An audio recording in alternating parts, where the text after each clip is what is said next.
Hello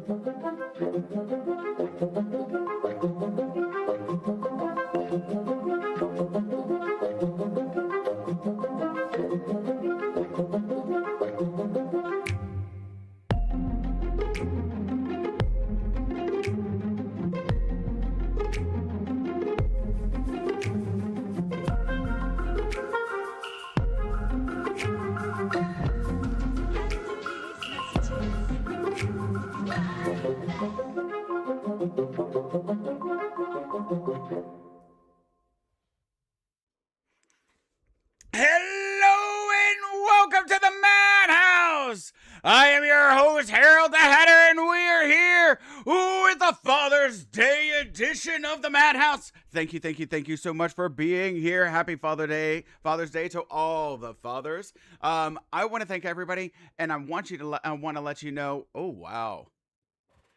Can we fix that a little bit? I mean, like, come on, guys. Like, Nick, the audio guy, that is just going to be glowing. I'm going to have a radiant light behind me. It'll be or here, can I get like this? And there we go. Oh! How are y'all doing? I want to thank everybody for being here. We're doing things a little bit different. We're just jumping right in. And, not really doing that, I'm about to go starting get soon. railed. Screen. Hey, how are you doing? I'm early. Hello, Courtney. How are you doing? Hello, B Technician. Hello, Railbound. Oh, wait. It's the fastest who gets paid, and it's Oh. the fastest who gets laid. If you ain't first, you're last. Oh, yeah. You know what I'm talking about. I'm talking right over the Firebot. I'm like, wait, I don't hear Firebot going off or anything. Oh, there it is. I forgot to fix my audio with it. Not gonna have service long. Be back soon as soon as I have service. Oh, awesome. Hello, Razman. How are you doing? Y'all. Thank you so much for being here. I know today is normally Jimmy Rock's Day, but we'll get to that in a minute. I'm just jumping right into with the during the ad break and just jumping right in because I want you to know this is our time. This is for us. This is for me.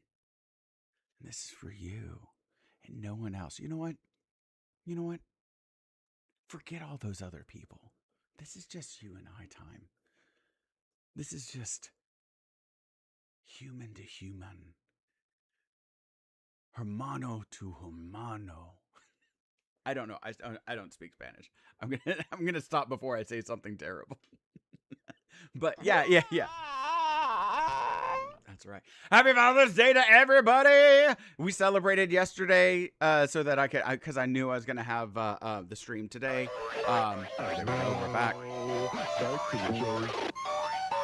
Welcome to everybody who is not subscribed on the purple app. And also, B Technician, thank you so much for having me up to the on the red app. Also, thank you all for your lurks and for just hanging out and being here. I really do appreciate it.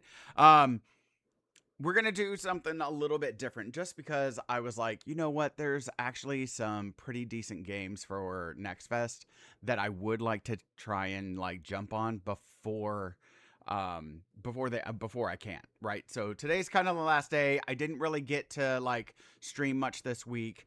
I didn't really get to like hang out in Next Fest. Yesterday, if you were in Mecha Turtles stream, you got to see me play with him, and we played this game Invoker. If you go to his YouTube channel, it's up there. It's great. It was really fun. It's like a Jumanji version of Repo. And so it was good. We had a really good time. There was a clip that he and I were just laughing about. Sadly, I always tried to distract my mind today. Yeah, you know what? Yeah, for those that Fathers are a rough time. This is actually my first year without my father. So railbound, I get you. But you know what? I'll be Twitch Papa for anybody that needs it. So come on over, hang out.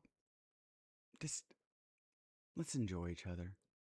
Because really, like, whether it's an actual biological father or even a mentor, like and father like figure, I like seriously, I do think those are powerful. Like, even if you have a father, mentors are so important. And like for the father, what was it? Oh, what is it? I'm not the stepfather, I'm the father that stepped up kind of phrase. Like those things like that, right? Like mentors aren't really fathers, but they play a powerful component in our development in creating a male role model, a male figure, all that stuff. Like it's really really important. And so even if there's father aspects, those male figures in your life that play that role, that are important mentors, male like figure mentors in your life, like make sure that you're like recognize them too. I have you and some football on. There we go. There you go. You can't get better than that. Family isn't blood. It's yeah. What was it? The saying, God created friends to make up for family, and so like I like again. I just naked railbound. You unfurl that glorious, glorious manly body of yours in the madhouse all you like. Streak it up, my friend. Streak it up, because he is just going wild with the floppy. Enjoy yourself. Yeah, thank you, Mr. Maxwell. I hope you we were talking about it, and I hope you have you and Magpie give your dad have a happy Father's Day for you two, and enjoy yourselves. Hello, a Widow Goblin. Welcome. I love that name. I'm just a Widow Goblin. That's how I am. I'm just a Widow Goblin. Welcome to the Madhouse. Thank you for your first time chat. Yeah, so we're gonna be doing like demos today because I want to get those in, and I'm very excited about it. But how's everybody doing? How was your weekend? Anybody keeping up with the World Cup at all? I missed the U.S. playing on Friday because I was doing Juneteenth. Also, for anybody, I haven't really had a chance to. Hello, Tally Tamer, meowdy to you too. And y'all, I met Tally Tamer through Queen Anne. Great streamer, absolutely like love her. She is just a little like tiny ball of like fire. Oh, Spain and Saudi. Oh, Railbound, feel free to keep me updated. Okay. Like, feel free. That's one I was like, oh, of all of them today, that's the one that I'd like. Yeah, VC. Well, yeah. So also, let me shout out my boy. Let me shout out my boy.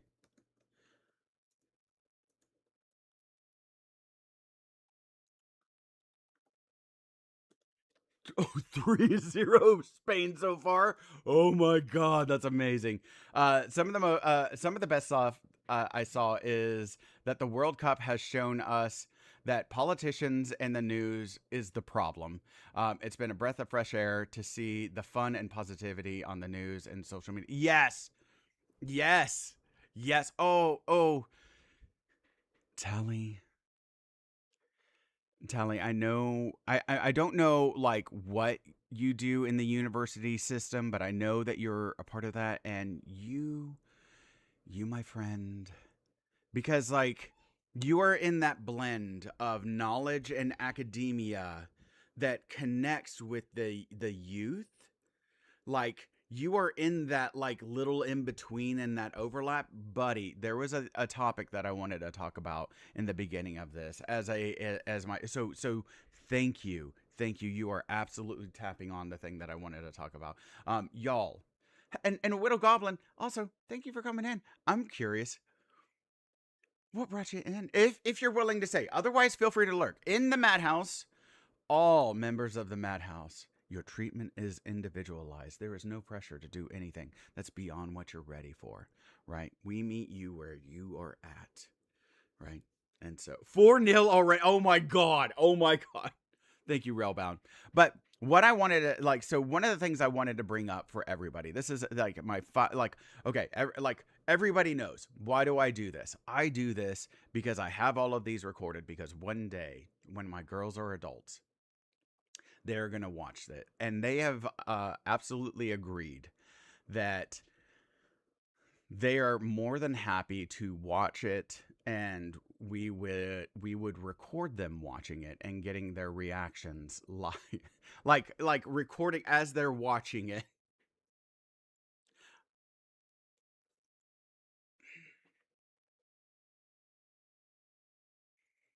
I don't know how I fully feel about like being able to hear their reactions of like, oh God, Dad, why, what? No. So we may have to wait until they're 30. Like we might have to let them get a bit of a solid ego strength. You seemed interesting and wanted to check it out. I'll be watching when I can. No. Yeah, lurk away, lurk away. Thank you so much. Yes. Thank you. I appreciate you. We love lurkers here. So lurk away. Thank you. Yeah. So for those of you that don't know, I'm Harold the Hatter. I'm a mental health professional who loves to talk about human behavior and psychology, and I love to do it through the medium of video games. And the reason that I have done this is because there is an aspect of me that my daughters will never get. They will never get to see. And by being able to build a community, talk about mental health, talk about the human experience, um, like and also I can hopefully educate people, I can hopefully demystify, I can hopefully help people understand, especially because it's such a frustrating experience and I don't know all systems. But I like learning about systems because mine is not doing it super well. And it frustrates me as a provider, as well as my patients. And so I like to kind of educate people in this, and also build this community, have fun with y'all, chat in a way like I would with peers and platonically and stuff like that, that my daughters will never see. So there is an aspect, like I realized a few years ago, that there is a part of me they will never get. And my dad passed away earlier this year, and there are things that I don't know. A friend of mine actually, her mental health a few months ago became terminal. And I always like to talk about mental health is, without treatment and without care, needs to be treated as a terminal disorder. It is not a moral failing. It is a terminal disorder. That is the consequence, just like any health issue, that if we don't treat it, or not any, but with a lot of health issues, especially when the organs get disordered and have significant disorders in them, that those things without treatment and care, those disorders are terminal. We need to recognize this. And I'm talking with my friend's daughter, and again, it resonates with me, right? Because this friend of mine I've known since early school, fairly early school, and like like I knew her since she was a freshman in high school, like ninth grade, so around 14, right? And we went to school together, we were in theater together, we hung, all that, we hung out and all this different stuff all the way until college and everything like that. And she is asking me, her daughter's asking me for information, because she's like, I just want to know who my mom was, right? And I'm like, what when, and I think that, again, on a Father's Day, it just, you know, it resonates why I'm doing this, because when we have that parent, we just don't always know our parent. And when we lose them, we want to know them, right? We want to like connect with them. We want to understand them. We want to, like, as we understand ourselves, we want to understand them. Because again, what they did, why is dad so zesty? Right? Right. Razvan over on YouTube. Yep. Why is dad so zesty? And so I just and Razman, just in case, I'm gonna do this because I here's something I've been thinking about, and I'm gonna again, you don't have to answer it one way or the other. But Razman, I'm gonna turn off your I'm gonna disable your walk on, and then whenever I see you in Twitch chat, um, I will play your walk on when I see you. That way you don't have to worry about like, I don't want to come in, I don't want to interrupt. But it like will celebrate you and all of us with a glorious dance off. Not dance off, but dance celebration, because sometimes in life you need to just celebrate with dance. I just want to dance. I just want to dance. So I want you to know that's there. That's there. It's disabled, so anytime. I love to boogie. I love to shake it on the dance floor. I don't know the lyrics to it. I don't know the lyrics to that song, but I know it. Thank you, real bad. Make my own. There we go. Freedom. Let's party. There we go. Thank you, Razman. But yeah, so. Yeah, that's something that's always been in the back of my mind, because I see you like you'll chat a lot, and like, I mean, it benefits me on YouTube.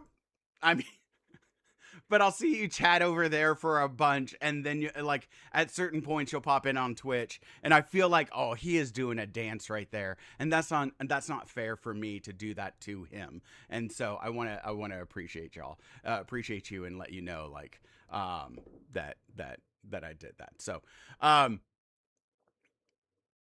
that way you don't have to worry about it.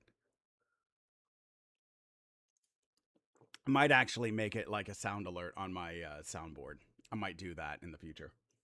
That way it's just purely, let's do this. So anyways, yeah, it makes me like connect with that concept of especially on Father's Day, that and it's an important thing. So in our own care, our parents, whether they like most of them, the vast majority of them, like are doing it unintentionally, um, mess us up in little ways and create these little obstacles within us that we then have to work through and overcome, right? That's just the price of being a child, having a concrete mind, trying to understand the world through a concrete perspective, and not being able to have the ability to abstract, right? And so in some ways, understanding our parents helps us to better understand us, right? So and especially as we learn to forgive our parents for their mistakes, we're better able to forgive ourselves for our mistakes and start to let go of things, right? It's a beautiful process. I've got a few clients right now that are just like going through it, and I'm like, oh, this is the chef kiss. This is what it's all about. Like, this is such a beautiful honor to get to watch people as they go through this and they work through this, and you're just like, I'm so like, this is amazing, right? This is, and I'm so happy for them, right? Because they're starting to get that connection, and they're like, huh, wow. Even just experiences, my half brother and sister and I have a jaded relationship because I don't hold the same admiration for our shared father. But they don't realize that I grew up with him, whereas I grew up, realize that I grew up with him, whereas without him, whereas I grew up with a single mom, and they still have the he's our daddy. Oh, Also, here's a fun fact. So, none of y'all grew up with the same dad. Like, understand that. Because each of you experienced your parents based on birth order and stuff like that at different times. And for some people it can be pretty broad differences. But like eldest oftentimes got neurotic parents. Albert Pereira did a great job and has great books. And you can also look up like books on, and for all of y'all, I strongly recommend look up books on birth order and how it impacts like psychology. Like, because like first parents are very neurotic, and there's a lot of videos that parents will do on like social media where they're like first child of a parent or whatever, and they're just like everything has to be perfect or whatever, and like second is like much more relaxed, third they're like climbing the walls or whatever, they'll be fine, kid falling down from the ceiling like bouncing up and then like going and like whatever, like there's a comfort that comes in. And so that dynamic of like, hey, why aren't they parenting me like they parented them, and why don't you see them as I see? So I'm not calling you out, Tally. Yes, Murray Bowen did too. Yes. Oh, Bowen family dynamic theory. Yeah. No, great. Oh, I think I have. Wait, do I still have his book? I don't think I think I lost it in my move. But yeah. Yeah. Bowen theory is great. I love Bowen theory. But anyway, yes. So this understanding that with your siblings, at no point in time did you ever have the same parent. You had a person who had the same name, but they were not the same person. And hopefully that is very true, because that means that they are growing and evolving and stuff. Like, I don't want to be the same person I was like 2 years ago. I don't want to be that same person. And so if every 2 years you're trying to be a little bit better or a little bit different, or maybe like something happens, maybe somebody loses their job in between that, and then they get pregnant and stuff like that. And they're like, well, you know what? I'm going to be the stay-at-home parent because while I'm trying to, because I don't have a job anyways, and whatever, we'll make it work. It's cheaper than getting. And so now they're like, so maybe they were in a place with the first one that they weren't with the second one. Maybe that made some benefits for the second one that the first one didn't have. But then also maybe there were some emotional aspects, like maybe there was a resentment. Like, I want to be working, but I can't because there's this kid. Whereas the first one's like, you're actually there for them. I had to go to daycare, right? So like, you're not with the same parent. Nobody has the same parent. Like, and also, your interests are different, so how you relate with your parent is different. So that's one thing. That's a Father's Day gift for y'all. You don't have the same parent as your sibling. You just don't. You don't. You have your parent, right? And your relationship with your parent means has no bearing and effect on the relationship that they had with your sibling, right? In the sense that every perspective is accurate based on that person, right? Got a habit of gifting some of your books to people in need of them, perhaps. As for the reason why you can't find that one, that one, no.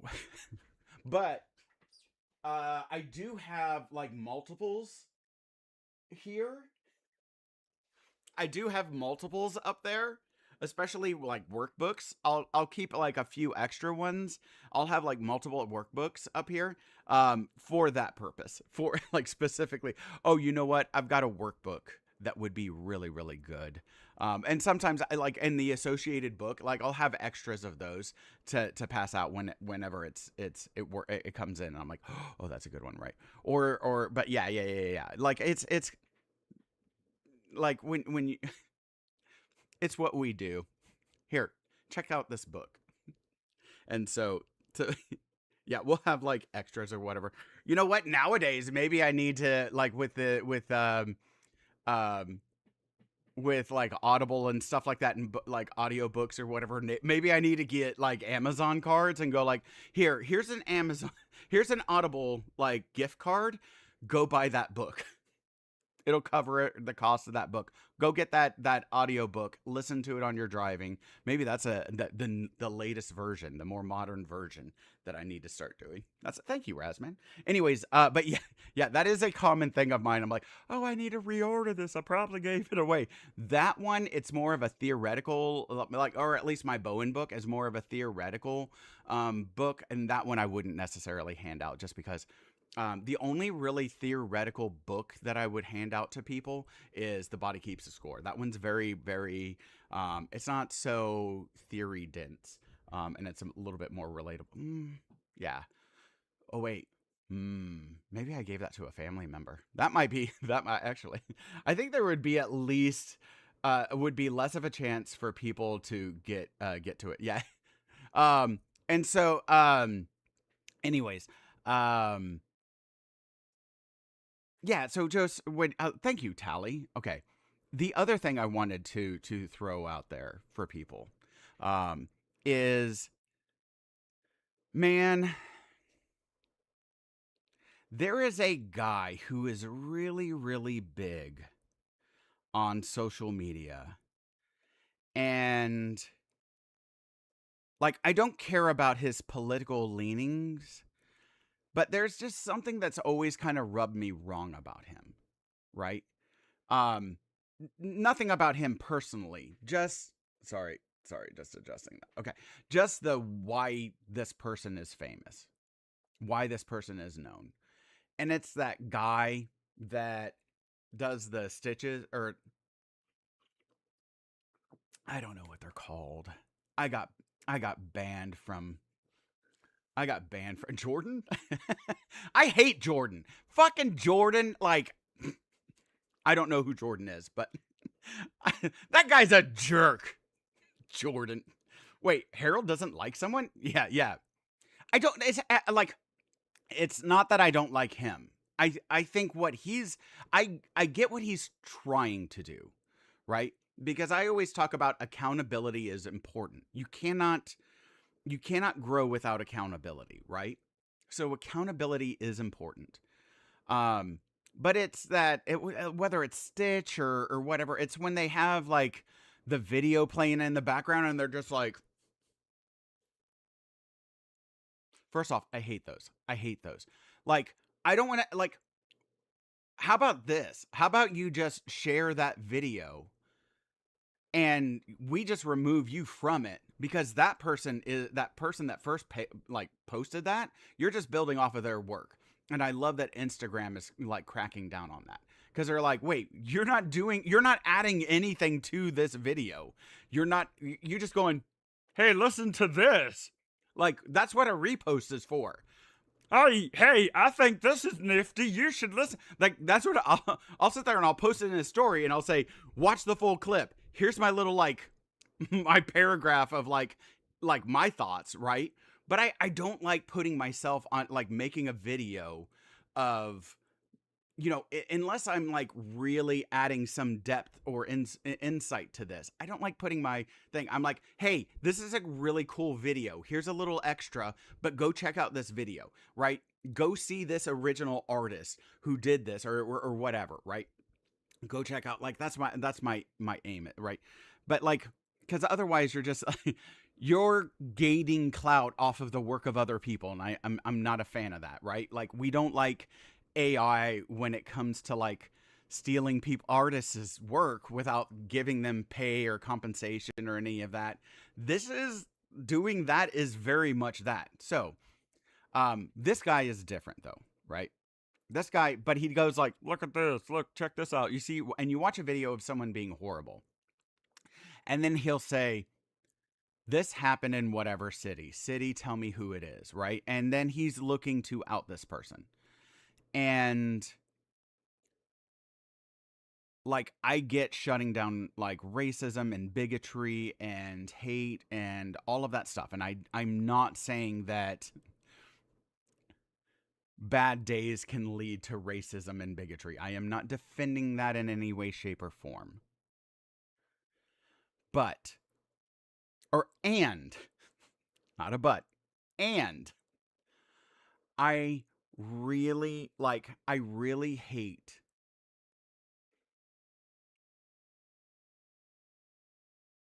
like this concept, because man, what a freaking pedestal. Because also, I swear to God, that has got to be the most exhausting. I've got like 8 thoughts in one time, because think about the dynamic. You have to be freaking Jesus to be that person, right? To be the person that does that. Like, I am perfect. I have made no mistakes.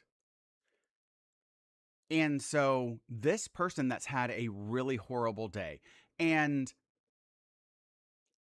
you may say, well, I've had plenty of bad days, but I've never had a bad day where I went that off on someone.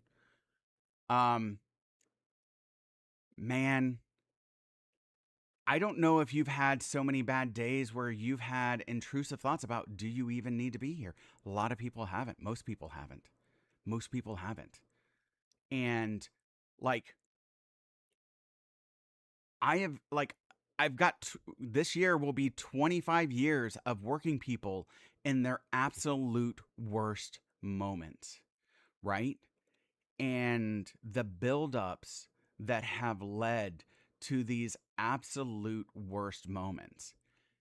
And I did this before like social media was like a big thing. Like when I started, there was LiveJournal, like where you just typed out a journal about experience, right? There was no video, there was no like haunting anything, right? Yeah, no. Like, Mr. Maxwell, thank you. Like, I just like,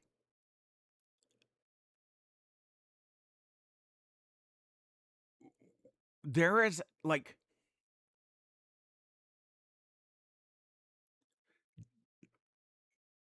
when for some people,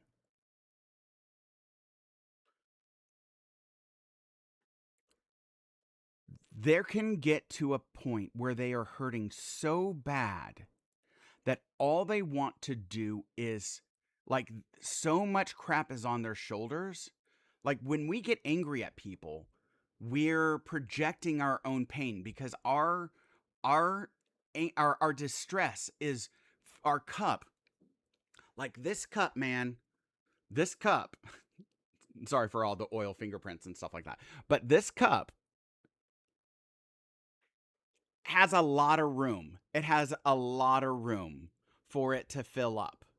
So a lot of distress can go in here. But if you have been piling up and piling up and piling up, man, it doesn't take a massive amount. And this might seem like a mild interaction. Bitch, But you're thirsty. You're just thirsty, you know what? bitch. Thank Go you. drink you some water. I hate to tell you this, but that's a jar, my friend. And like, you can pile up that, just like, you can like, no one should act that way because of that. And I'm like, you know what? On that one instance, I don't disagree with you. No, on that one instance. But you're making assumptions. You're looking at this in a vacuum with nothing else going on. And you have no understanding of what's going on with this person, why this person's in that situation. And then what are they doing? Is that they're not going to like, and I'm not trying to support like, because I hate this argument, because a lot of like bigots and racists will use this kind of concept, right? Like that I agree. Like, again, I'm in an interracial marriage. I fear for my girls and what they will face in the bigotry of the world, right? First off, as women, and secondly, as women of mixed race. Like, I have earnest fears, and I grew up in an area with open with the difference between the South and the North is the South, when you knew where you stood when you walked up on the porch, right? They had it on display. Up north, it's behind closed doors. That's the difference. I say that as a jest, but to some extent, it's true. That when we get so angry, when we get angry and it's overfilling, we want to hurt the other. We want to project it onto someone else. We're saying, you carry this, right? And when someone has hurt you, there can be a habit of people that they want to just hurt them back. And sometimes when they're not thinking well, they will just go for the worst thing ever. Now, I am sure, like, especially when I hear commentators that they're like, I have never said that. I have never said, like, I have never called anyone the N-word, but I've never walked in a lot of people's shoes. I don't know.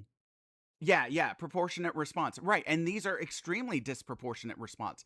But what the person is experiencing is a disproportionate amount of distress. I don't know what their financial status is. I don't know what their family status is. I don't know what their health status is. I don't know what their, right? There is so many different factors that this person could be carrying, that this little thing seems so disproportionate, but it may actually be proportionate to the amount of distress that they're experiencing, because we haven't come to a reconciliation with the fact that we live in a society that was built on oppression, and we have normalized this in all kinds of different ways and in systemic ways, that we are persistently in a state of oppression that's only getting worse when we talk about wealth disparities and things like that. And so I don't agree that we should allow for bad things to happen. There can be, hear me out with this, a little bit, like, as you're driving and you see someone speeding and whatever, and there's this feeling of they're doing something wrong. I'm not. A police officer should pull them over. Like, there's this magical thinking of God should come in, or some sort of, like, right, like Deus Ex Machina, right? Some like magical being should come in and exact punishment, right? And we get frustrated that doesn't actually happen. That's a carryover from childhood and a concrete living, rather than accepting that, yeah, you know what, sometimes people do bad things and they get away with it, and that sucks, right? And that's something that we have to deal with. And instead, we'll get this feeling of we need to be that justice. And when we get a society of people going, I really don't like this idea of people going and, like, I don't mind with things getting viral, and then all of a sudden a company going like, hey man, this is you. Ooh, like, because again, if I have an employee that behaves in that way, I'm like, that is not how we represent here, right? And that is not, that is not our brand. And especially, but if I'm a small business, if I know them and I'm like, hey man, like, y'all know me, I'm going to be like, what's going on? Let's talk about this. What's going on? Let's get you into, like, care. Let's get you into, like, therapy, because you're dealing with so much, right? Like, this is not the person that I know, whatever, blah, blah, blah. What's, and like talking to them and trying to get right, and really, really, like, they're like, man, this is, I have a really bad issue. Like, I'm old enough to have bad days. I'm old enough to have some horrible days. And, like, God forbid that any of us are judged on our worst moments in life, right? Um, like I like, and to like, I don't like this guy and the ruining of someone. Like, if you went to a court if you went to a court of law, right? Or even civil court and stuff like that. Like, a lot of this stuff, it would be if we sat there and we saw a judge say, yeah, by the way, you lose your job and your future is, you will never be the same. Like, for what you did in this moment. Like, you will never recover from that. And you will never be able to work, and you will never be able to provide for your family, and you will never be able to like maintain your house, and you're going to be homeless, and you're going to lose everything because of this moment. Man, like, to me, that's a violation of the 8th Amendment.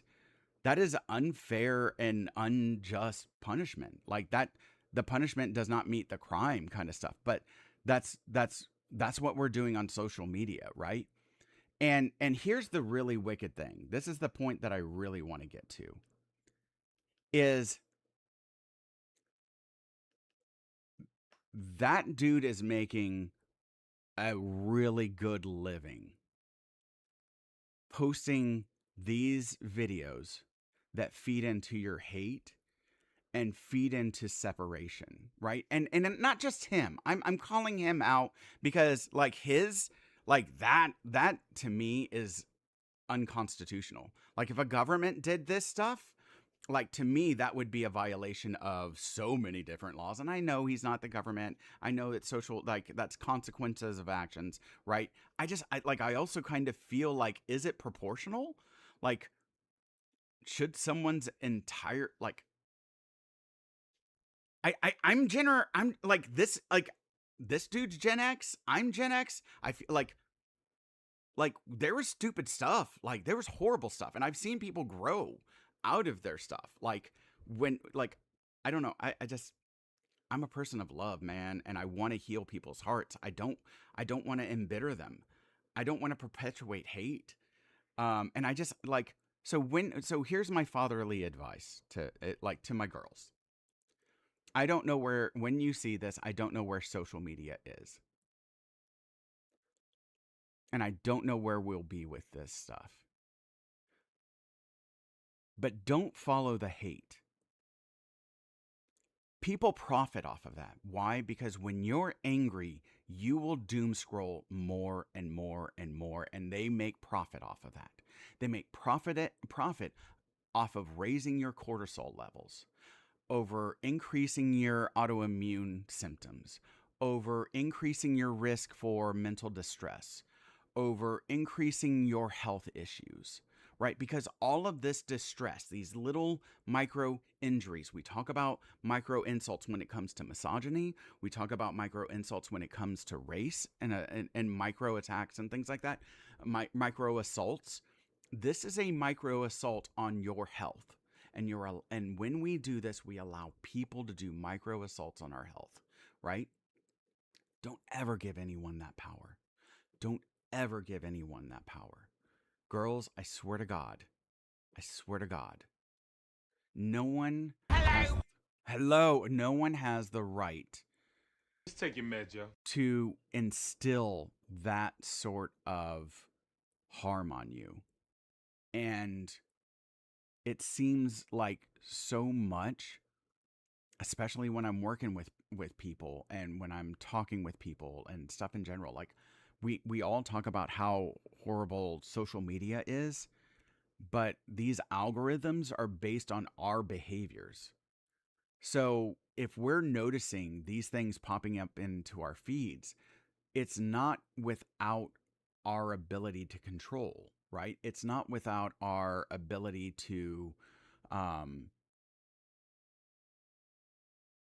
to make a change and a difference, right? Like, you can change that. You can turn around and start to just put in there, say, I'm not interested in this channel. Like if you see someone who is not who is not nourishing your soul and lifting you up and helping you to be a better person, if they're getting you to rally in the lynch. And again, I am not a perfect person. I have I have allowed certain things to, especially like certain people. Look at my pants with the eyes in your face. My legs are covered in outer space. Space pants. Space pants. I have allowed people to get my goat, especially on certain files, and get really like agitated and stuff like that. And so I like don't do your best, because you'll never be perfect, but do your best to always try and cut those people out, because all it does is it like they profit off of your pain. They profit off of your anger. They profit off of wedging us, right? And they are all, here's the dirty little secret. They are all connected with agencies that promote this and support this and help this, right? And they and those groups that are like that are their agents and stuff like that, they profit off of the wedging of us. And the more that we wedge ourselves, the weaker we are, because our power is in unity. Our power as the foundational citizens of any country is our togetherness. And the more that we allow ourselves to wedge from one another, and rather than understanding, the weaker we become, because our power is in our numbers, not in any kind of wealth or any kind of like governmental power or anything like that. Our power is in our unity and our numbers. So when they wedge us, they are actually attacking us and weakening us. And that includes people like these social media people that are trying to get you like all agitated and angered. Follow people that trying to give you information, what to do with it, give you like, because yes, there's lots of stress and stuff in the world. There's all kinds of insanity and craziness that's happening right now. And it can get a lot really overwhelming. But people that tell you like, hey, like this is how, these are organizations that are trying to help in this area. Why don't you volunteer with them? Hey, go to your, like, for us in the US, we have local governments, and those local governments have meetings. Go to those meetings, speak up, see what those local areas are doing, participate in with organizations and political groups that are working to try and make policies and trying that you believe in. Like that's what I'm always trying to push, and unfortunately there's not a lot of like websites where you can go like, hey, here's all of the, like, if you're interested in this topic, here's all of the organizations that are associated with that, the nonprofits that are associated with that topic. Look for one in your area. Like no one's kind of designed that website, and I promise you, if you design that website, if you are a website designer that doesn't have a lot of work or something like that, or if you're a coder or something like that, and you're like, I don't have work right now because AI is coming and taking my job, to create that thing. Create that. Please create that, so that people like the Get Active website, so that they can get involved with organizations and not-for-profits and all kinds of different things that are trying to make a difference, and then find it and then have it located in their areas so they can therefore make a difference. Man, like it would be a great website, and people would get out of their houses, get connected with the community, get connected with people that are trying to do something that makes a difference. Getting the representatives of those areas are going to be going like, oh crap, there are a bunch of people that are kind of feisty and upset about this. Oh no, I may not get elected, right? And then they might start to listen and stuff like that. But like, go join those organizations, and because they need people, because that's their power, right? Ryan Grimm wrote the book kind of about like the progressive movement and stuff like that, which to me also the Tea Party movement for the conservative side, right? It talks about we've got people, right? Is the name of the book, something like that. And It's a really good book that talks about like how grassroots, like earnest grassroots, actually gets things movement and stuff like that. So go join an organization, not even political, just an organization that, even a quilting club. Like if you like whatever your hobby is, find a group that does that, so that you have another person to kind of support you and get your mind and nourish your soul. Join those groups, participate in that. That is my fatherly wisdom. Girls, get hobbies. And in life, we talk about you know what, here it is. In life, we talk about those people that are toxic to you. Cut them out of your life, right? Do that online too. Do that on the internet. Do that in social media. If there is a toxic website or a toxic stream channel that comes up and pops up in your feed that you get angry with, and you're like, I don't like how I feel like this, it takes some mindfulness, but just block that one. Just say, I don't want this, and cut them out. Cut out toxic people. So that's my recommendation. I was like, you know what? I murder aliens for the God Emperor of mankind. It's my stress relief. And Mr. Maxwell, by God, that's how it should be, right? It's almost more important that you do it to things online, because our phones and our internet habits, yes, it has access to us 24/7. Tally, 100%. 100%. And we get these constant dings and reminders. Our friends are not calling us all time, like, and connecting with us 24/7. Man, they are not alerting us that, hey, here's this new thing I thought of, right? Some of y'all that were part of the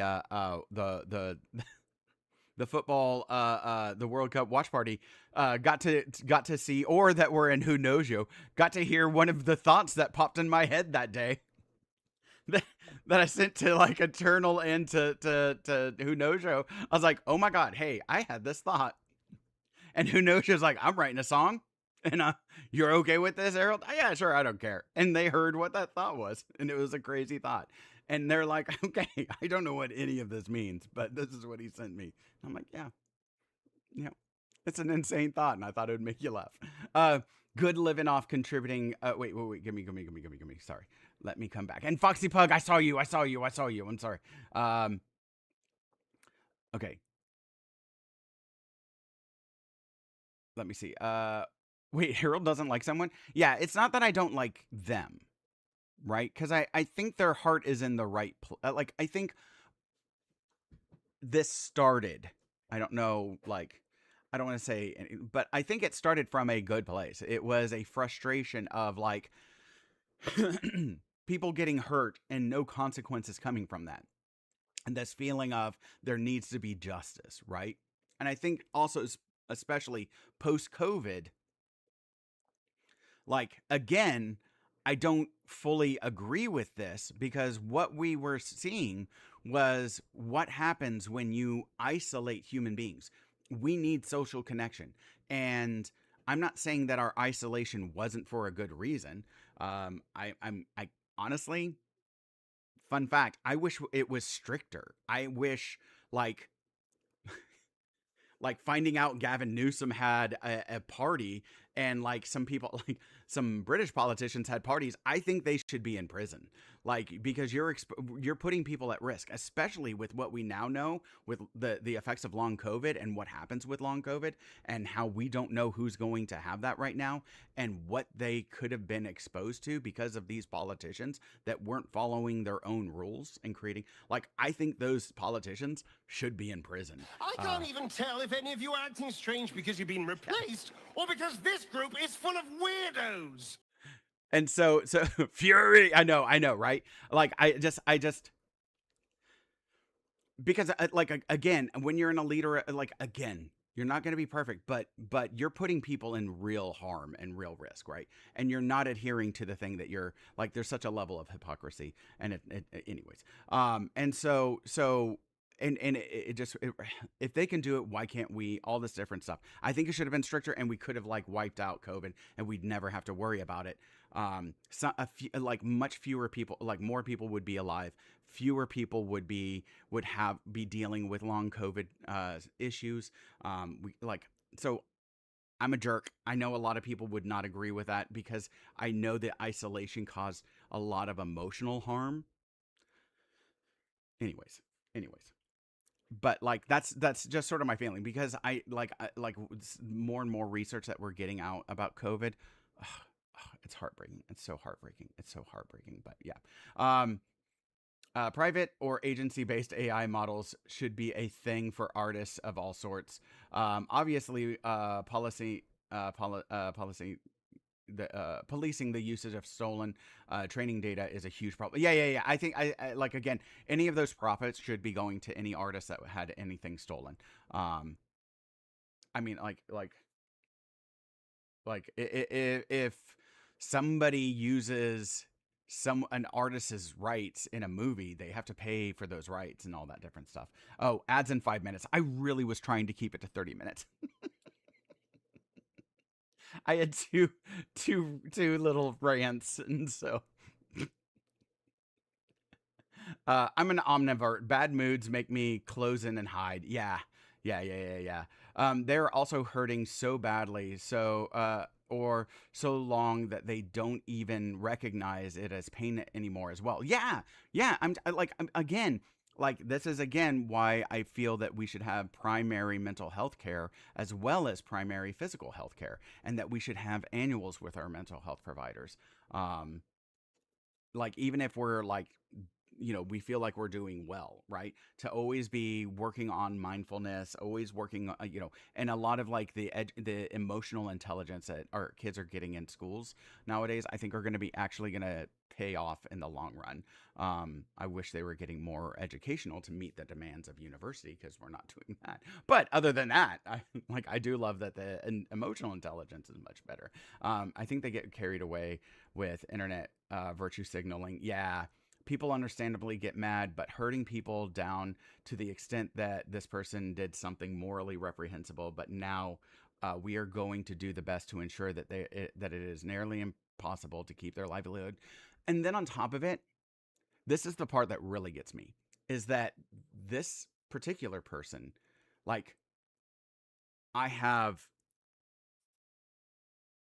y'all know my political background, beliefs. I think I wear them on the sleeve well enough. I think the first two levels of Maslow's hierarchy of needs, those should be completely taken care of. No one should ever have, especially at least in my country, we're so wealthy, no one should ever have to want for food, for shelter.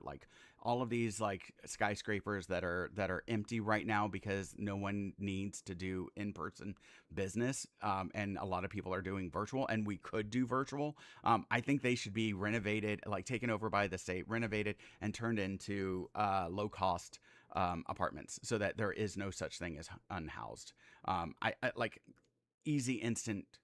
Easy instant.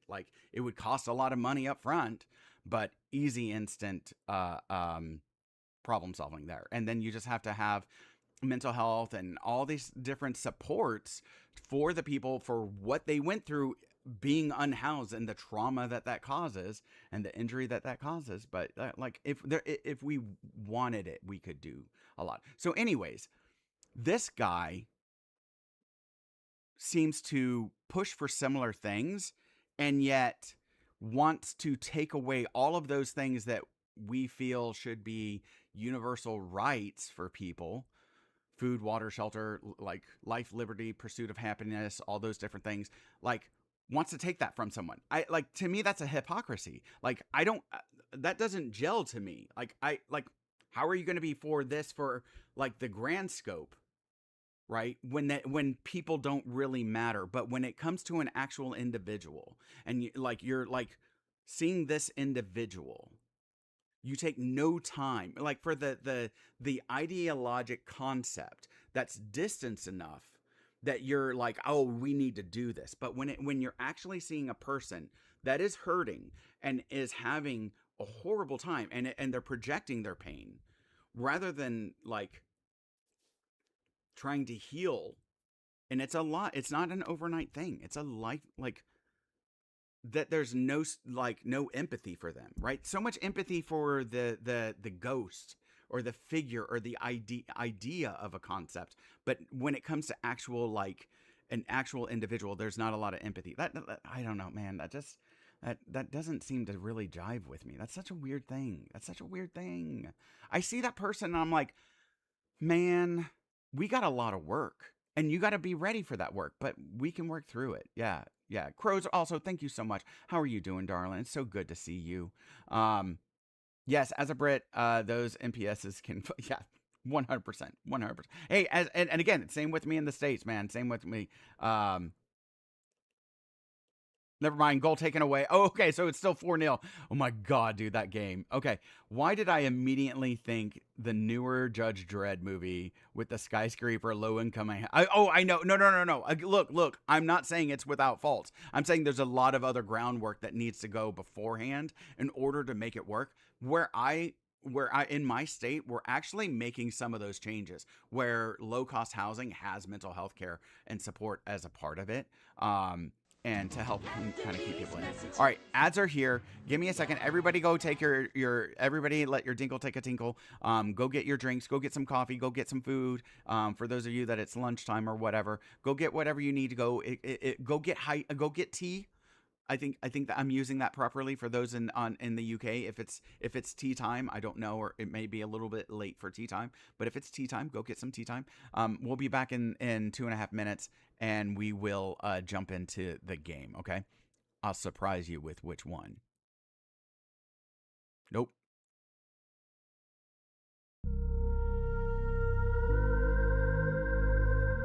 Hello, I'm Harold the Hatter. I'm a mental health professional who loves to talk about human behavior and psychology all through the medium of video games. But I think Harold's gonna go with the first one. You're wrong, Kethrick. It isn't too late for you. Because again, subconsciously, I think he's talking to himself about his own turn towards necromancy. I like my buffoonery. Harold has a talent for milking men. I shake it for coins. And I like being bad at games. Oh God! Oh! I took out an ambulance!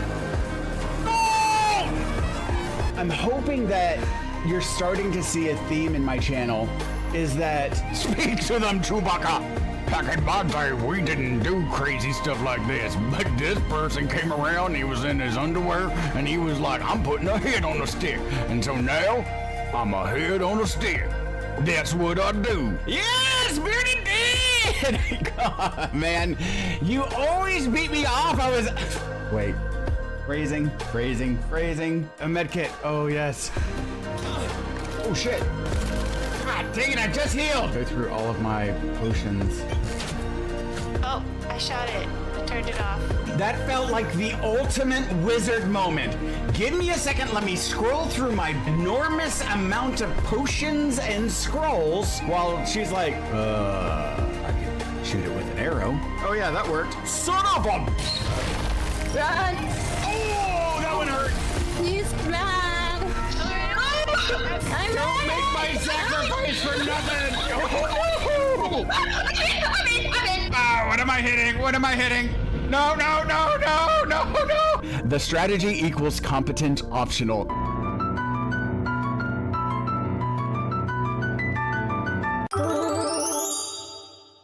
I am live streaming now. Hello and welcome to the Madhouse. This time it's for real. I am Harold the Hatter, and we are here with Linda the Space Ninja and Hi. Oh yeah. And the unapologetic geek, Tug. That's me. That's him right there. All right. Okay, some of y'all, I messed up. I hit the wrong button. And so some of y'all got to see the game before. I don't know if I'm in the right position for this game. We'll see. I might move my camera at some point in time. I don't want to block. But we are playing the demo for Soul Diagnosis. This is a medical kind of like surprise. I know, yeah, surprise spoiled. But like, I don't know if y'all saw it long enough or even know what this is. But Soul Diagnosis, I don't know a great deal about the game, but it has a medical like aspect to it, as you can see, and it's got a story to it, and I wanted to check it out, so we're gonna check this out. Oh, we wasted the good surprise on you. Yeah. Such a great quote. All right. New game. Dun, dun, dun, dun. Y'all, like, this is mind, body, soul. This is going to be that image is going to be modern American medicine, like, in decades to come. I see that's exactly where we're going. Are we going to get your chakras massaged? Possibly. Ooh, such strong body. Ooh, powerful minds. I love this. Finger pointing to the head. Ooh, I am psychic. Sifu! Look at this gorgeous, beautiful, manly man. One of the most amazing, bald-bearded, beautiful bastards that you will ever find in your entire life. And he is coming through here with a massive floppy 45 stream streak. Holy shit, dude. Thank you so much. Seriously, Sifu. Thank you. We're doing good, man. Oh, thank you, Crows. Crows is on it. She's there. She's doing it. I'm playing this demo. I was going to be doing Jimmy Rocks, but I was like, you know what? I haven't really gotten a chance to play any of the Next Fest games, like demos. I live! That's right. Yes, y'all. Sifu is playing Satisfactory, and it is awesome. It is excellent. And his, like, designing... Oh my god, dude. Seeing... As someone with ADHD who lives in chaos, there is a hunger for order, and being able to go and watch Sifu's like play of that and his tour of his beautiful Why are we base. meeting you here? It's cramped. Does anyone else have a thought on that? Who likes to masturbate?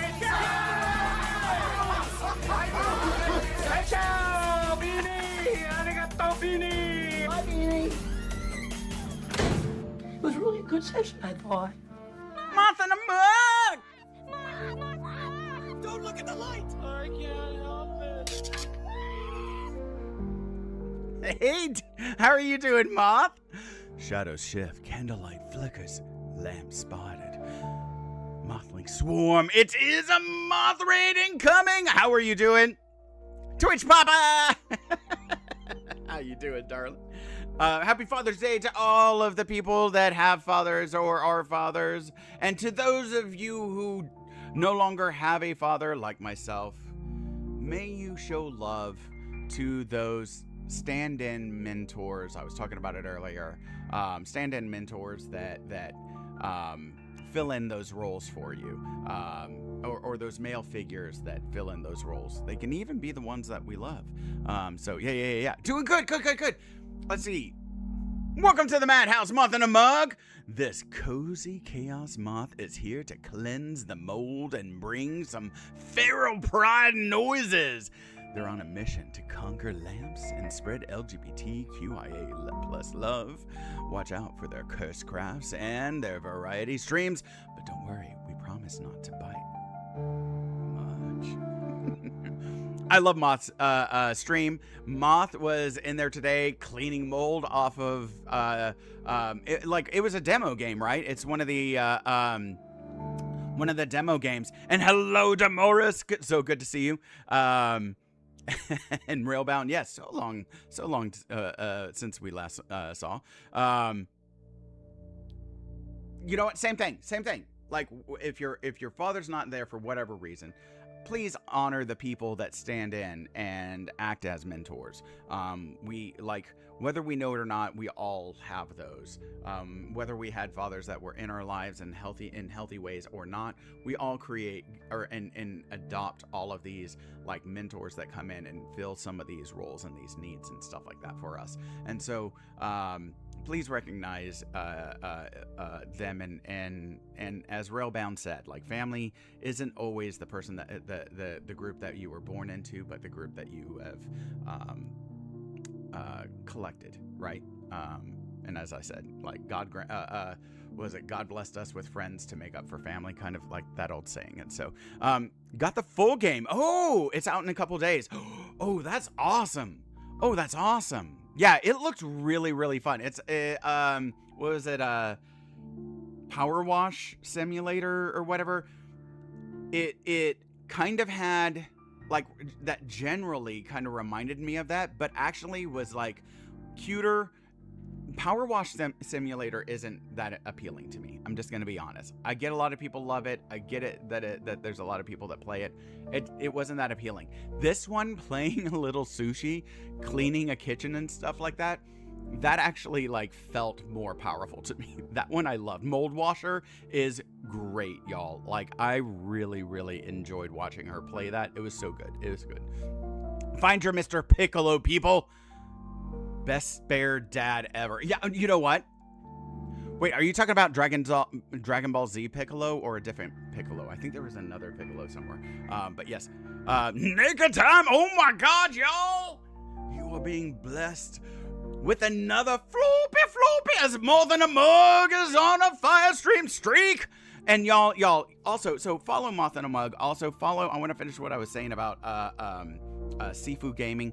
Sifu, like, for someone as chaotic as I am because of my ADHD on the inside, watching his like organization and design and layout and doing that tour of the base that he is building there and everything, oh, it brought a harmony to my soul that I was like, oh, I'm like, I've never really like paid attention to a satisfactory game. Like, a lot of times I go to places because I love the streamer, but like being able to see like, okay, this is what I'm doing, this is my planning, I was like, oh God, it's starting to connect to me. It almost feels like that is like how I feel like those with a particular type of tism like connect with like trains, like when they see their first train and they get it and they understand and it connects and they're just like, oh God, I feel it on the inside.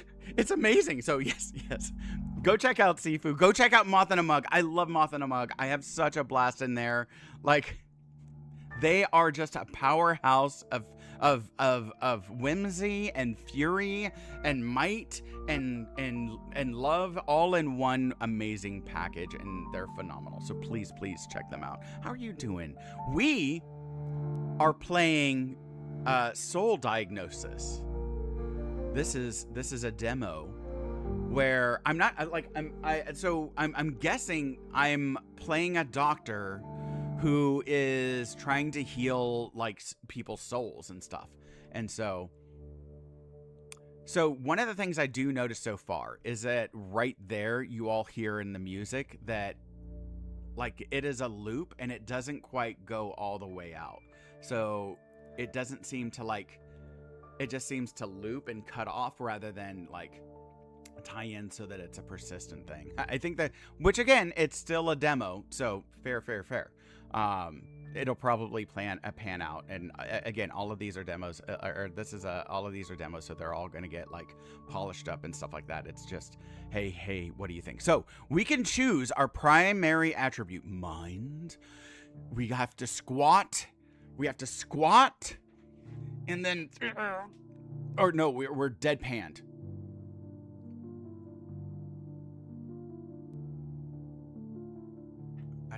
I don't know if I do that one well. Then there's body. Oh, wait. Body, okay. I've got rotator cuff tears, So I don't really do that one well. What about? Welcome to the madhouse. We have Soul, and welcome to the Madhouse! All admissions to the Madhouse are anonymous, but straight jackets and medications for everyone!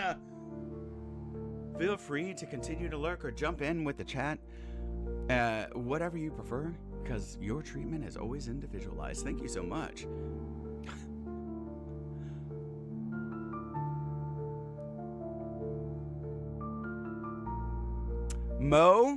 Motor.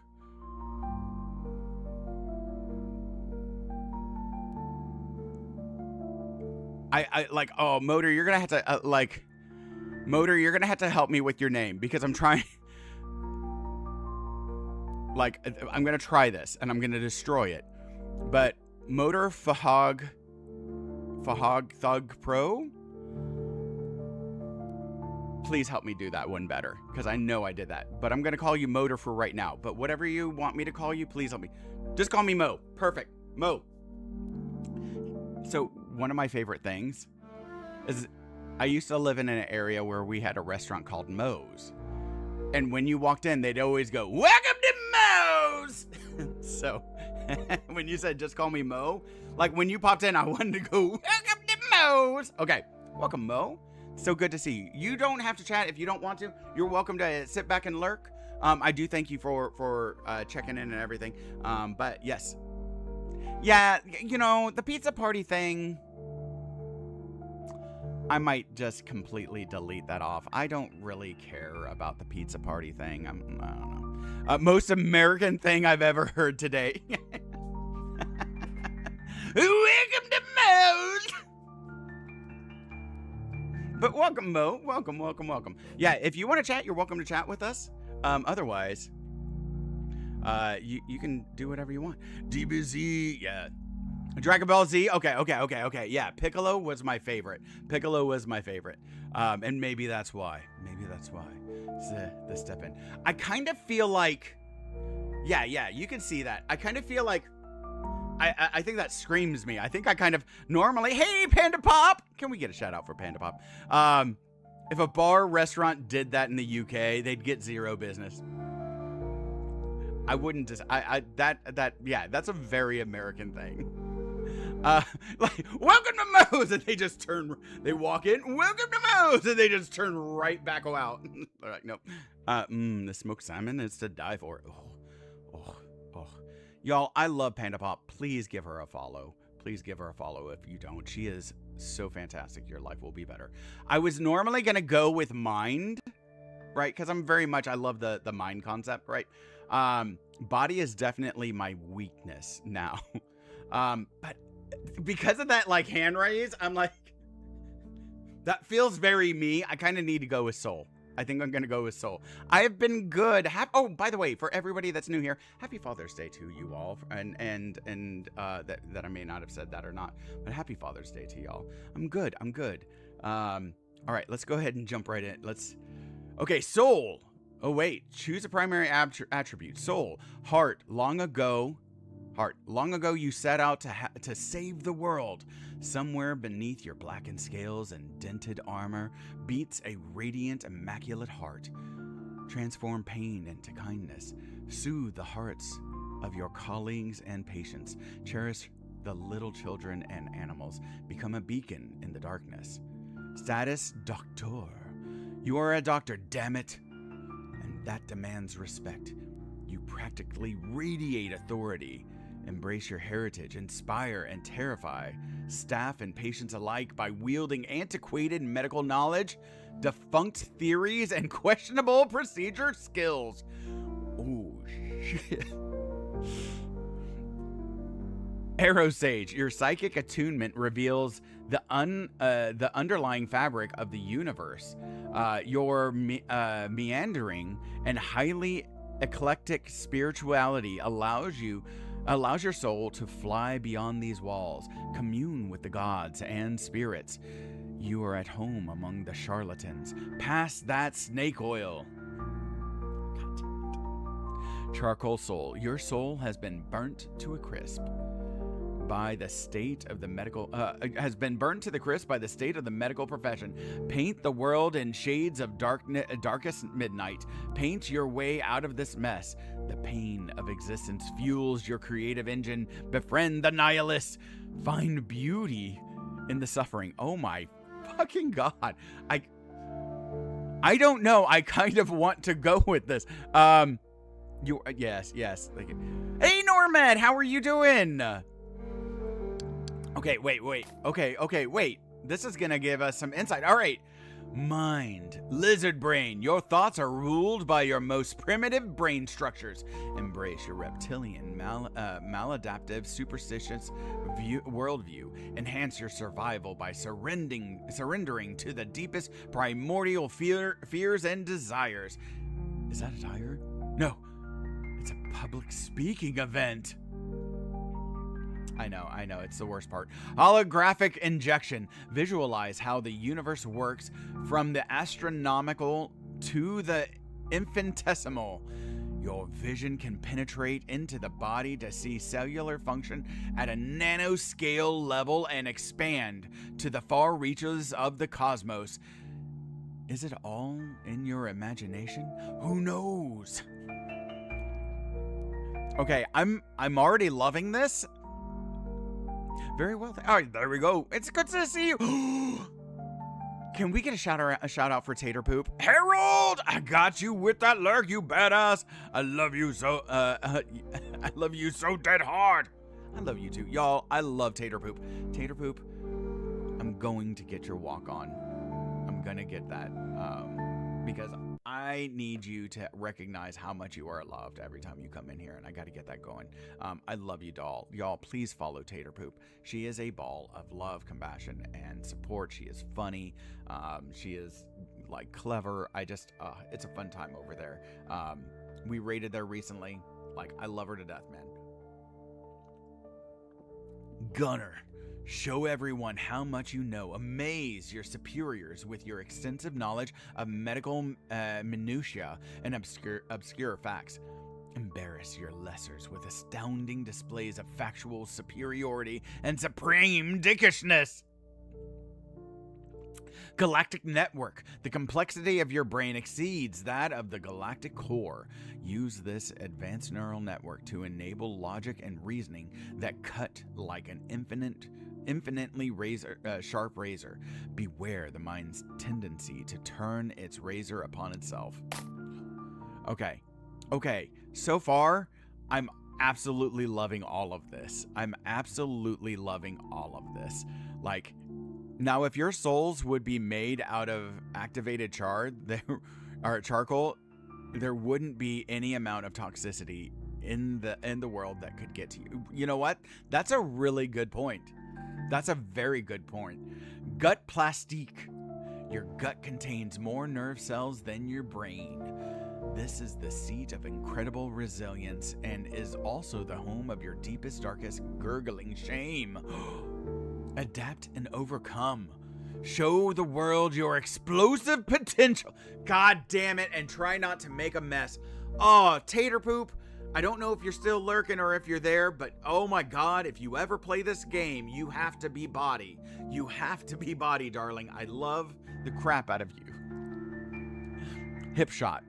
Shoot first and ask questions later. All it takes is a glance from you to know exactly what is going on. You don't wait for clarity before leaping into action. Make lightning fast decisions. Gloss over important details. Save lives! Monkey business. Size up other primates. You are curious, tribalistic, and sometimes vicious. Your anthropoid qualities make you... Anthropoid qualities make you exceedingly dexterous and proficient in all manner of physical activities.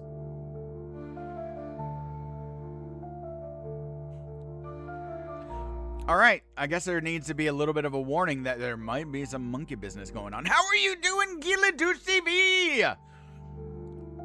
How's your day going? And happy Father's Day to you, brother. Monkey hands make for top-notch surgeons. I wish Cam were here to talk about monkey hands. Physical activities? I know, right? Took a break from mowing. Oh, thirsty, bitch. Go drink you some water. thank you, Shroom.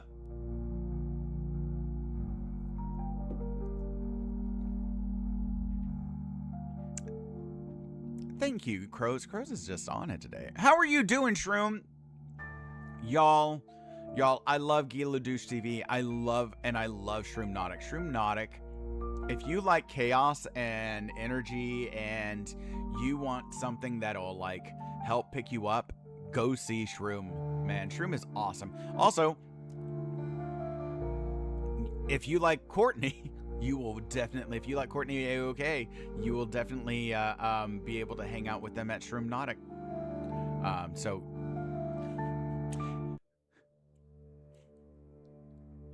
come for the Shroomtastic vibes, stay for the AOK. I heard Harold read this and thought you were at Moe's.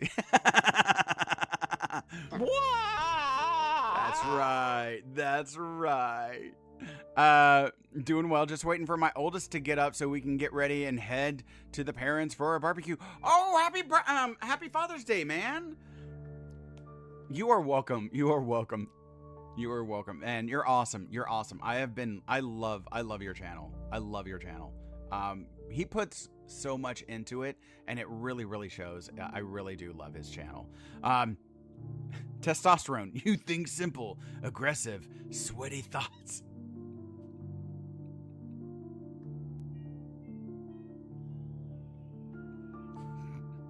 Your physical prowess is definitely compensating for something. Compensate all you need. Your lusty fantasies and hormonal furies tend to get you in very sticky situations.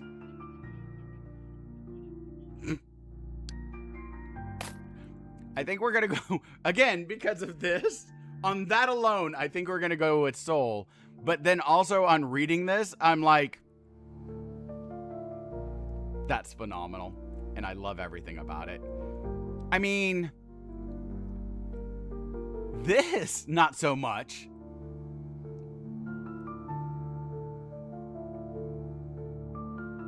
Being a charlatan, not so much. But otherwise, I'm like, yeah. Let's go with Soul. And then also, that way we don't necessarily get, oh God. Wait, what is this? Oh, choose your secondary attribute. Oh.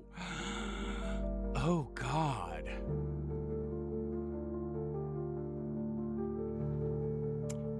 So, ooh, should our secondary be a contradiction where we poop a lot?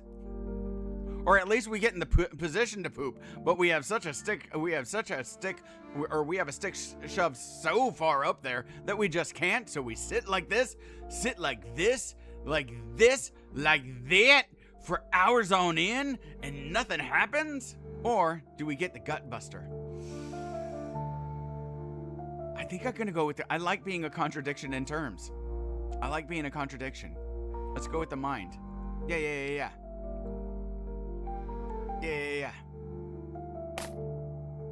We're gonna be a charlatan and incredibly knowledgeable. And also, not knowledgeable.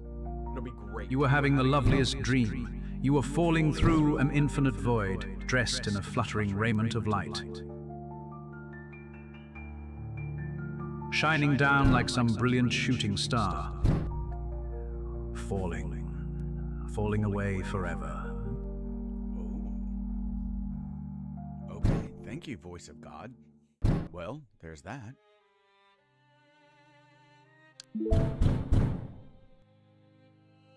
Bang, bang, bang. Continue. He sounded familiar. Father, is that you?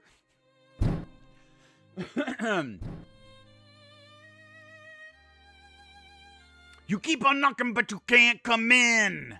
You keep on knocking, but you can't come in. You keep on knocking, but you can't come in. Come back tomorrow and try it again.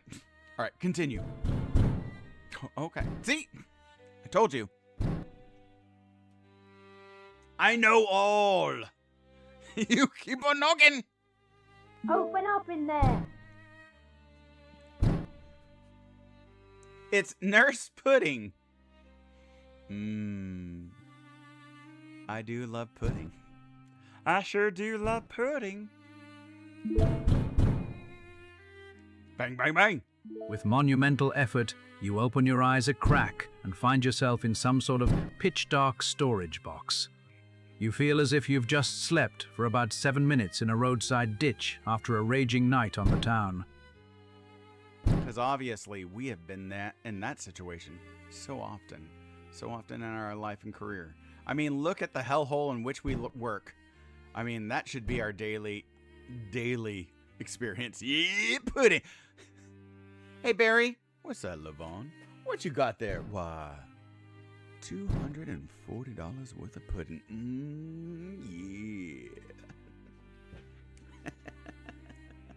Yeah. Hey, I've lived in that student flat. And I love like the breakers and everything are right there. It's like, we're gonna get electrocuted. Like, you're really in like the crappiest part of like the hospital, because you've got like you're trying to do notes and they're like kicking in the door to go like, look, another fuse broke, we gotta go. You're like, damn it, I'm just trying to dictate my notes. He does not want to get up. I said, open up in there. I know you're in there, Wellesley. Wellesley. Our name is Wellesley. Ooh. That's what Americans mean by breakers. Yeah. Like when the breakers trip. It's like the fuse box, yeah. Hey, Stuck Feet! Afternoon there, good sir. Good afternoon to you. You drag yourself into a seated position at the edge of your tiny cot. I gotta say, so far, I really like this artwork. And I don't know if it's dark or not, but I love like how realistic he looks. Kind of reminds me of the 90s era when they were doing like live action, like incorporating live action actors in video games. Like that was happening in the late 80s or late 90s a lot. Or in the 90s, not a lot, but like quite a bit. That was a thing that was like, that just never really took off, and I'm kind of sad about that. You feel like death.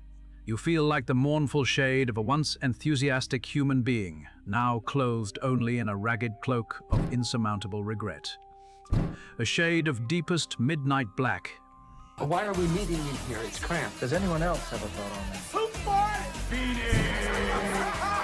Who likes to masturbate? Ciao, Beanie! Arigato, Beanie! Hi, Beanie. Oh! I thought. My God! What is this nonsense? Carjarama? What are we doing? Hey! This is a Sunday. This is a cozy Sunday. What are you doing, lady? Oh, Carjarama, y'all. God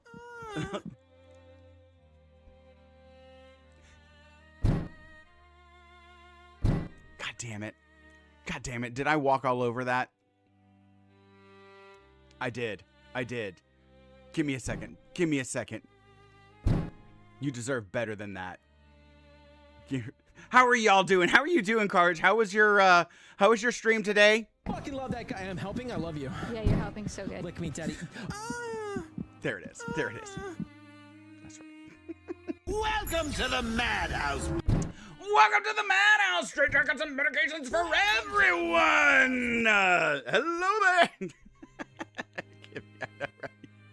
It's one of my favorite things. Chat wanted you. You know what? If you want me,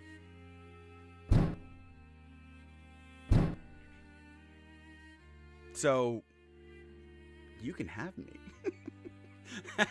Hello, Mystic Wolf. We choose you. Damn it, I can't outrun those balls.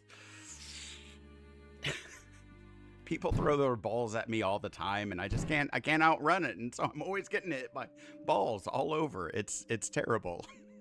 That's the most Kebby thing ever. I know, I love it. For real, they do. Just take your meds, yo. Hey T, how are you doing? Carjo did smash her pass with Hollow Knight, and we disapprove of most of the choices, but it's okay. Carjo is still loved. There you go. You know what? That's how it is. Welcome to the Madhouse. Straight jackets and medications for everyone. Here, let me go through and welcome in everybody. Y'all also, welcome to the Madhouse. Mommy Mongoose is here to entertain, but don't get too comfy. The doctor might prescribe some rest if you're not on your best behavior. Just kidding. Mostly. Enjoy the show, and remember, what happens in the asylum stays in the asylum. Yes, follow Karjarama. She is so great. And Karj, oh, we have got to get together. Yeah, Circuit Breaker. Thank you. Yes, Circuit Breaker. Right, we call it a breaker for short. Yes, thank you, Sifu, for that. Yes, Jesus, LOL. Thank you. We've got Jesus, y'all. We've got Jesus, and everyone, we're gonna need him today. Skeletor, thank you. Skeletor, thank you. Shy Guy Rambo. So hesitant with those big old guns coming, popping out of the jungle. Like so hesitantly. Hello, Mystic Wolf. I love that name. Hello, Crunchy. How are you doing? Rogue Peep. Royal Rooster. How are you doing? Hello, Jackie. Golden Chips. That sounds good right now. Hello, Squirrely Girly. I love that name. I'm sorry. I love rhymes. Hello, Kevy. How are you doing? And I hope that you got some sleep. I kept him up so late last night. He and Liz, they were just like, I'm exhausted. I have to go to bed. And I'm like, you do. You earned it.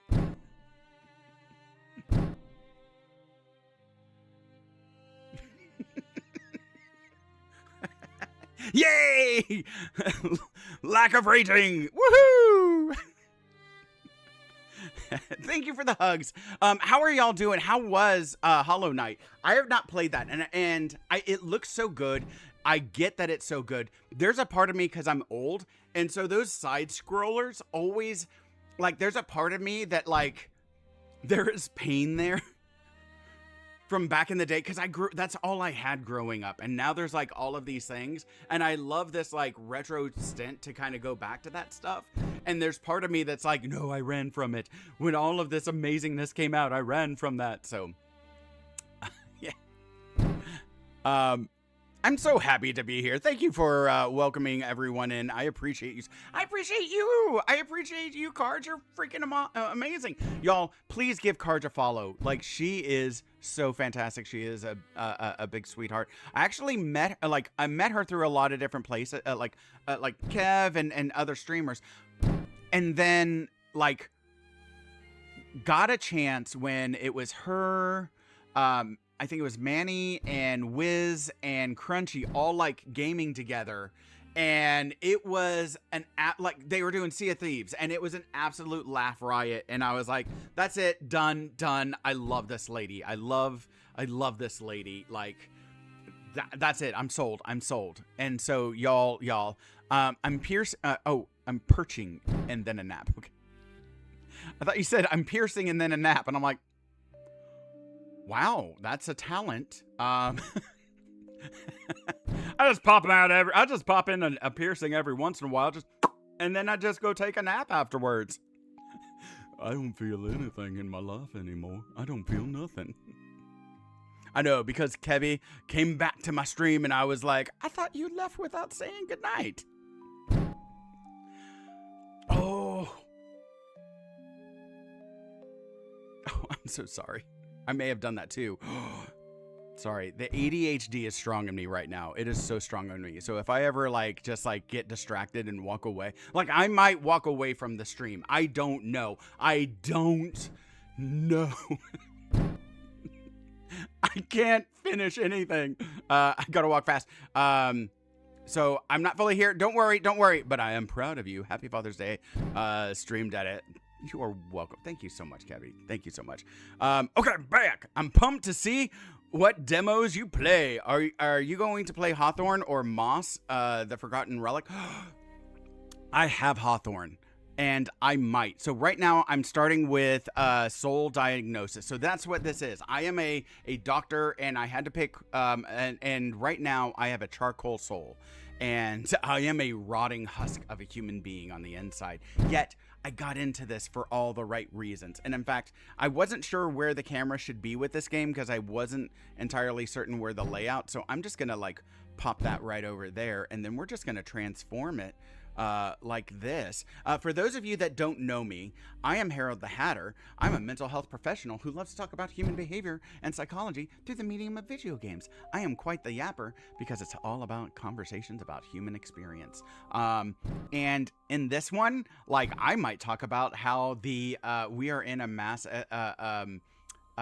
resignation right now when it comes to like all kinds of healthcare professionals, because our system is grinding their souls, much like this husk of a human being. So I might talk about that a little bit in this game.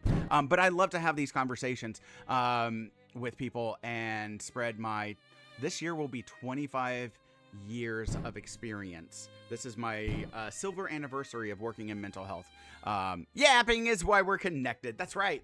So I'm going to play this for a bit, and then I might switch games. I may not even finish the demos. I'm just going to play them a little bit just to kind of get an idea of like, hey, is this cool? So far, I love the art in this game. But we just kind of started. I chose the character, and then we might jump to a different one just to kind of see what it's like. But I don't know.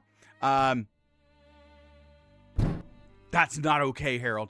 Kebby just usually says good night. I need to make sure I do that. Never fault someone for saying goodnight. That's right. Damn, why is there a picture of me there? I know, right, Demoris? I feel it. I want to play Hearthstone so badly, but I only have a Switch, but it looks amazing. I know. I really want to play that. I was like, and if I don't get to play it here today, like when I leave stream, I might look at like playing it with my kids and be like, I don't care. We're playing. I'm proud of you. Thank you, Kebby. Man, Nurse Pudding. That's right, man. Nurse Pudding must have been a prize fighter in her time. I know, right? Look at that. It's a steel door. Look at this door, man. She is just going to town on it. Okay.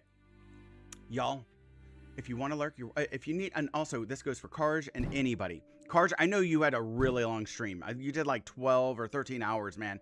So if you need to raid and run, please feel free to raid and run. If you need, and this goes for anybody that's been hanging out with her, especially all night.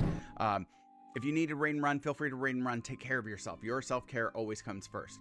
If you want to lurk, you're welcome to lurk. I love lurkers. And if you want to hang out with us, we're a big kooky bunch, and you're welcome to come and hang out with us. If anybody wants to join the Discord, you're welcome to join the Discord. You'll be able to keep up with my schedule and see all the different fun things that we're going to do. I actually, after some of the things that we kind of talked about earlier, there's a movie that I'm like, we might need to have a movie night with this documentary, because I really, really like the concept, because I love talking about like forgiveness and, you know, working through pain, because I work with a lot of like trauma, moral injury, all kinds of different burnout,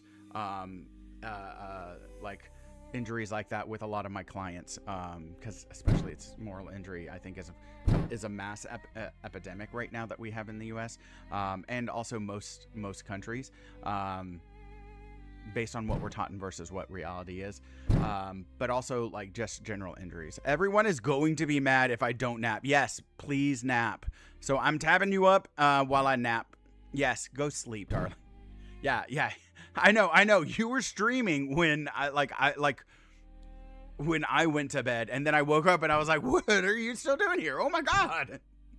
Holy crap. She is a lady of better endurance than I. Karj can last longer than I can. It's the sad truth of my life.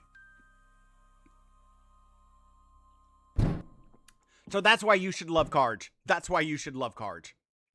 Good night, chat. I love you, lady. I love you, lady. All right, y'all. Let's see what this nurse pudding wants. It's as if you have spent your entire life making a sequence of wildly incorrect decisions that culminated in this moment of absolute misery. You look at the lone, lumpy pillow on your rigid sleeping cot and fantasize about an endless darkness without borders, impenetrable to sound, or sight, or thought. So I break coping into 3 areas: distraction, and now I'm gonna brain fart on it. Distraction, expression, and processing, right? And when you get into a lot of distraction, you move into avoidance and escape, right? And that can also be, like, in severe cases, the terminal aspect of mental disorders, right? And what I'm hearing right here is an extreme, like, not that far of an extreme, but an extreme version of that avoidance, of that escape kind of concept of wanting to box one off from all of the experience, all of the difficult emotions that they're going through. So building up resilience would be a really important aspect with this provider. And this is not, this is definitely sounding like burnout, right? And this is not an uncommon experience with providers right now, healthcare providers, whether it's nurses, PAs, physicians, you know, any, like, a lot of staff, MAs, like therapists, all kinds of different staff, right?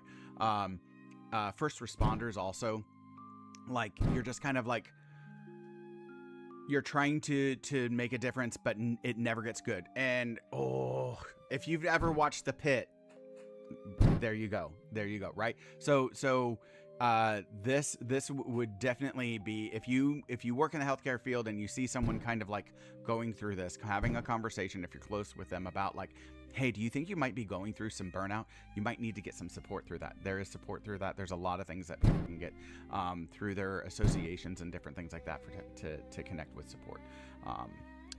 It's a big thing that a lot of the or different healthcare organizations that I have spoken to and stuff like that, that they're working to try and support. I'm sorry, what sort of incorrect decisions have I made? That all seems a bit grim, doesn't it?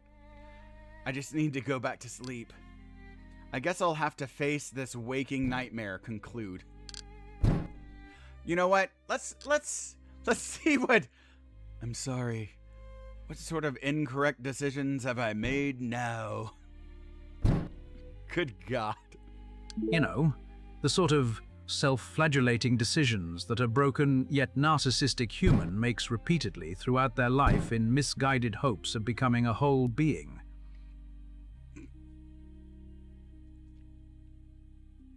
Fair?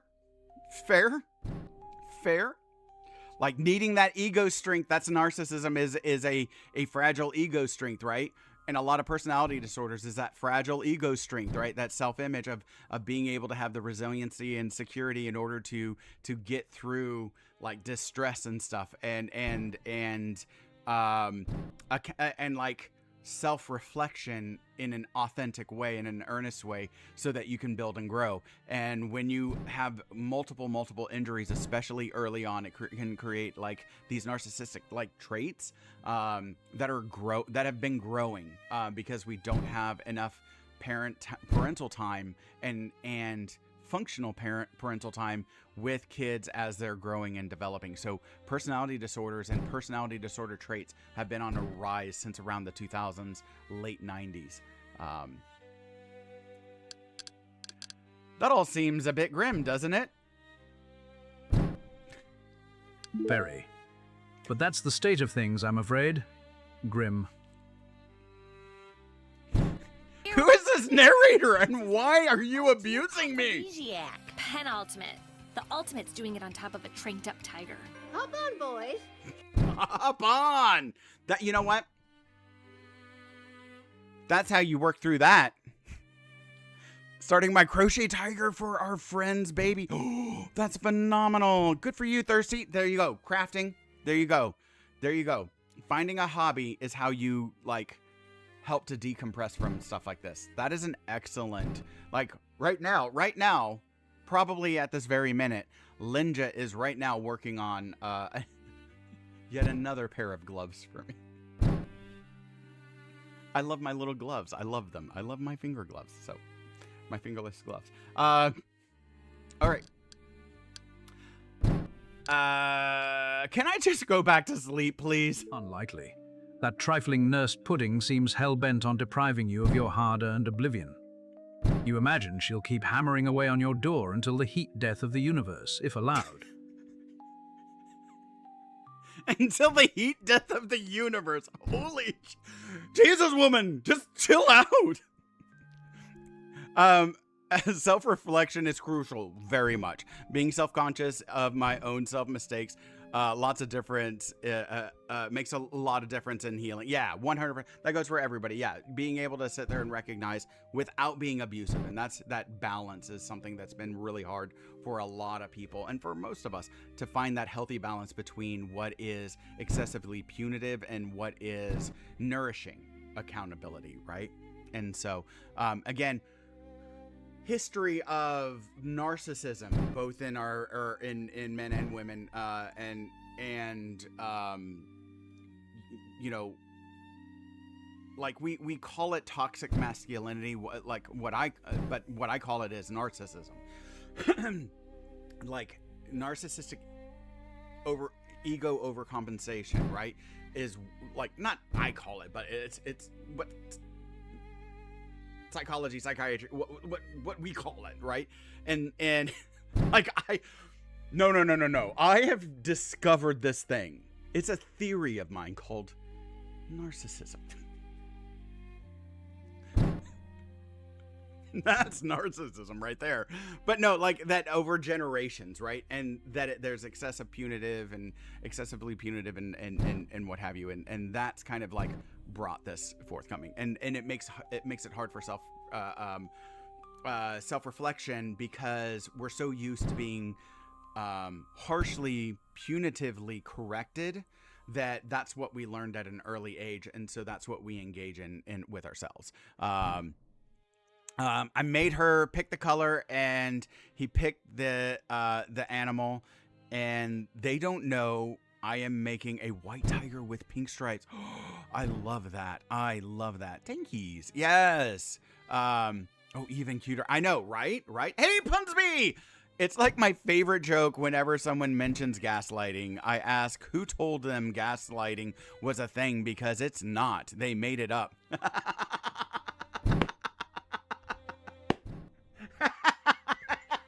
That's not a thing. That was totally made up. All right. We got pudding. We got pudding at the door, and it will not be ignored, god damn it. Okay, I guess I'll have to face this waking nightmare and conclude this experience with my internal, like, charcoal soul, I guess I'm talking to. So charcoal soul, what I see here, or what I hear here, is this is basically provider burnout is what it is. This is provider burnout, is what I'm assuming. So it's an inner dialogue. I guess this is an inner dialogue with my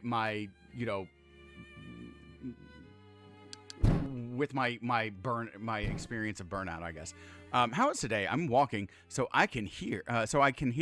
But how's it going? So I can't hear. How's it going? How's everyone? Awesome. I guess I'll face this walking nightmare. The day's going really well. It seems you have little choice. You are merely a passenger on this ride. I'll be your passenger princess.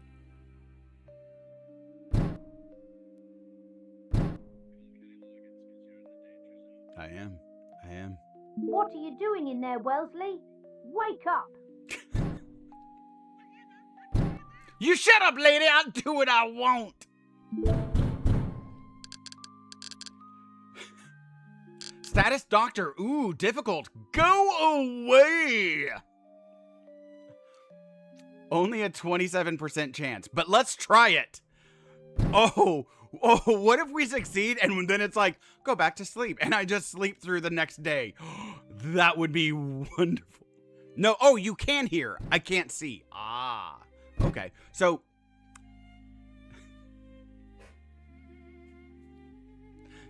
Kev, I'm good at being this doctor thing right here. I'm seeing.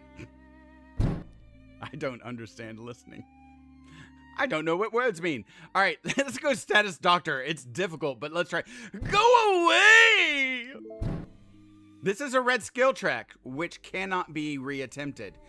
Are you certain you would like to proceed? Well, you gave me no other choice at this point, so it's continue. Oh. Yeah, what do I care? Oh yeah, by the way, choices matter here. Choices matter.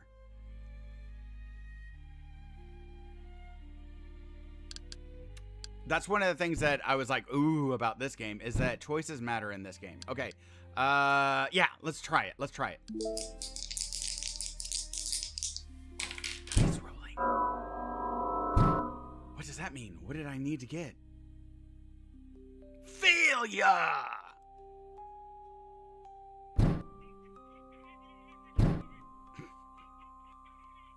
Listen, Pudding! That's it.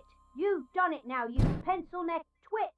You hear a peculiar sequence of grunting noises, interspersed with some unspeakable language and foul curses. With a cry of twisting metal, a sudden blast of searing light nearly blinds you. The ogreish, square-shaped figure of Nurse Bridget Pudding stands in silhouette, panting menacingly. You attempt to scrabble away, but a mighty hand snatches you by the collar of your white coat. It's time to get to work, Dr. Wellesley. No more dicking off in here. You twist and squirm in terror, but the iron grip and furious conviction of Nurse Bridget Pudding are unassailable. She drags you out into the pallid linoleum and deathly lights of the hospital hallway. That was fantastic. I told you she was a prize fighter. Razman, you are not wrong. You are in a hospital. There's no mistaking the endless hallway of filthy checkered linoleum and blindingly dull fluorescent lighting. While this particular hallway seems alien to you, the existence of such a hopeless place makes you feel right at home. This is one of the most depressing things I have ever experienced. Like, this is... It connects so much with my inner soul of being. Hi, friend. Hey, Cotton Katie. I got you up while I go to my mom's for a cookout and meet my new nephew. Oh, awesome. Congratulations. Well, hey, welcome to the Madhouse. Straight jackets and medications for everyone. FYI, ads are starting in about 3 minutes, but I'm going to continue playing. I normally pause, but since we're just doing demos and stuff, I don't know. I might do this one. I'm kind of loving this. This is crazy. So just FYI, if you are a follower, I am streaming this to YouTube also. So if you want to go to YouTube during the ads, you can go back and forth, whatever you want to do. YouTube does not get the ads, so it doesn't matter to me. Whatever you want to do what works for you. Once again, proud of you. Thank you, Kebby. False risk, my God. I know, right? Look at this man. Look at him. This guy is having a rough day. And you look at all these papers and things around here. This dude is getting hurt. Look at him. Look at him. I don't even know what he's doing with his arm right here. It's like he's like wanking off a giant, and his gut and his head, it's all hurting. Or he's like trying to bang on the lights or something because the lights are too bright. Like what is happening here? But also, I love that these are actual like people's images rather than like animated. Like, that's great. That's great. I love that. Thank you for the shout out to Cotton Katie. Y'all, I love Cotton Katie. And if you love Buc-ee's, you will love Cotton Katie too. She is just Buc-ee's as a human being, and her love for Buc-ee's is unparalleled, and I love her. She is awesome. This looks like my first job. I don't, right? I see a friend in the corner. Man. He deserves to be hurt. I know, right? The doctor is standing in a puddle of piss. You know why? Because he's given up on hope. He's given up hope, all hope of this existence. I don't know what this is. This is a nightmare. And he's like, this is home. This is home. Yes, y'all. Also, I'm sorry. I'm so sorry that I didn't say this. I think I glossed over this. But y'all, you want to talk about, like, before we go into ads, you want to talk about one of the most beautiful people. Please follow Hunojo. Hunojo is on both YouTube and Twitch. You need to follow them wherever you are, and go check out their channel. They are amazing. He is an amazing human being. On Twitch, he streams with his lovely partner, Liz. I absolutely love and adore this human being. Everybody that knows him loves him because his true heart is something that is unparalleled in how beautiful and magnificent it is. His compassion for people, his care, his love. He's just a really, really beautiful human being. And having him in your life, you know, going into those Twitch channels and those YouTube channels will make your life better. I am not kidding about that. You will feel better because the world is there, because they are he is in the world and she is in the world. They are phenomenal. I love them to death. By the way, like with our phone calls, Linja's often there, and like the whole time she is laughing her ass off. The whole time she is laughing. Oh, the songs, she was dying. She's very quiet, like she doesn't want to be heard, but I'm like sitting on the couch and she's over there and she's like dying laughing. It was great. It was great. When I was listening to the songs, it was great. Yeah. Oh, she was having a blast. Oh, and when we're in the car, she will rag, like if there's an opportunity to rag on me and you know, sometimes I need to be cut off at the knees a little bit. I need to be reined in. Sometimes I need to be railed. Sometimes I need to be reined in. But I don't need to be railed in. Maybe I do.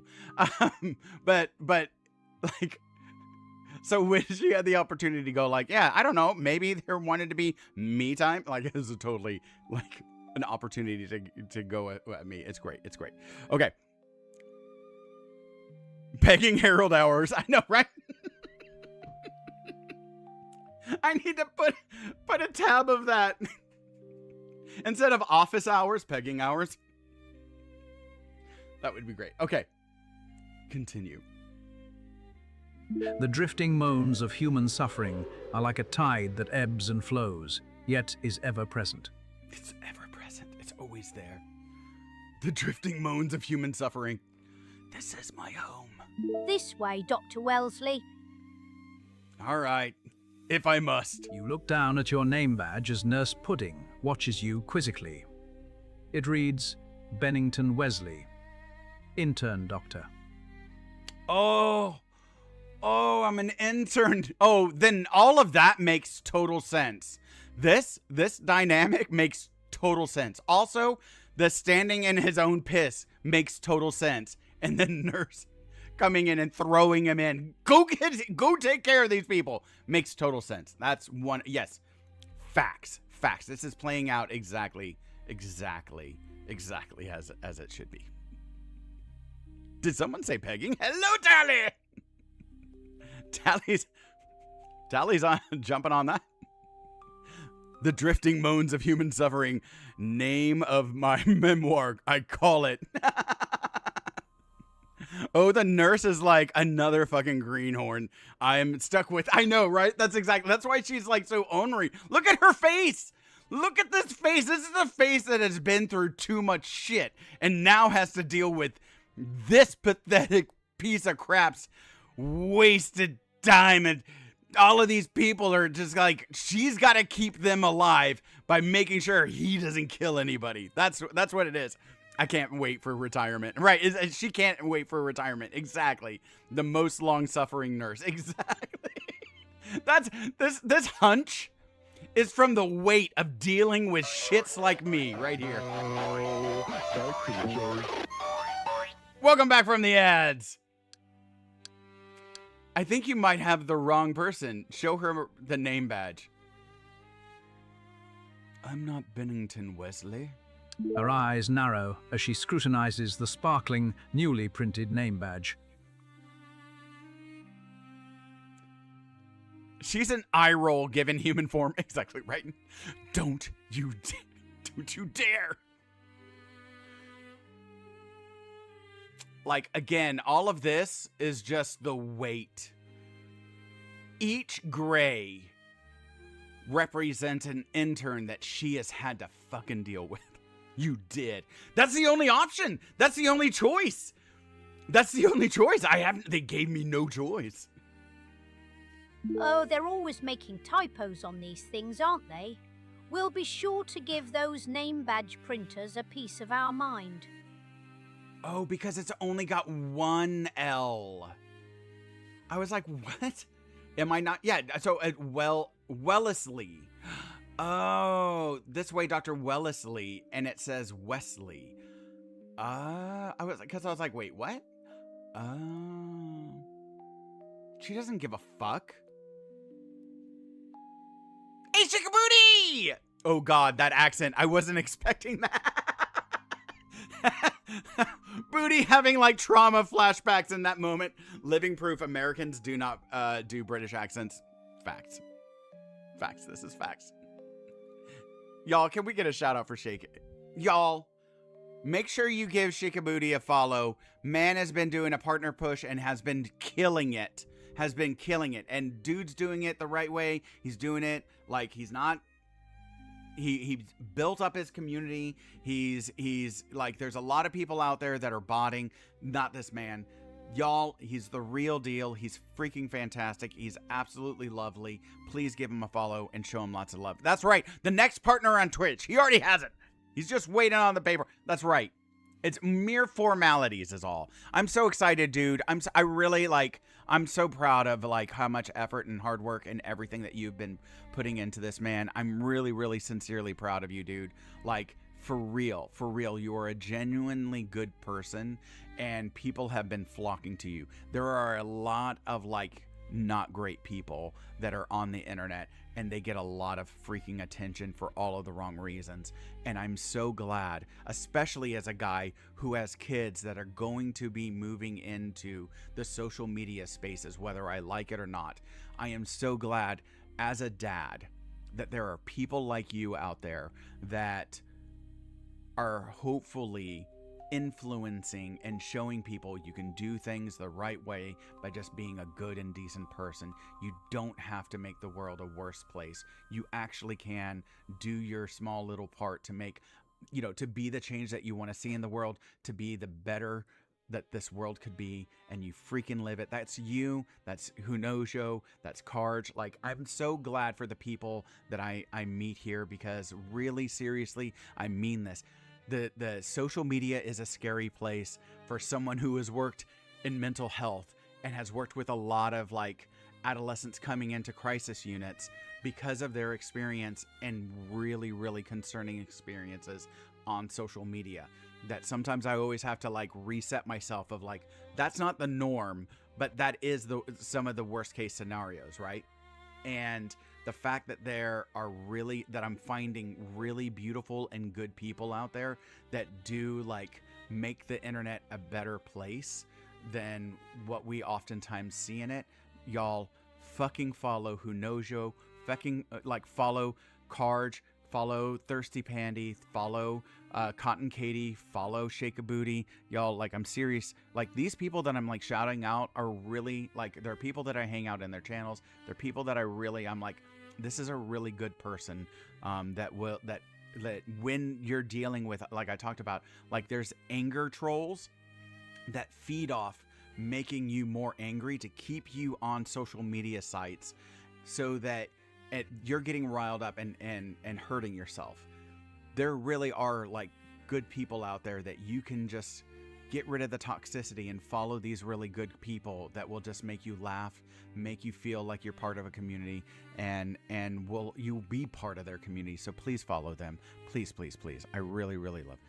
You are one of them too, Harold. Thank you. Thank you. Thank you, Crows. I'm trying. I hope so. I hope so. Thank you, Karj. Like seriously, like we really can be the change that we want to see in the world. We really can. So we don't have to be this guy that's already given on hope. Oh my God, the fact that he's an intern and he's already like, I'm already burnt out. I just became an intern and I'm already burnt out. Oh no. Oh, buddy, you've got like, depending on the internship, you've got like another 4 to 6 years. Oh, let's not break our boy. Let's not break our boy. Bennington. Oh, Bennington. Bennington Wellesley. You catch a glimmer of what might pass for joy in the assertion that Bridget Pudding will have the opportunity to demean and berate the lowly badge printing staff again. The marginalizing of lesser beings is a celebrated method for keeping oneself afloat in places such as this. Oh my God. That's part of what we talked about earlier. Family, man. That's right. That's right. This is all Fast and Furious, baby. Because here, you're fucking family. What happened to napping, huh, human? I know, right? Crow, I swear. Hey, it is a power nap. I don't got friends. I got family. Looks at my bald head. I know.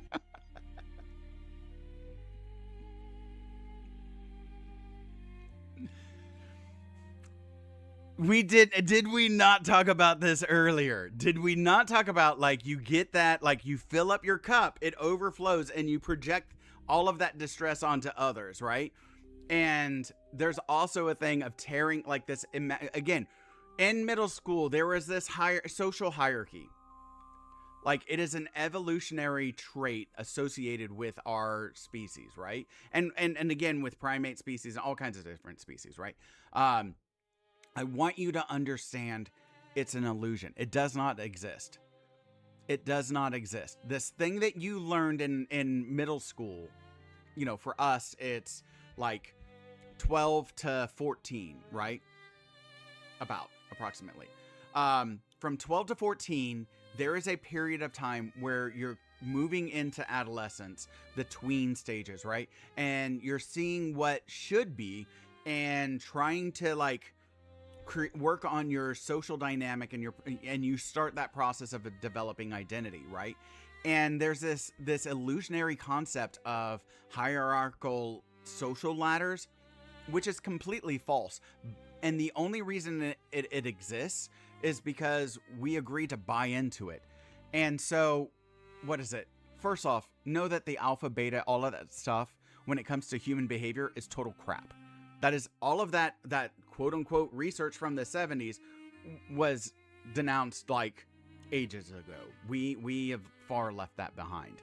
So, but the concept, I bring it up because the concept of the Sigma man, right? That they always talk about, the Sigma man. He's like an alpha, but he just does his own thing. He's like a lone wolf and he doesn't listen to anybody. He is just his own thing. No, numbnuts. That's just the person who has realized that this ladder thing that we talk about, it's all a load of crap. It's all just BS that we have made up, and it's not real. And they're just ignoring those social structures. And we as people want to follow, right? We have a little bit of a lemming herding kind of like learned habit, because there's safety in numbers, that we'll want to follow that person, and that we all can be that person. There's nothing stopping us from being our own Sigma man. Like, lemmings don't do that. I know. They get such a bad rap.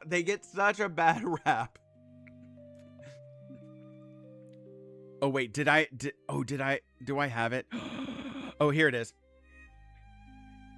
Right, come on, man. Why Why are we hurting animals like that? They don't do that, right? Disney just hacked them off a cliff to make the film, right? I know.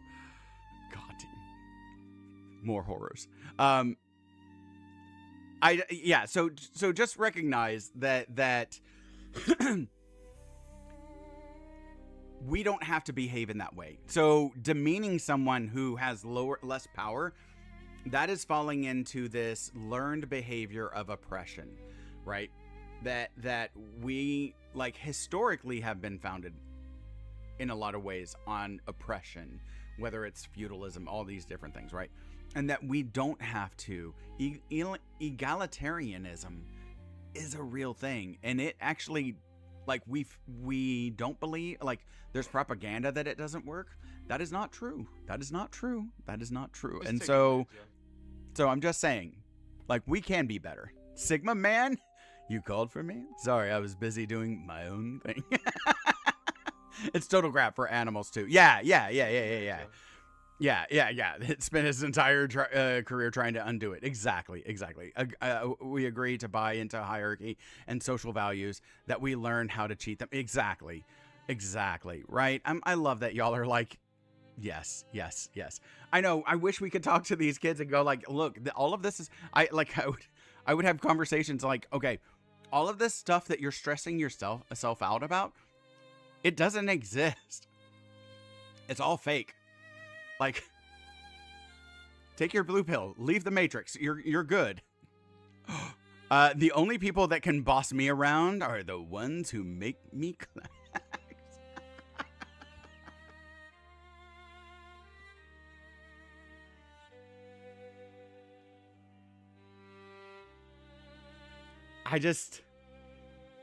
Yeah. Yes. Facts be facts. I have sticky toffee. I love Railbound. I love that you came in with I have sticky toffee after Tally Tamer coming in and saying like the only ones that can control me are the ones who make me climax. And so, yeah. I mean, in the meantime, I just stopped my car on the highway to save a baby bird. There you go, right? There you go. Generosity. Be the change that you want to see in this world. It's like the guy who wrote Jaws spent his whole life advocating for sharks. Yeah, right? Like, you gotta, like, I made a mistake. I profited off of my mistake, and now I'm gonna try and use that to do good in the world. Yeah, I think that's good. Like, accountability coming back. People were so mad at me. Good for you. People get upset at me for stopping for animals too. Yeah. Good for you. Food, sex, food, saving wildlife. That chat. That's the chat experience. That's right. Sex, food, and saving wildlife. Welcome to the madhouse, y'all. Welcome to the madhouse. Is it possible that they misprinted the badge and that I'm not actually a doctor? Do you think maybe this isn't even my name badge? Is it possible that you've mistaken me for some other less handsome doctor? Yes, of course. I am Dr. Wesley and Wellesley and move on. Of course, the damn badge printers and their slippery fingers are the culprits. You know, no. Let's have a psychotic break. Let's and also this is heart. We gotta, is it possible that they misprinted the badge and I'm not actually a doctor? Maybe this is burnt out and just trying to escape and go back to bed. It wouldn't surprise me in the least if those incompetent badge printing chimpanzees had bungled their one and only task. It's as if they thrive on a constant output of failure and disappointment. But no, you are a doctor, Dr. Wellesley. It's time to start acting like one. Oh, okay. No. It's Wellesley, even though it's okay. I want to say Wellesley, but no, it's Wellesley. Okay, I'm just gonna do it that way. All right. Now that should be merch. Sex, food, saving wildlife. That should be merch. Oh, that's a good idea. Send that to me, Crows, and I'll have to see if I can put that on a shirt.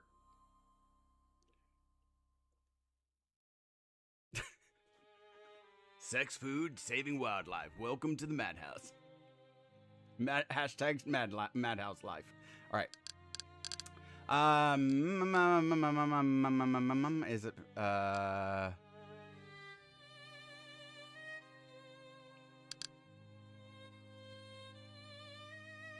do you think it's possible maybe this isn't even my name badge? Maybe No, I don't think so. This is clearly your badge, Wellesley. Okay. Then yes, of course, I'm Dr. Wellesley. Let's move on. I should have done the less handsome.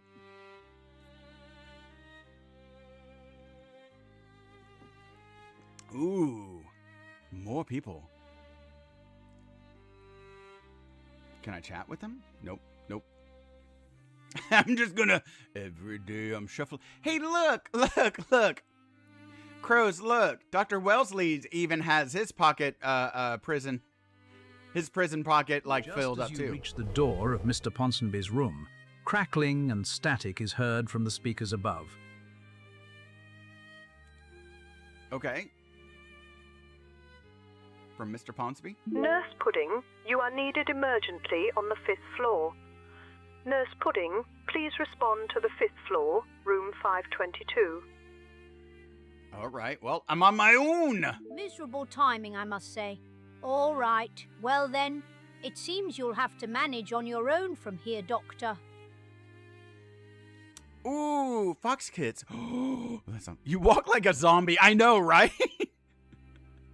Not enough beans in the diet, lack of fiber. These are facts. Look at, I mean, like, the guy is just, he's just not investing in himself. She unceremoniously pushes you into the patient's room. No.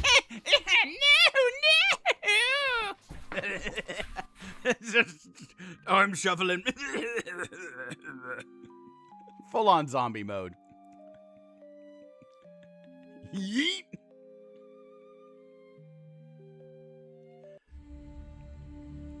No, I don't want to. You arrive to the bedside of your patient. Oh, thank you for tucking, buddy. Thank you for tucking. Oh, crap. Okay, so he is having a hard time breathing. Okay, so that's incredibly labored breathing. And he is tucked. There's no indecency here. She's sponging him or dabbing him, probably from all of the exertion of trying to, like, breathe. He's using ancillary muscles here in the ribs, right?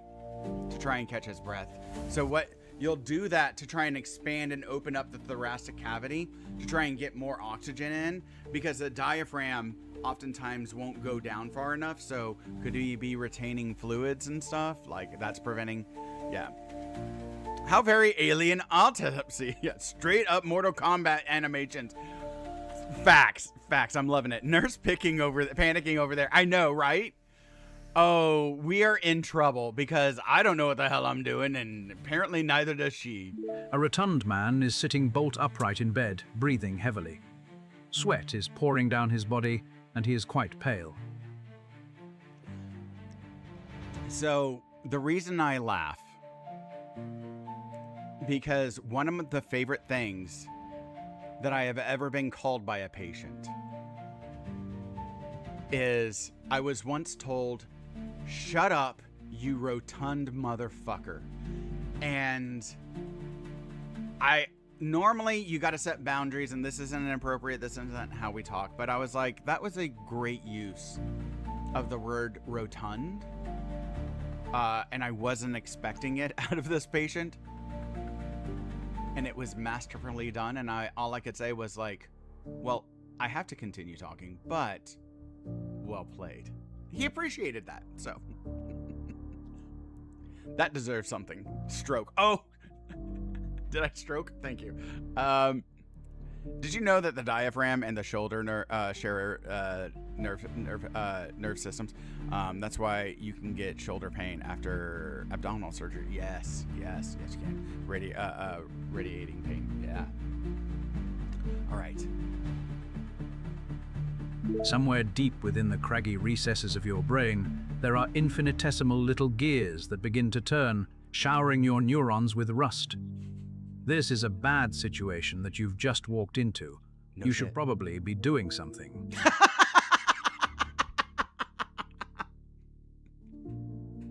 You think? Jesus. Not gonna lie, that made me laugh out loud. Rotund is such an underused word. It is.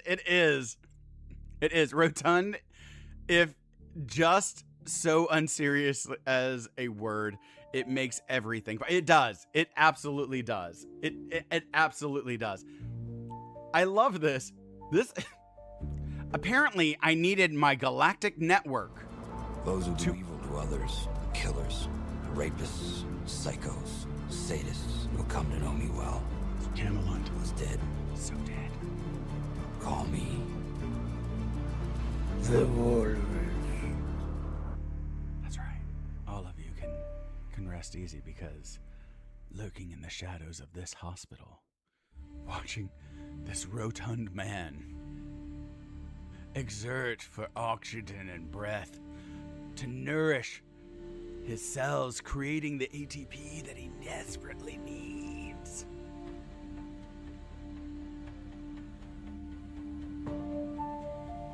Ensuring that no evil will befall this room. It is the Walrus. Hello, Camelot. I have been lurking the entire time, just finally paying attention, and now I see you have a nurse wiping down Ron Jeremy. I know, right? Well, now that you call him Ron Jeremy, I'm kind of like, do I actually need to do something? I love that I have a galactic network. And I needed that to go like, something's wrong. I should probably help this situation. But I really don't want to. Damn. Guess who's here, Camelot? Oh, Camelot and Punsby? This is good. This is good. All right. Frothy sputum leaks from the corner of the man's mouth as he peers over at your name badge. God damn it. A great talk to Wesley. I seem to be in a bit of trouble here. His coarse breathing echoes through the room. You feel an instant connection with this struggling man. You can feel the weakening energy of his spirit reaching out toward you like a tentacle, groping for relief, for safety. You are his sworn guardian, the sentinel of his soul. Oh,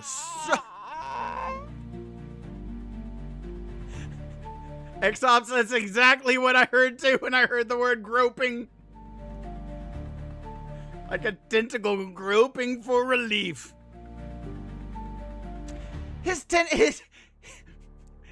soul, his spirit, it just has these... Shame.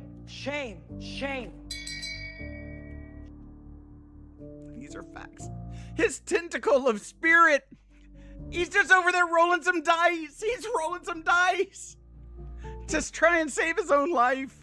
Feel worse because now you know Ron Jeremy's tentacle is groping. And he's tucked. It's just coming underneath. He's ill, you freak. Crows, thank you for the emote. That was great. Great timing. I know, right? Great timing. Okay. I am his sworn guardian and sentinel of his soul. This is facts. This is facts.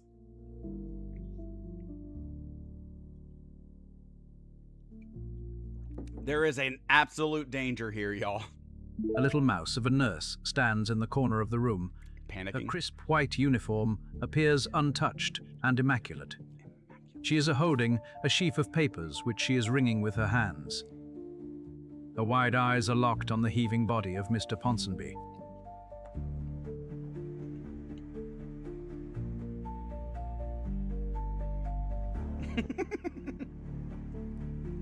Come on, y'all. Come on. You know what you're doing. You know what you're doing, game.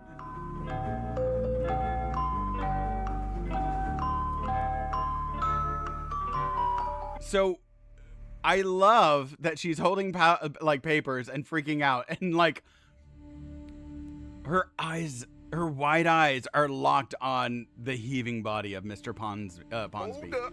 Wait a minute. Something ain't right. Yeah, something is not right here. A tall aide stands beside the patient, firm and statuesque. She uses a towel to dab with futility at the sweat that pours from the man. She watches you expectantly but averts her eyes when you look at her.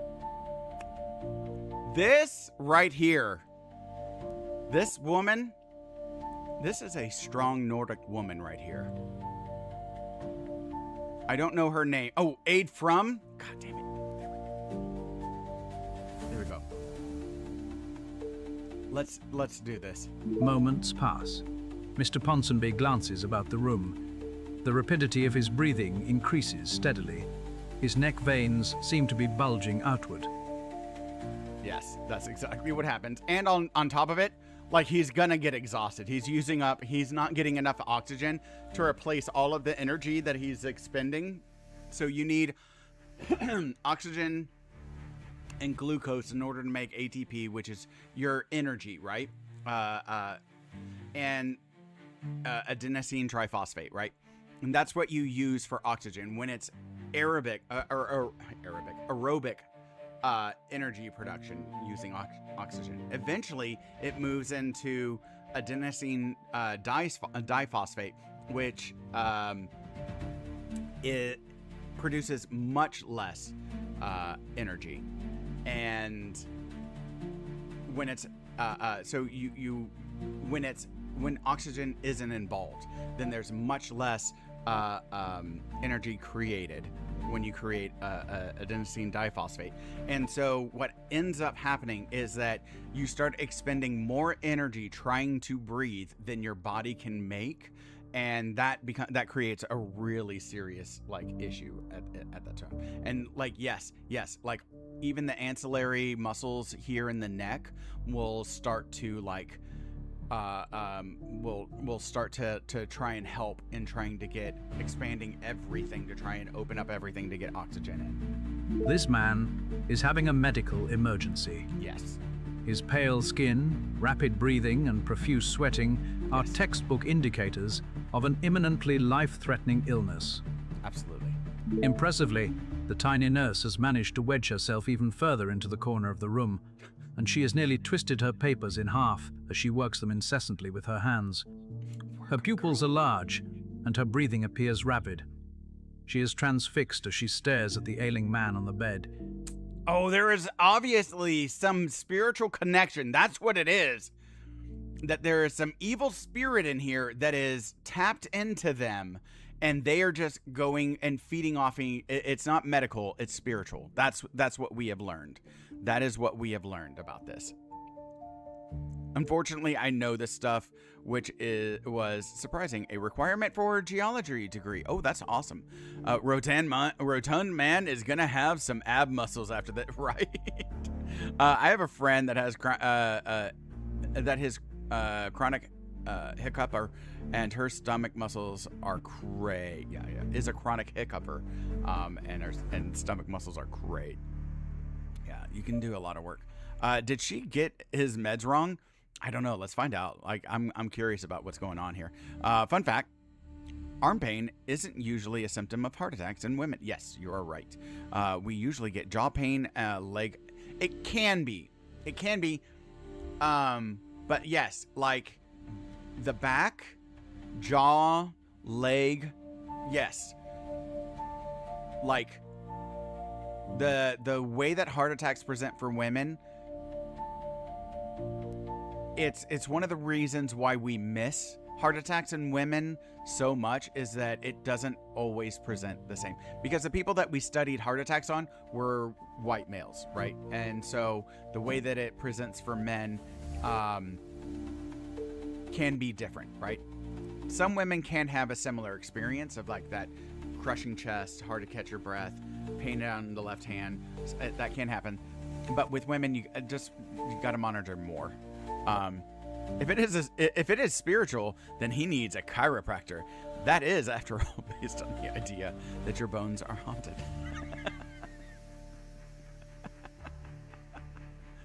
God damn it.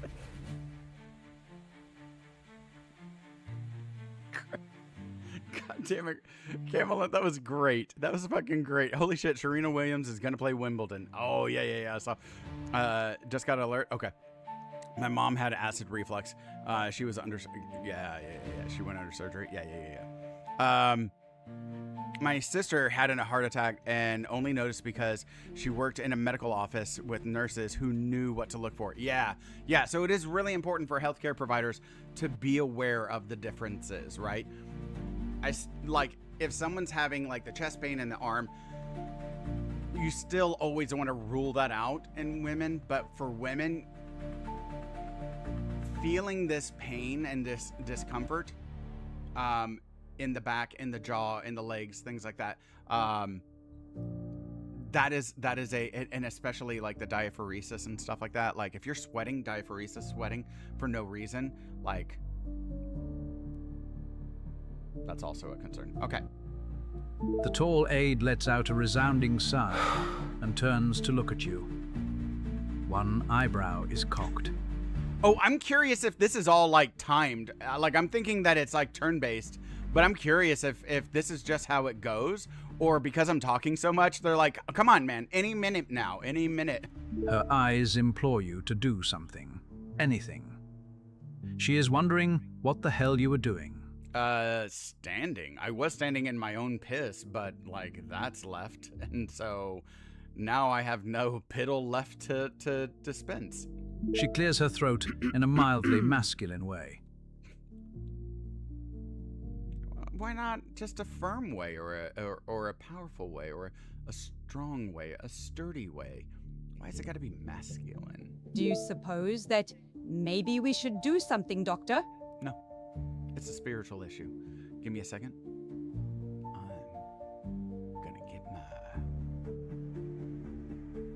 I'm gonna go and sage the area. The tall, muscular form of the Lady Aide appears to grow in size as she stares you down. Her Adam's apple bobs up and down as she swallows. You begin to fear that she might rough you up if you don't say something. Now.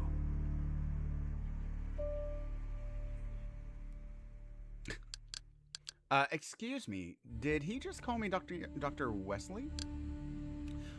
What's going on here exactly? Shouldn't someone be doing something? Can't someone help us? Who's in charge here? Okay, we need to do something. Proceed. Excuse me, did he just call me Dr. Wait. Oh, I don't have a number one. Did he just call me Dr. Wesley? Yes, that would be you. Are you quite certain? That dreadful nurse thought my name was Dr. Wellesley. It's right there on your name badge, Doctor. Bennington Wesley.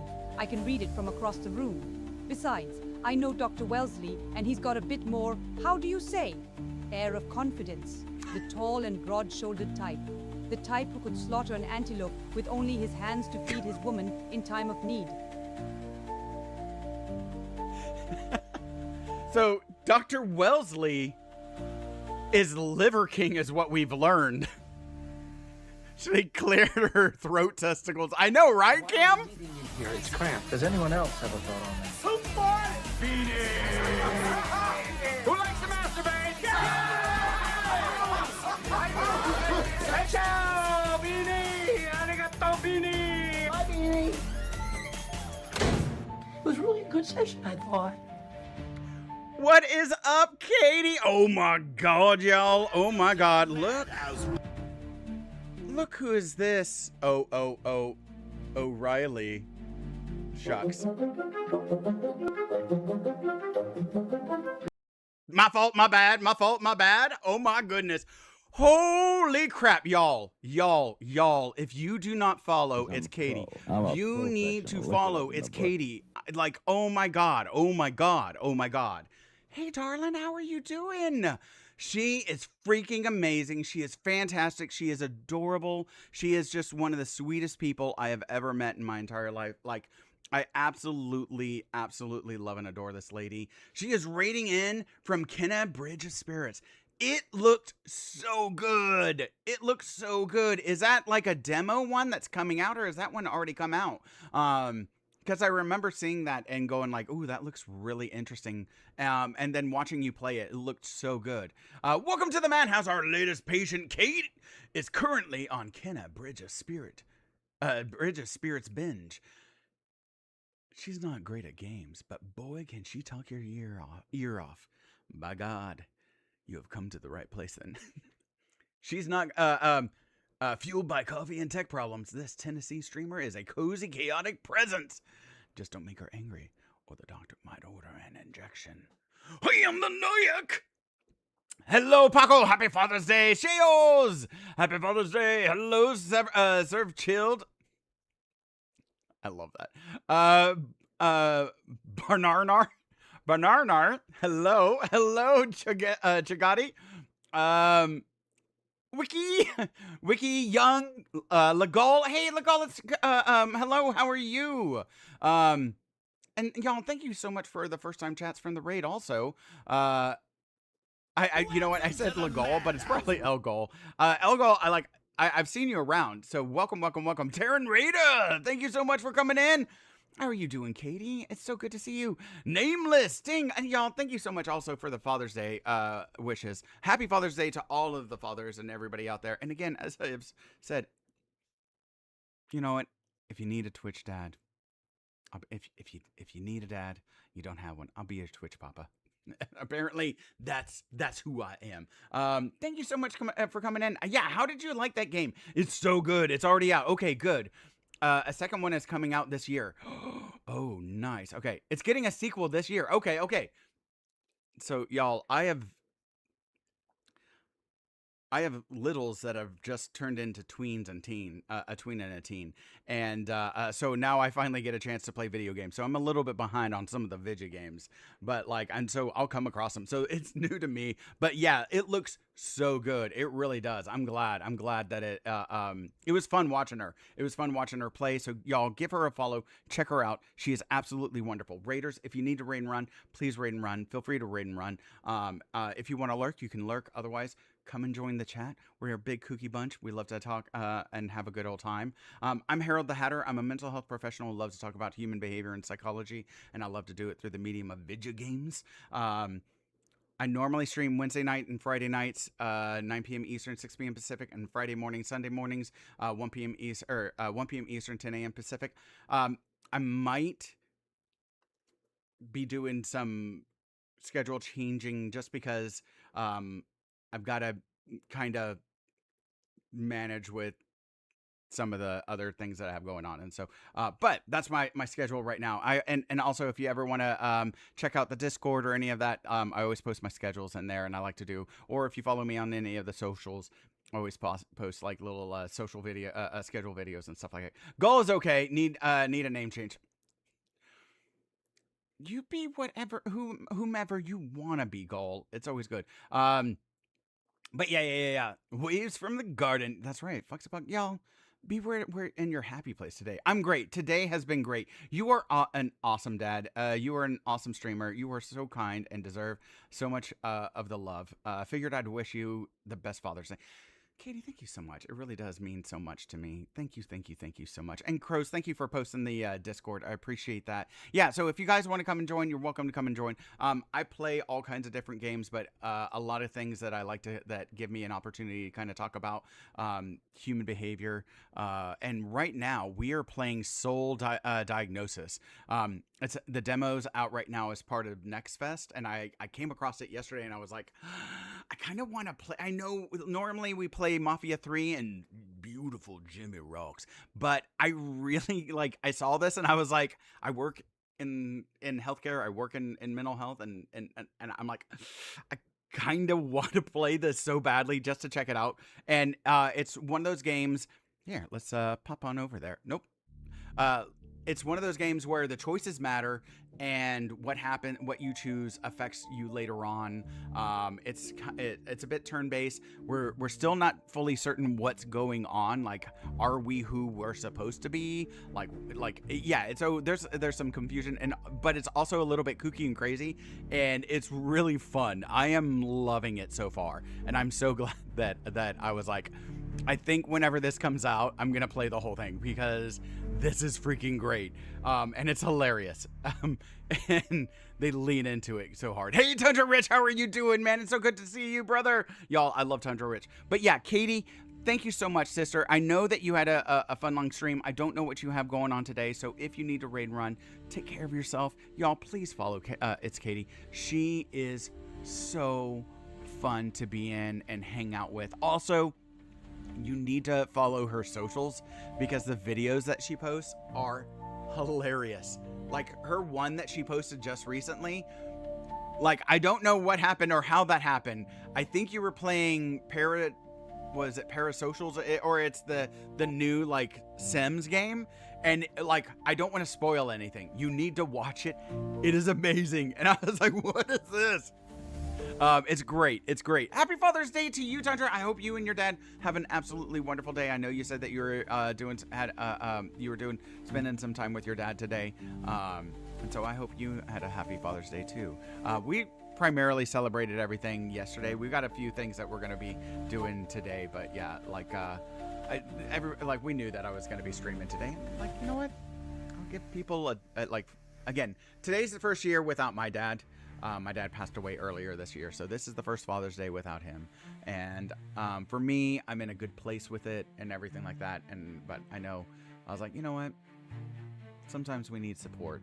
And so for those of us that don't have dads, it's a good place. It's a safe place for you. Okay, so I have got a large Germanic Nordic, I'm assuming she's German now. So I have a large German woman. I am a medical intern. I have an undressed man, fortunately tucked, in respiratory distress right now. I've got a nurse that is terrified and panicking. I've got a medical assistant. Yeah. We've got Ron Jeremy here, just struggling, and I've got a nurse's aide, like a medical assistant, like coming in, and just a CNA like looking at me like, what are you doing? What are you doing? Do something. Stop being so silly. So this is my second year without my dad, and we never did anything about it when he was alive, but I've really struggled with it this year for some reason. Second year, the first year, okay, for people that go through loss, the first year there's a little bit of a dissociation. Like it's almost like it hasn't fully clicked that it's real in a way, right? So there's a little bit of the body and the mind doing a little bit more extra protection. So I expect next year will probably be harder for me. My experience in 25 years of working in mental health is the second year is usually the hardest, because that's when all of the guards and stuff like that, defenses and guards, tend to be more let down, and it tends to surprise people. But it's not, because the body is like still in a little bit of a protective mode that first year, and we tend to think that the first year is going to be the hardest, but our bodies are still in that, our bodies and minds are still in that protective state. Typically, not always, but typically from my experience with working with people and stuff like that, is that it's the second year that's usually the hardest. So all right, so let's try and see what we can do for this man, for Ron Jeremy, and make sure that those that love him don't have to go through that experience. His clothing fits precisely. He is not, quite so disheveled and worm-like as... So there is confusion about exactly who I am, and if I know who I am, and if everybody else knows who I am. And she is talking about a gorgeous, beautiful Jimmy Rocks-like man is this Dr. Wellesley, who Nurse Pudding was calling me Dr. Wellesley. But apparently I'm Bennington Wesley, because Dr. Wellesley is gorgeous and beautiful. This is my 7th Father's Day without mine. I am so happy I streamed. Helped me so much. I have the best support system with my stream. I'm very happy I allowed myself this today. Was very much needed. Yeah. Know what, Katie? That's a really great point, right? Like, turning towards your support network during those anniversaries of hardships, right? And being mindful, like, time of years can be real struggles. That's another thing, like, anniversaries of any kind of, like, time periods, like months, things like that. There's, like, these little subtle things that we tend not to necessarily think about that can trigger. So if we're noticing pattern-wise, like, same time every year, we tend to get a little bit more irritable and stuff like that. There might be something there related to that. And when I work with people, I'm always like, okay, tell me about, like, what you remember about this time of year, right? Typically there's something. And so it's the subconscious level of awareness that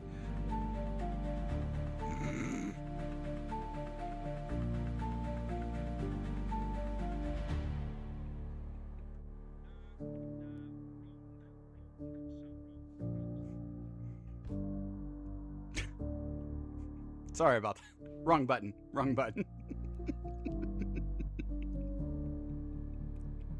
And so, but getting in the habit of reaching, instead of isolating and trying to deal with it yourself, that's sort of the disorder trying to isolate you. Yeah, I know, like,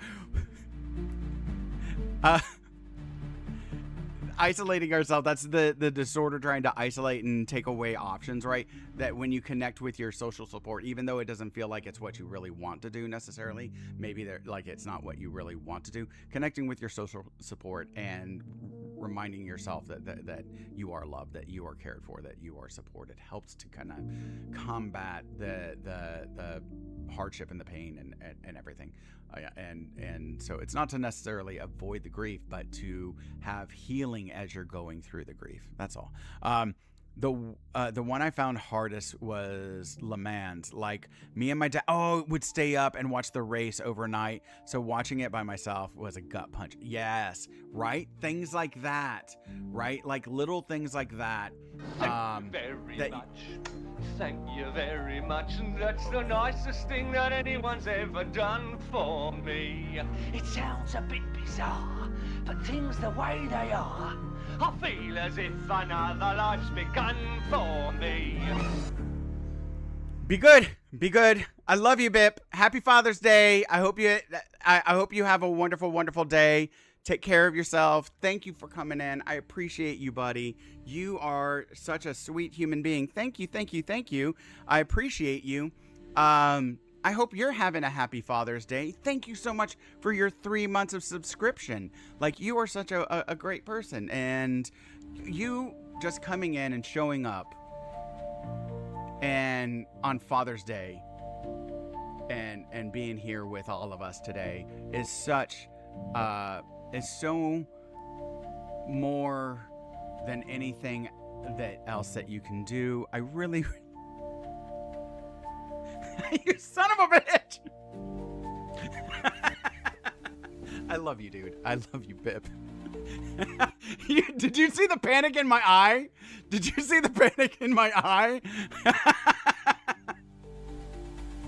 Bip, I love you. You know that, right? You know I love you, dude. You know I love you, Bip. Bip, I love you, dude. I am the chaos!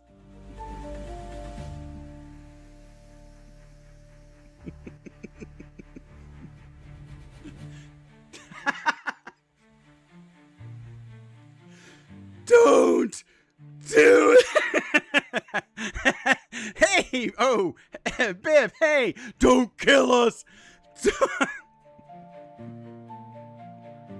I can't promise anything. Bip, I love you, brother. I love you. I hope that you're having a beautiful, beautiful day with all of the people that you love and all of the people that are in your life. Thank you so much for coming in. I really do appreciate you. Y'all, like, seriously, please give It's Katie a follow. Please show her all of the love in the world. She has a beautiful, beautiful community that you will absolutely love and adore. Server chilled. Let's just say I would like to have a Father's Day, but for good reasons, I haven't. Yeah, for 12 years. Yeah. So happy Father's Day to all the peeps that are lucky enough to have nice Father's Days. Yes, and again, please, like, yeah. So this is what the so. I've talked about this. I'm gonna say this a bunch because we got new people, we got raids, things like that. I want you to understand, like, whether you've had solid, parents or parents that seriously struggled with their own stuff that weren't always like the absolute best and perfect. Make sure you recognize that all of the mentors, right, that have kind of like stepped in those roles and appreciate them, show them lots of love, because throughout like our existences and our lives, we find people that come in and fuck so hard. What did you do? What? Oh my God.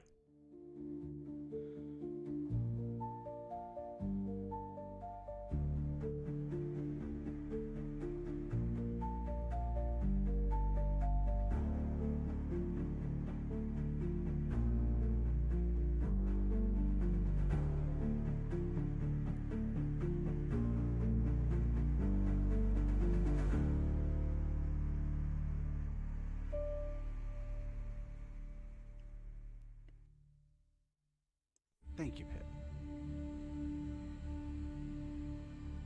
Y'all, like, seriously, I'm really, like, if you got a sub from Bip, like, thank you, man. Please thank you. Well, that's one way to stop Harold reading too much of chat. That's right. That'll shut me the fuck up. Please give Bip a thanks. And, because, like,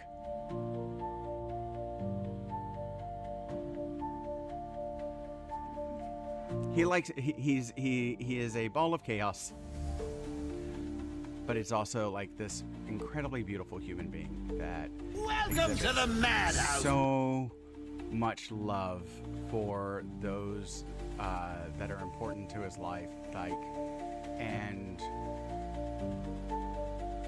like, I appreciate that there are so many that, like, I appreciate, like, one of the things that I have appreciated about doing this is that the amount of, like, love and appreciation, regardless of monetary and everything, like, just that there are so much, there's so much appreciation out there and gratitude, and I feel it also mutually, that especially on this day that's so hard for so many, like, I shake it for coins, motherfucker! I shake it for coins! My G-string jiggles with the coins, motherfucker! You train me? You train me. You're training me. You train me well. Trained. Loving it. Good at it. Train me? No one trains me.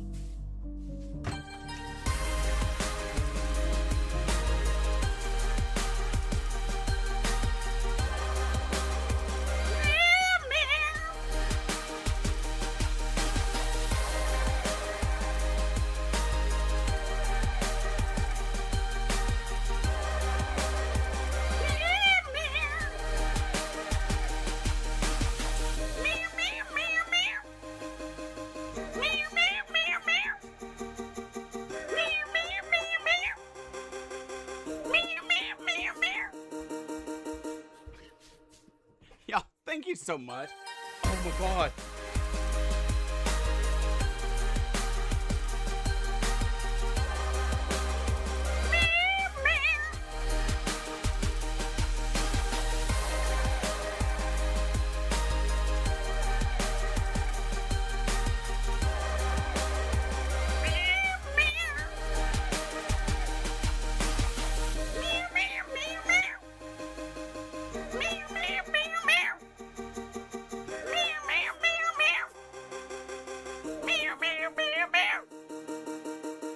Y'all, as you know, you slip me $1, I'll give you a data dance. That's right. That's right. I want...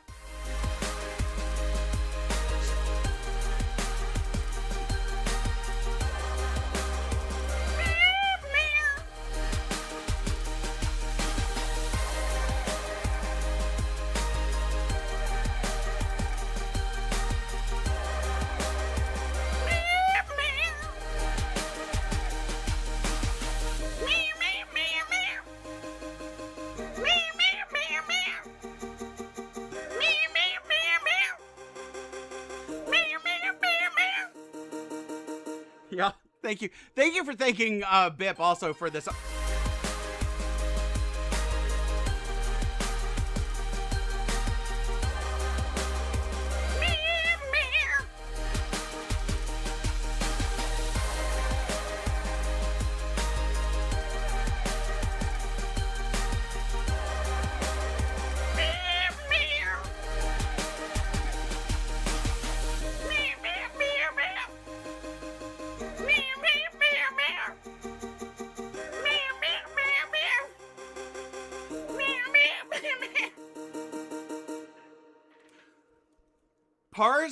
Parsi?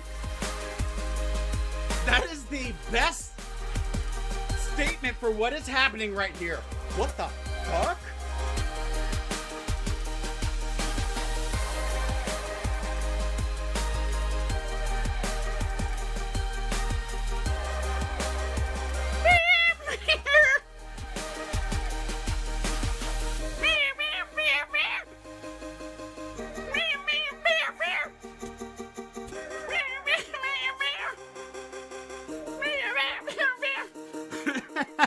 I'm sorry, I'm trying to laugh while... Bitch, you're thirsty. You're just thirsty, bitch. Go drink you some water. Thank you so much. Thank you so much. I shake it for coins, motherfucker. I shake it for coins. My G-string jiggles with the coins, motherfucker.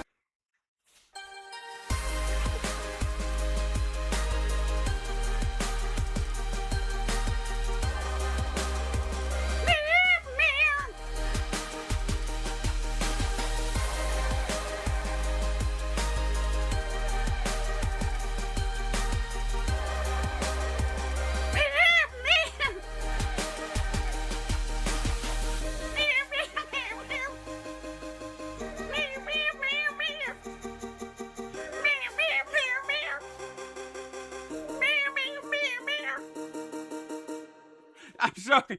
Parsby, you are in the madhouse. There's no leaving the madhouse. Welcome in. Most perfect statements. Nope.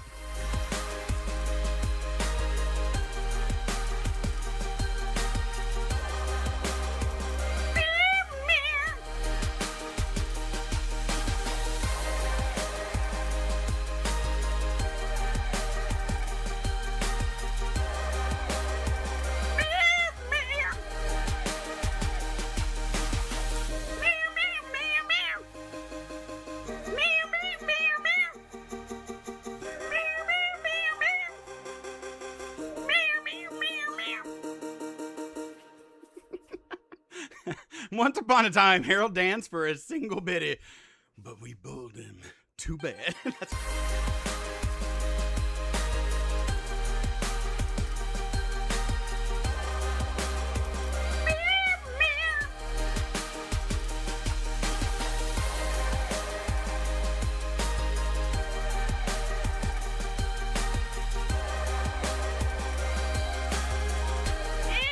Whoops.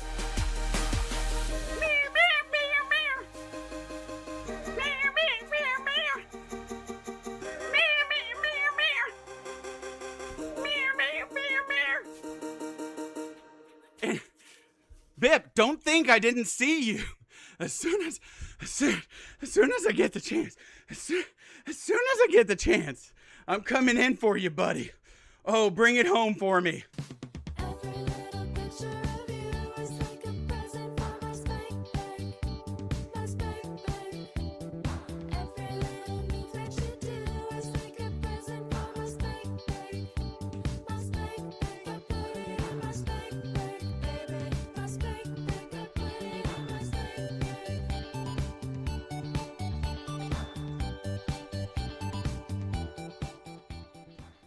Just take your meds, yo. That one's for you.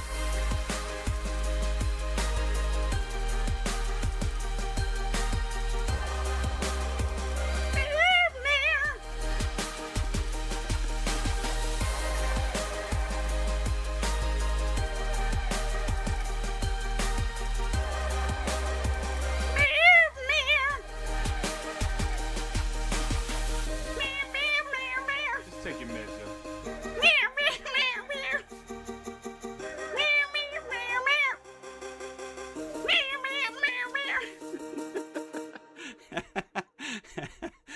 Bitch, you're thirsty. Oh, You're just no, thirsty, gross. bitch. Go drink you some water. I'm thirsty.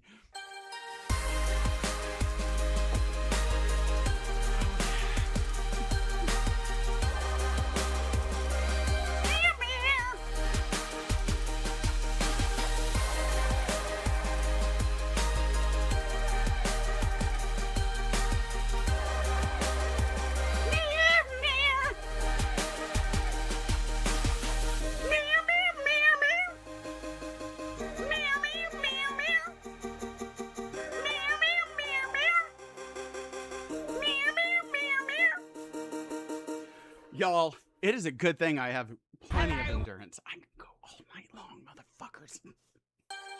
Shit, she's testing me. She's testing me on that one.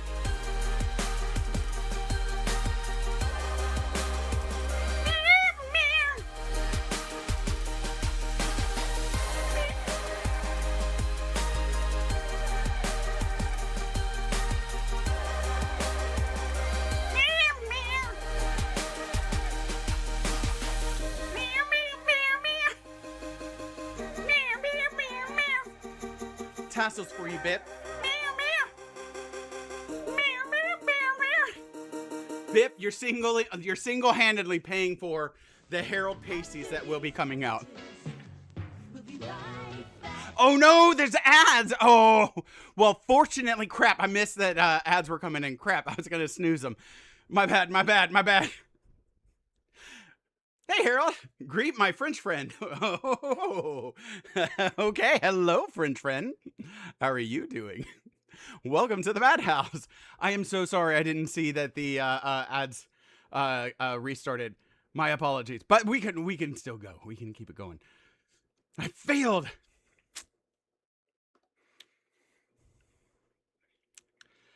Oh my God. Anyways. Let me. You know what? Let me. Okay.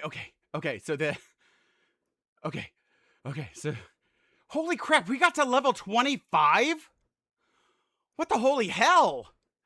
Hello. Y'all, shit, thank you so much. Hello, 7 Dulo, thank you so much for coming in. Seafood, thank you so much for saying thank you. 73787, hello. Viking Toby, hello, thank you so much, and thank you for thanking Bip, thank you so much. Anzar, thank you so much. Mr. Rusty, wait, Mr. Rusty, give it a gift to the sub. What? Wait, where? What? Oh, Mr. Rusty! Mr. Rusty, when we get back, I'm going to put on your alert. I am so sorry, Mr. Rusty. Don't you fret. You get what you put in. Sir Langston, yes, that was probably Bip. I think I saw your name come up with Bip. What the fuck? I gotta sub for this channel. Where am I? Parsi, thank you so much for coming in. That was probably Bip again. That was probably Bip. I can't even go back any further. Holy smokes. By chat coherence. Yeah. Well, thank you, y'all. Seriously, Bip and everybody. Bip, Katie, thank you for the raid. Bip, thank you for the resubscribing and the gifted subs. Mr. Rusty, thank you so much for the gifted subs. Sir Langston, thank you for the bits. Crows, thank you for the daddy dances. Katie, thank you for the daddy dance. Scara, thank you so much for the daddy dance. I appreciate you. And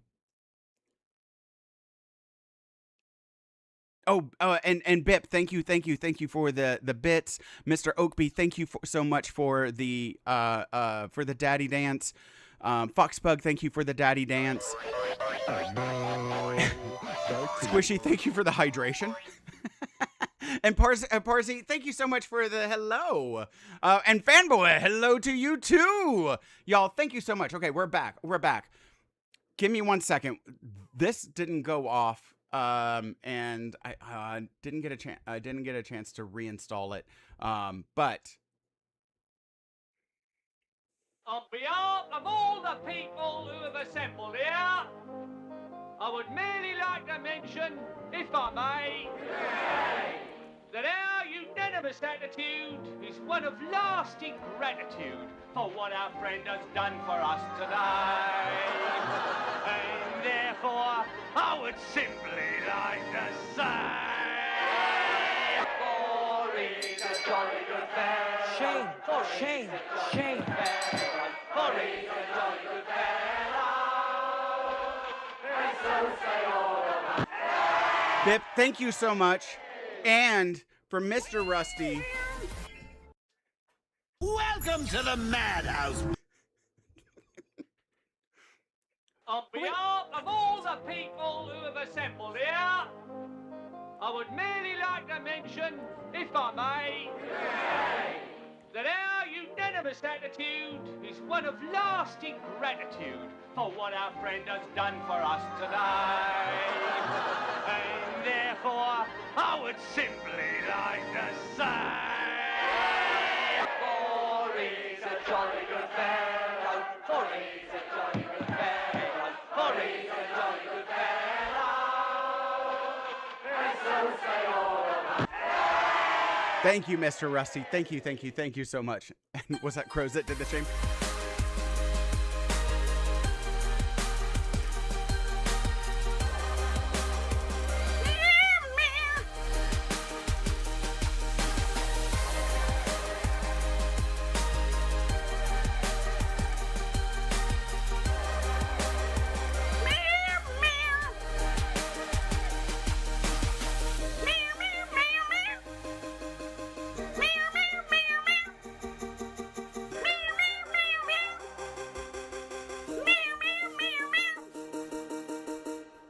Viking Toby, thank you for the first line chat. Parsby, thank you for the shame. You are correct. I thought that, I'm for sure that was Crows. But Parsy, thank you so much for the shame. You are correct. You are correct on that. You are correct. They should always be appreciated. So thank you. Fanboy, thank you so much for coming in. Also can call me Toas, rhymes with, Toos, rhymes with goose. Thank you, Toos. Y'all, okay. Thanks for coming in and following. We are happy to have you here. Whatever it is that Harold's doing. I know, right? I gave him a Carge's rate and followed earlier. Oh, thank you. Thank you so much. Thank you, Toos. Appreciate you. Yeah, no. I appreciate all the raids that we have. Thank you so much. Pizza time. I love that there's pineapple on there, and that emote is both delicious and fighting words all in one. And so I think that's phenomenal. Thank you so much, Parsi. Welcome in. All right, y'all, we are Dance Boy. Thank you, Crows. Dance for me, Twitch Daddy. Love the vibes here and loving the game. I may need to buy it as well. It looks so good. It's so crazy. I don't know what this is. It is phenomenal. Okay, we are back. Y'all, thank you so much. That like a 25 freaking hype train. That is crazy, y'all. That is crazy. Thank you so much. We are going to try and save Ron Jeremy. This poor man is just struggling, and I am just standing here like a pathetic worm-like substance. Hello, Rogue Peep. Thanks for the sub. That I think yours was Bip. So thank you, Bip. Bip, I appreciate you. I appreciate, and all of the follows. Welcome to the Madhouse. All admissions are anonymous. Straight jackets for everyone. Straight jackets and medications for everybody. Feel free to lurk if you need to lurk. Also, if you want to join us, you can join us. It's whatever you prefer because admissions are anonymous. I know there was a few of you while I was dancing, so thank you for those follows. Also, if you want to join the Discord, you are welcome to join the Discord, and you'll be able to keep up with a really, really beautiful community. So thank you so much. Don't worry, Dr. Wesley. I'm sure he's not half the doctor you are. I won't say you try and fix me up, sir. I'm not certain how much longer I've got. If you take my meaning. I really don't know if my standing around is something that's happening in the game or if it's just part of the turn-based aspect of hurry up, dude. Okay, are you quite certain that dreadful nurse thought my name was Wellesley? I am such a shitty doctor. I'm just gonna fixate on the name. That is my doctor's obsession right now. My character's obsession is this name. Forget the fact that forget the fact that someone's dying. It's just I have an identity crisis right now. Yeah, let's fixate on the name. It's right there on your name badge, Doctor. Bennington Wesley. I can read it from across the room. Besides, I know we already said this one. And he's got a bit more, how do you say, air of confidence. The tall and broad-shouldered type. The type who could slaughter an antelope with only his hands to feed his woman in time of need. His clothing fits precisely. He is not, quite so disheveled and worm-like as... Bennington is not a normal human name. Don't worry, Dr. Wesley. I'm sure he's not half the doctor you are. Wait, here we go. Okay. Say you try and fix me up, sir. Right. I'm not certain how much longer I've got. If you take my meaning. Do we really have to repeat all of this, man? I just needed to double check. I needed to double check because I still don't. Are you sure that I'm a doctor? Yes, I'm afraid so. For all of us, I am afraid so. That cinches it. You are surrounded by a hospital full of people who believe that you truly are a doctor. Checkmate. There is no escape.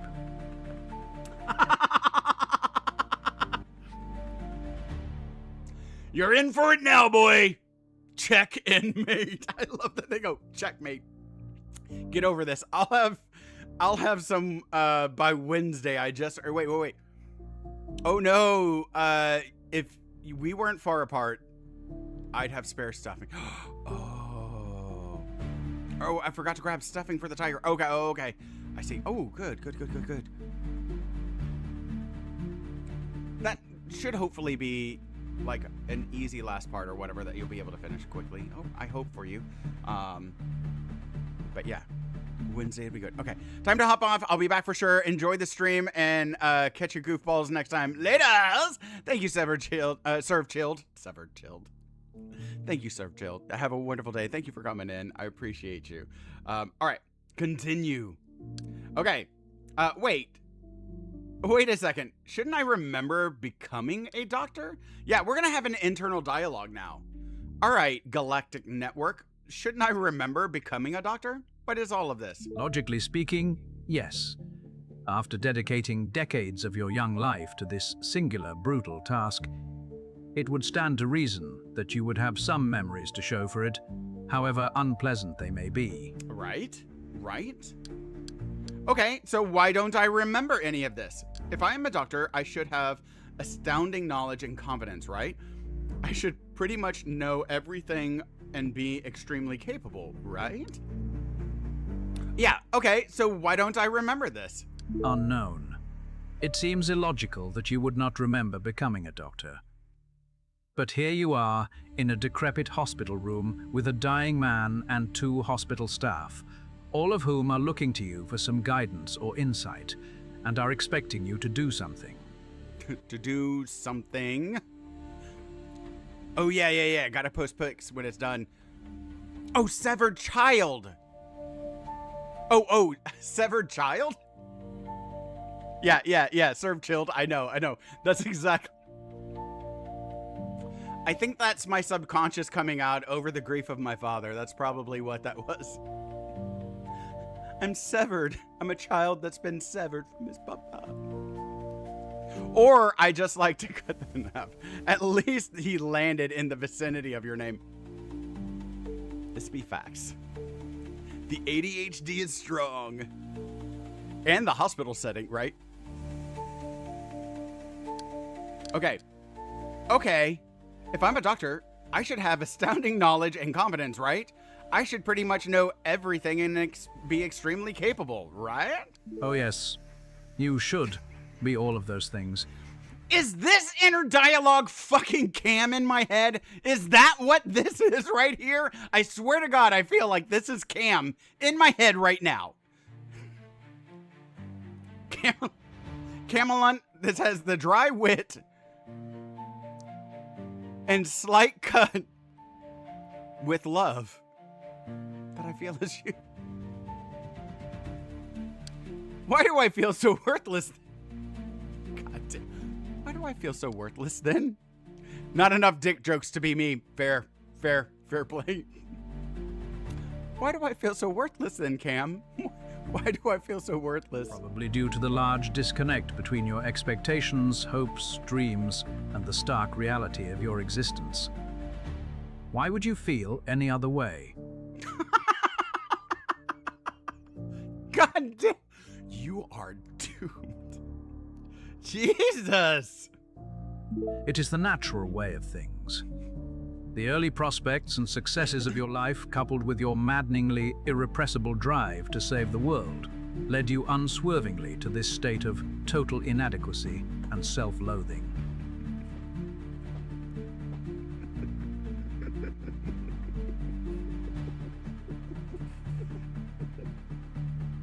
Oh my God. I love everything about that.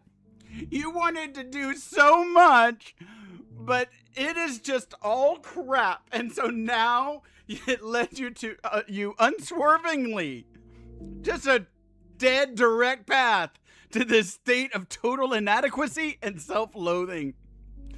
God damn. Also, the name of my adult film. Total Inadequacy and Self-Loathing. Buy it on DVD. Of the things get... if things get bad, at least you aren't a bladder stone patient. Right? In the 1600s. Facts be facts. Facts be facts. Okay. Why don't I remember any of this? Okay. All right. Then let's move on. Questioned and answered. All right. Yes, of course. That would be me, Dr. Wesley. Of course. Move along.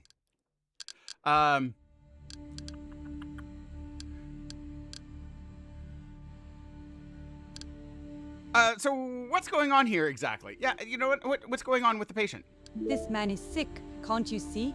You need to do something to help him. Okay, but what was he admitted for? Like... Why aren't you helping him? What do you expect me to do? I'm just an aide. What a fucking ant. What a question. Why aren't you helping him? What? You're the doctor. What is aid? What is aid?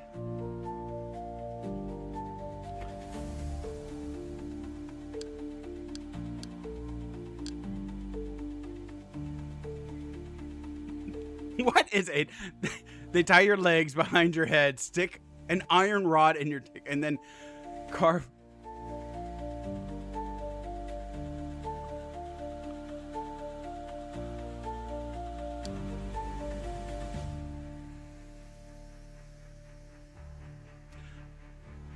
I didn't know the specific treatment for that. but it matches many of the horrors that I do know about that era. So yes. What is an aid? I provide aid to the patients. Okay. Aid this patient. So like a nurse? Oh my God.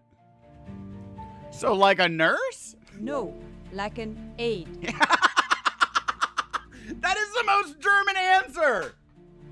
No, I'm an aid. Like an aid. That was a great German answer.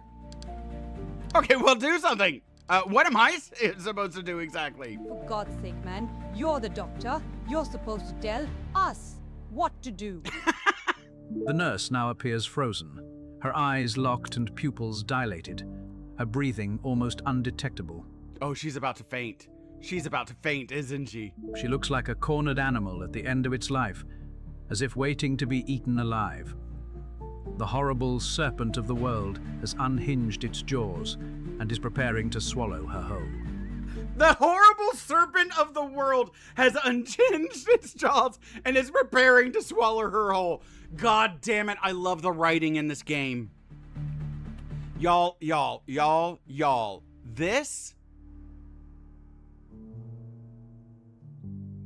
This is the J&J show. I don't know what games they have done. Just this. Or at least on Steam, this is the only thing that they have done. But by God, this is magnificent. I love this. I love this. She is so over you. So done with me. She is so done. It's why it's why it's called a sound. Yeah.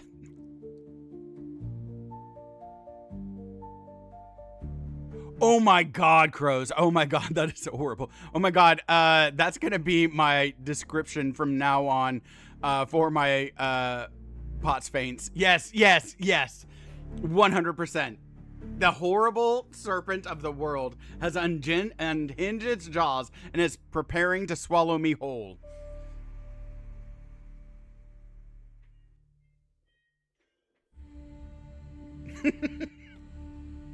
That is great. Jormunder. Yeah. Let's go.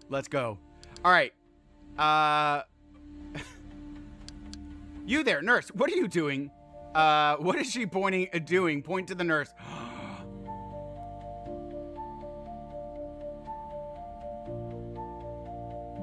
Oh, she is about to faint.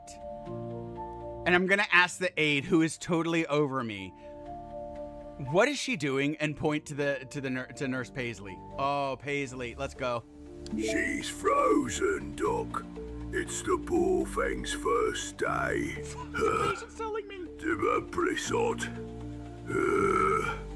Barbara thought she'd be kissing boo-boos and putting on bandages today. Probably. She probably thought that. Rather than caring for a rotund, laboring man on the razor-thin precipice of death, a bottomless, swirling abyss of endless night on either side. Hello, Humpy Barbie! How are you doing? Oh my God, you have come into an insanity game. This is great. Welcome, darling. How are you doing? By the way, I love that emote. That is great. One of Loki's children, though not sure it seems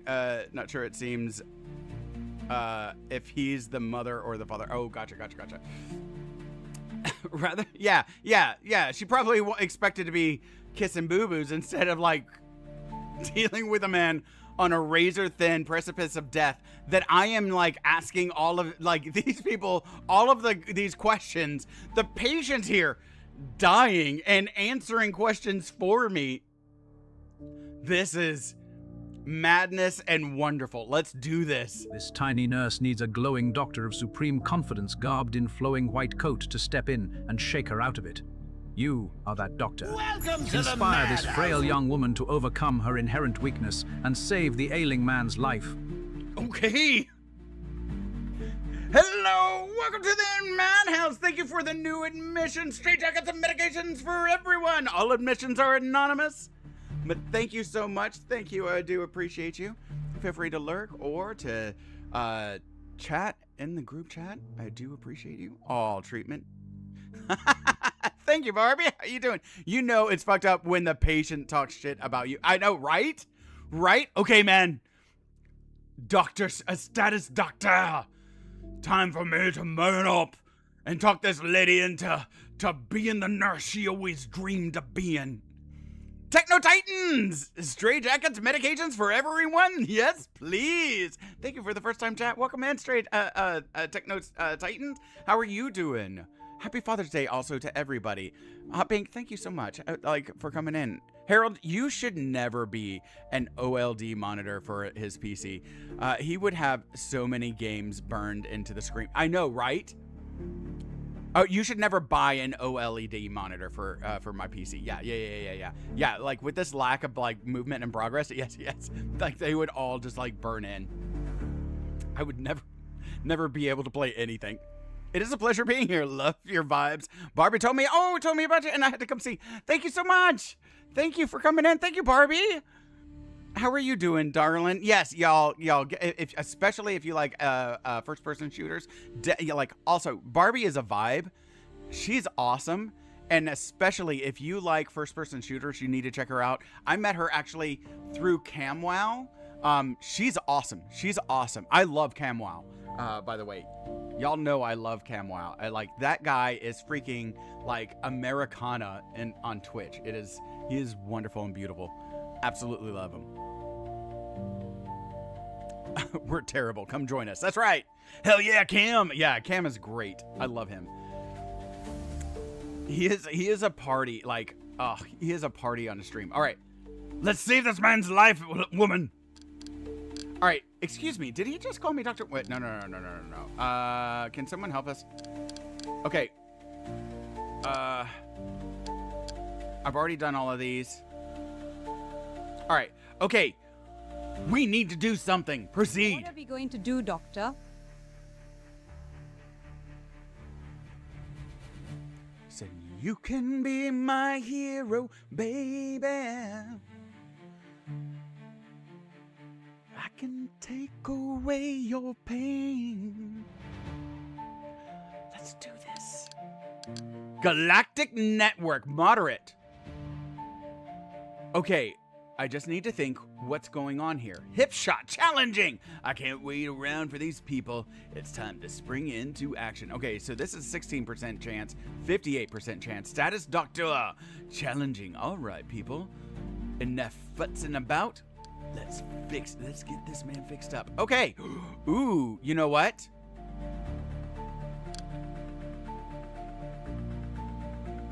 Sitting on a log and having a Winnie the Pooh think about it, I don't think is what Nurse Paisley needs. I think she needs a man to step in and take charge. But hip shot, that's just not me. I don't shoot it from the hip. But my arrogance and narcissism, that can bullshit anyone to believing I know what the fuck that I'm doing. And get them on my side, manipulate them and gaslight them into doing the things that they know they actually know how to do. That's what we're going with. Let's bullshit people. You're wasting so much time. This dude is going to save himself. Save the naked guy! This is Ron Jeremy. We're going to save Ron Jeremy. We can't let that man die. I feel really weird, by the way. Not because of his profession, but because of all of, the corrupt with him. So, you know what?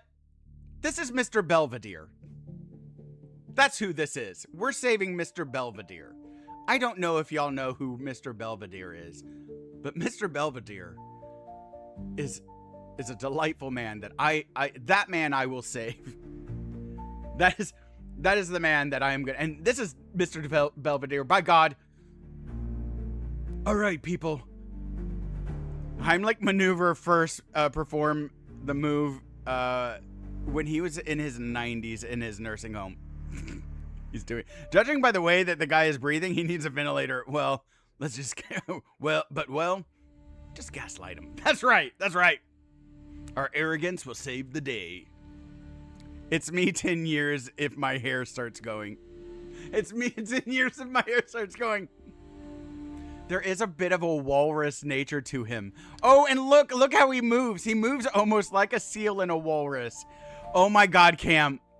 I thought it was Ron Jeremy too. I know. It has that vibe, but like, not because of his profession. I don't care about his profession. His profession is fine. It's the other things that he did that I'm like, yeah, I don't want to save that guy. But sweet dear, gorgeous walrus, by God, that's it. I'm saving you, Cam. I'm saving you, Cam. In a decade, I am saving you. Oh, this is a red skill check, which cannot be reattempted. Well, they're all then they're all red, so I have to try. Oh God, our poor man's gonna die. Cam, I love you, Cam. Proceed. Yes, yes. God damn it, yes. Status Doctor is feeling inspired. You receive a bonus to your roll. Oh shit, no, that's bad. I don't know what I had to get, but I just know that's bad. My hairline is very strong. But I got those titties though. God damn it. You stand at the foot of the bed like a white-garbed prophet, waving your arms in the air, as if proselytizing an untended flock. Okay, so maybe we should have had a think. I shake it for coins, motherfucker. I shake it for coins. My G-string jiggles with the coins, motherfucker. No. You slipped me $1, darling. You slipped me $1, and I know those were 3, but you slipped me $1. You get a daddy dance, by God. You get yourself a daddy dance. And we gotta do it right. We got it in this place. You get it right. Oh, yes. Oh, yes, you do.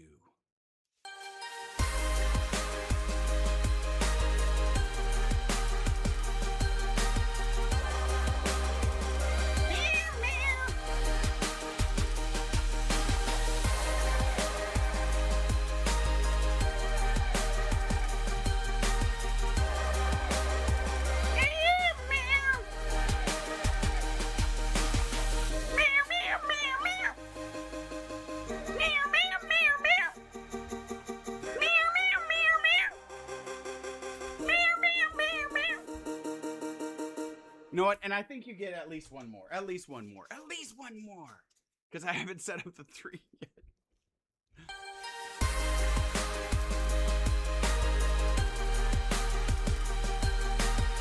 Poor Cam's on that table just waiting. Just waiting to see what happens. But I got a dance, Cam.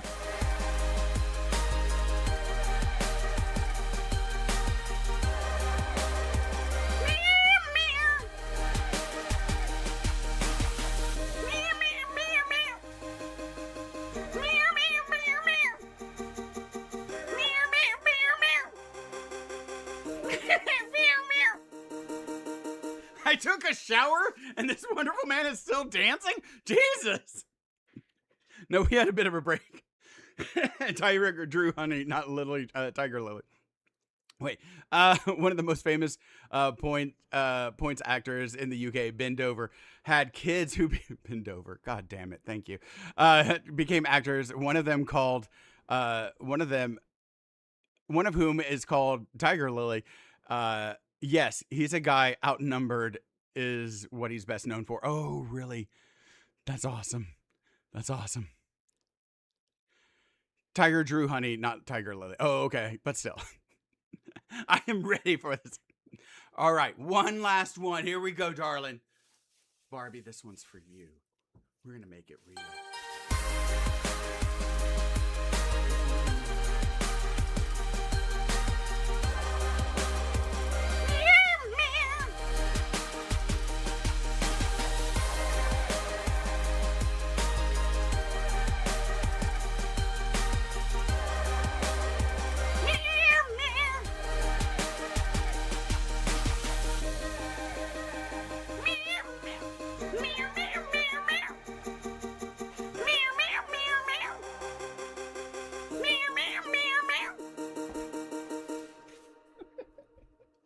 There you go.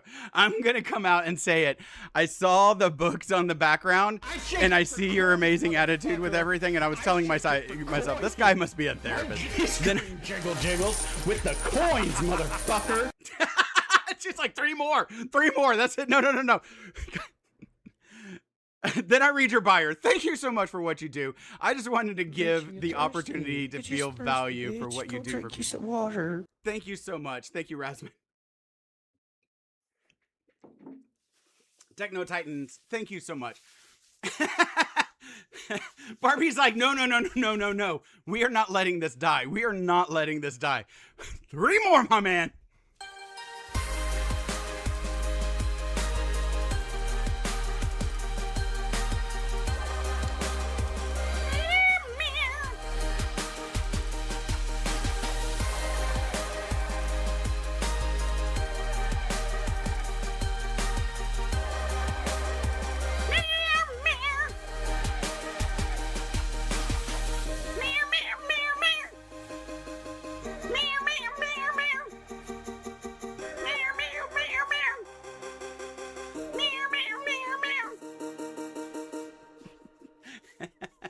This just made my day. Thank you. You were so welcome, Barbie. And no, this is what we do. Just slip me $1. Get yourself a daddy dance, baby. Gotta give it to you. Oh.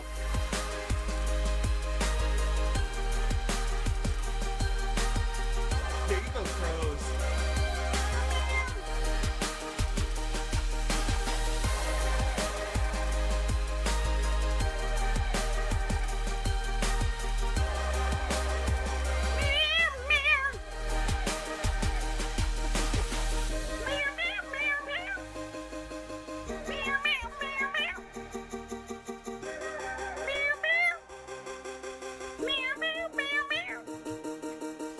Sorry, that last meow, or that second to last meow had a burp come out. I was like, oh my god, yes, that's right, Courtney.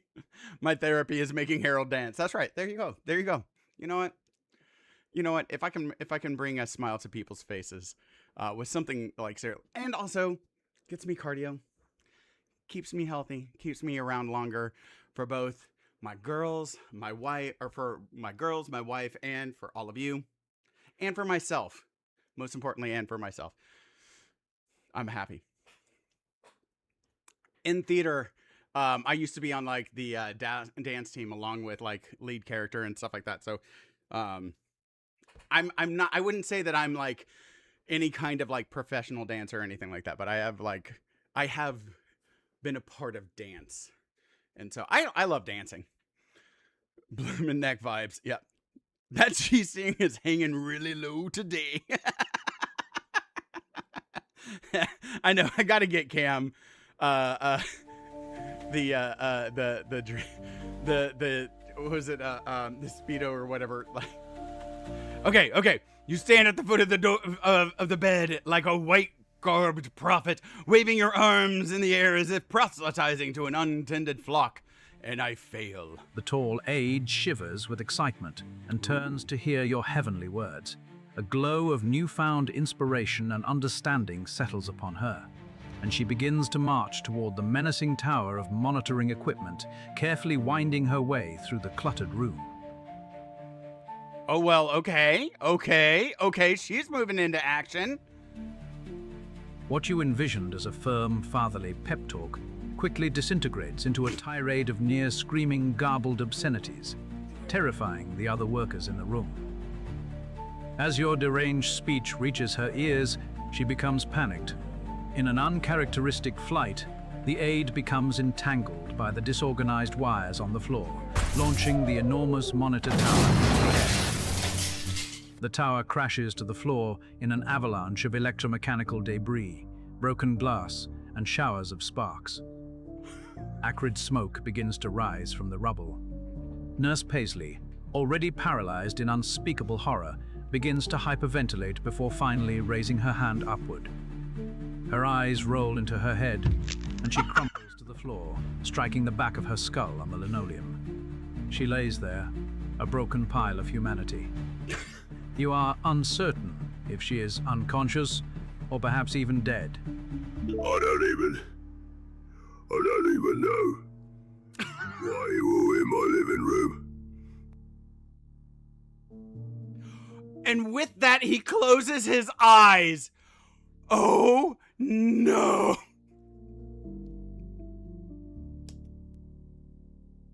That about sums up my... Cam is cooked. No! My poor baby boy! My poor baby... Did you watch his D&D collab? Wait.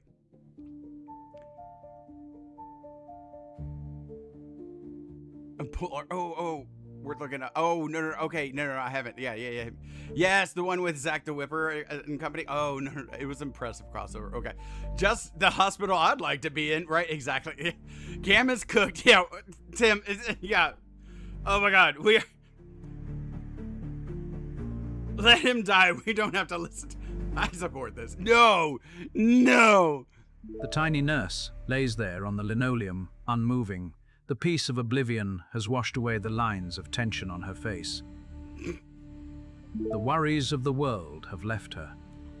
She finally takes a breath and slowly exhales like a deeply dreaming infant. Your heart fills with longing as you watch her there, imagining her toneless body bobbing atop waves of darkness in a knowledgeless, serene ocean of non-existence.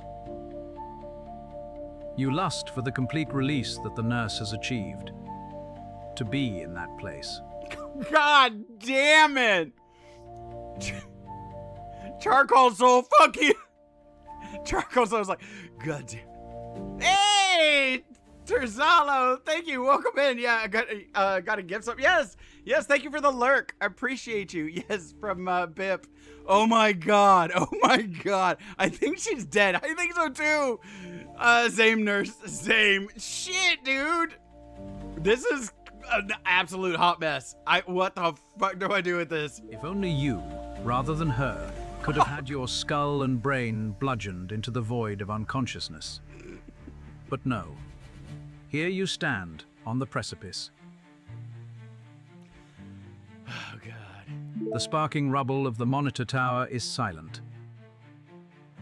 Smoke continues to rise from within, a narrow column of inky blackness trickling upward, filling the room with a charcoal haze and the stench of burning electronics. Yeah. You know what that sounds like? That sounds like a fun time there, baby. This situation is getting beyond our control. We must do something, or this man will die. Yep. It's a deadly one, you know. It's a long, deep, dark. It's the one. It's the one you have feared all this time. And now it is here. Amazing. That sounds so much like Cam. Okay, I'm calling it a night on Twitch and returning to the void. Oh, thank you, Bip. Bip, love you to fucking bits. Thank you so much, man. And also, like, I hope you've been noticing all the people that have been like Terzello. Sex pants. You there, computer man, fix my pants. Beg your pardon. Pull down my trousers and do your job. Eternal. This is me in my professional life right here. I like it. There's something so that so resonates with. Bip, good night to you, man. Take care of yourself. I hope you and your beloved have a wonderful, wonderful night. And I hope that you had an absolutely beautiful weekend. I know. Thank you for coming in and allowing me to help make your June a little bit easier. And like, know that I absolutely love you, man. I will. Oh, you. God damn it. Thank you, Bip. Thank you, Bip. You don't have to do that. God damn it. Bip, you son of a bitch! I don't know how to get you back for this! Oh my God, dude. Oh my God.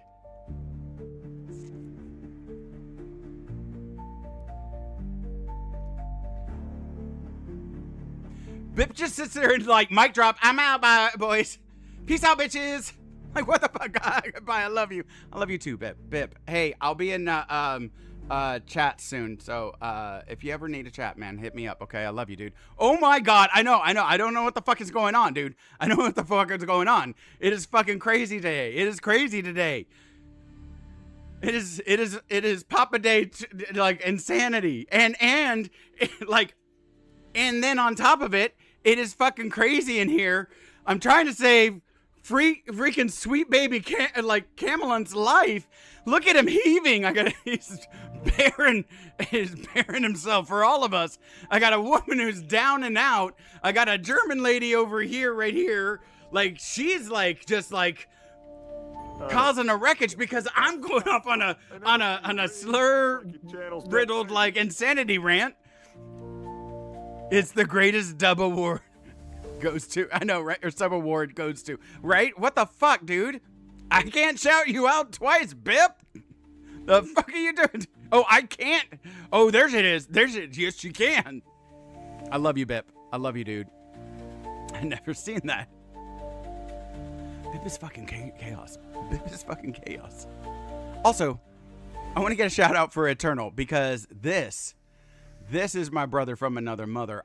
If you guys do not follow Eternal Arcade,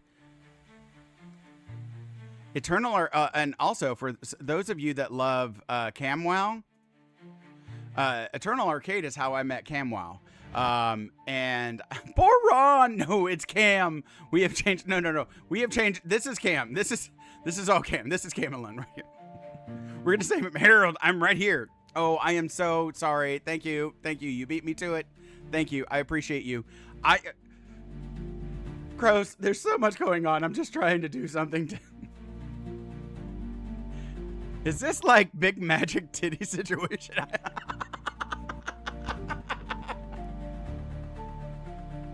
We are making it true. Eternal, we are making it true. God damn it. Eternal, you weren't supposed to give away my stage name.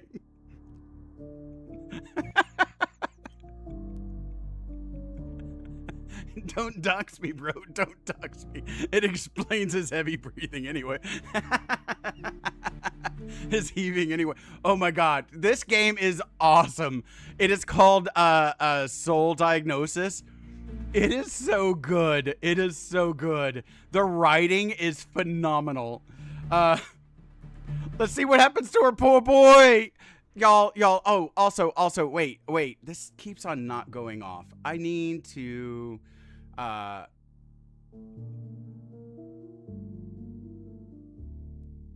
we go. On behalf of all the people who have assembled here, I would merely like to mention, if I may, that our unanimous attitude is one of lasting gratitude for what our friend has done for us tonight.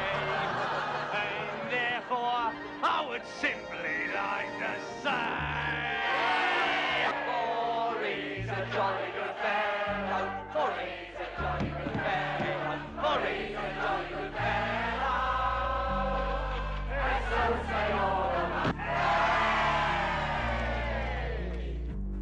Thank you, Bip. Okay, we have got to save our boy. We got to work through this and see if we can save our boy because I am running out of time. I actually have to leave here shortly, so I do want to try and finish and see what happens to our boy Cam. So we're gonna power through some. I have been here the whole time, and I am just as confused as you.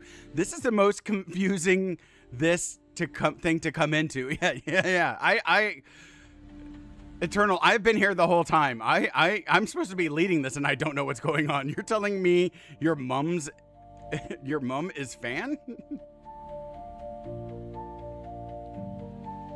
This is just normal Harold hours. That's right. Pegging time. His mind is going. This is terrible sign. Shit. He's losing oxygen to his brain.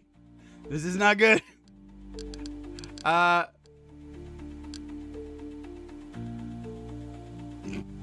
don't know. No, I am not asking the patient what he would like. Perhaps okay, can anyone help us? Perhaps we should just let him go. Carl, what would you like us to do? What in the world can we do?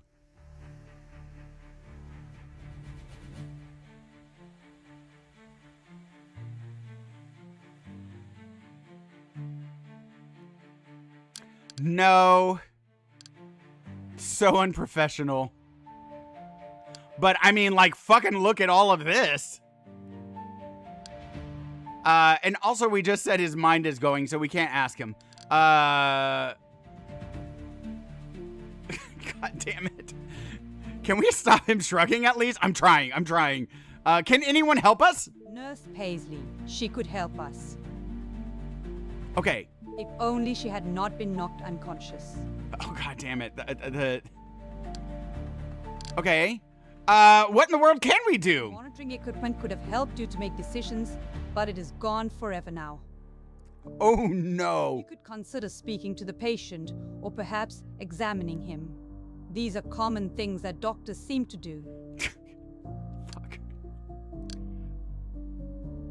Okay, let's try speaking to the man. Okay. There, eyes closed, chest heaving with each breath. Carl, how are you feeling? Frothy spittle drips from the corner of his mouth. His eyes open and his pupils drift toward you, but seem to be looking far into the distance. I am atop the mountain. The skies are cloudless, crystal blue. Yeah, that was your fault, aid lady. Right, you're right. You're the one that, like, panicked and, like, knocked her out. Like, come on, I can't take all of it. Well, I did, like, yell and scream chaos, and so... Classic mom energy. Yep. God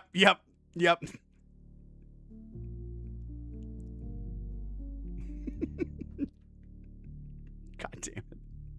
At least the mug makes it clear you exist, right? Explaining Harold and Rafi is a whole nother problem. Yeah. Right. Did he just use the mountaintop water drop reference? He did. And on top of it, our boy is living as Thor. Fascinating. How would you like to describe describe your symptoms? Very good. Why are we meeting in here? It's cramped. Does anyone else have a thought on that? Hello, Bearded Dad! Ciao, Beanie! Arigato, Beanie! Bye, Beanie! It was really a good session, I thought. Bearded Dad, thank you! I came from Bearded Dad. Hey, how you doing, Demoris? Jen, how are you doing? How are you doing, Bearded Dad? Welcome to the Madhouse. Bearded Dad is raiding in from their Minecraft stream. This bearded variety streamer brings the chaos and good vibes, whether they're crafting survival games or diving into the unknown. Just don't let the orderlies catch you misbehaving. Also, did you know there's this thing at thebeardstruggle.com where you can use Bearded Dad 20 to save 20% on all your bearded needs. That is a massive saving, and it supports beautiful Bearded Dad 1987. I love this dude. I freaking love Bearded Dad. I think he is amazing. I cannot appreciate him enough. I love the crap out of him, and you should love the crap out of him also, and show him all the love and support in the world. Give him a follow. Your life will be better. And also, I know that today is Father's Day, but if you have a man who is bearded, an easy way to show him love and support is go over to the Beard Struggle, get him a sample pack, let him take care of himself. Those little moments of investing in yourself, like this is something that it's a product that I use already, that I used well before I knew Bearded Dad, and I put it in my beard. Smells great. Love it. My girls love it. It smells like me now. They're just used to it. It's what I smell like, right? It smells great. And then on top of it, these little moments of self-care and then investing in oneself. For us guys, we tend to neglect our self-care in a lot of ways, and don't learn how to care for ourselves. And doing something like simple like that actually shows that we care about ourselves, and invest in ourselves. So I strongly recommend something simple like that can actually make, especially when done daily, can make a big difference in personal esteem. Why am I in this game? I know, right? Like right now we're trying to save Cam, our poor boy. What fresh hell have we raided into? This is soul diagnosis. It's one of the Next Fest like demo games. It is great. I love this. It is your choices matter. It all affects the future. So all of your choices your choices will lead up and make effects. I failed a roll and a choice, and so now we are in this like fresh set of hell with this dying man, and I am supposed to be a doctor, but like my character has no recollection of it, and so we're just all trying to figure it out. Hello, Expos! I love the raid notification. Love Patch Adams. I know, I love it. Hello, Becky Mamie. How are you doing? Bluebell Bunny, how are you doing? Bearded was being mean. I was not being mean. I was trying to expand my culinary tastes. My wife got me cake. My beard is not long enough that she would not let me to grow it long. Yeah. It took Linja a while but when we moved to the Pacific Northwest, she was like, okay, I guess I have to. Giles is not allowed a beard. It hurts. Understandable. That's one of the things, like, it does come with costs. Like, mustache hair is a little bit awkward to kiss. Fascinating. Okay, so we are trying to save this man's life. He is heaving, and so all we can do is talk to him, but he is losing oxygen to his brain, and so he's not super clear. And so he is using ancillary muscles around the neck and around the rib cage in order to try and breathe. That is not a good thing, by the way. That is a really, really concerning issue. All of this would have helped, but they're out because I wanted to wail and scream and holler. And so at first I inspired her, but then I caused her to go crazy, and this came about. So no turning me into rabbit stew. But that's a free peeling machine you deny. Or I know, right? No peels, please. I do my skincare religious. That's right. He needs an injection. He needs a lot. Just take your meds, yo. Thank you for the lurk, Barbie. Thank you so much. How do you feel about pie? All right. How would you rate your symptoms on a scale of 0 to 10? We don't even like. Is anything making your symptoms better or worse? Ooh, nope.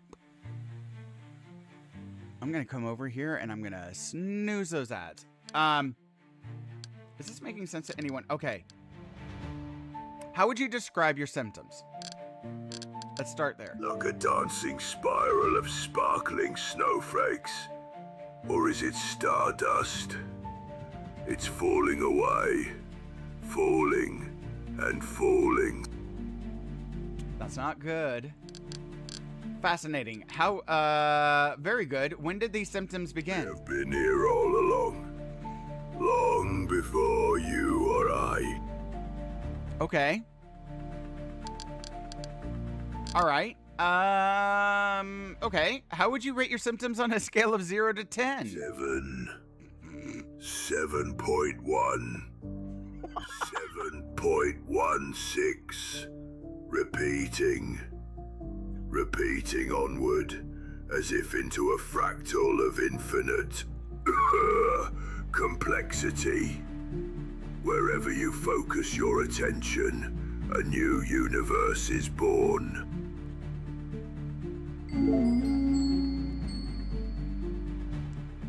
Plus an experience. Detailed historian. Okay. Hey, look at that. Okay, is anything making your symptoms worse or better? Oh, yes. Oh, yes. An endless cycle. Chasing back and forth from one to the other. This is our gift, but it makes us suffer so. It does. If only we could see the gift for what it is. His eyes flutter open, and his vision penetrates into you. If only we could see what this gift, this gift for what it is. All right, so he's penetrating me now with his eyes. What are in the bottles to the left of him? I have no idea what those are. I'm hoping. Maybe, I don't know if that's like, well, they would be low if they were drain fluid. Yeah, that's right. You're not sorry in this slide.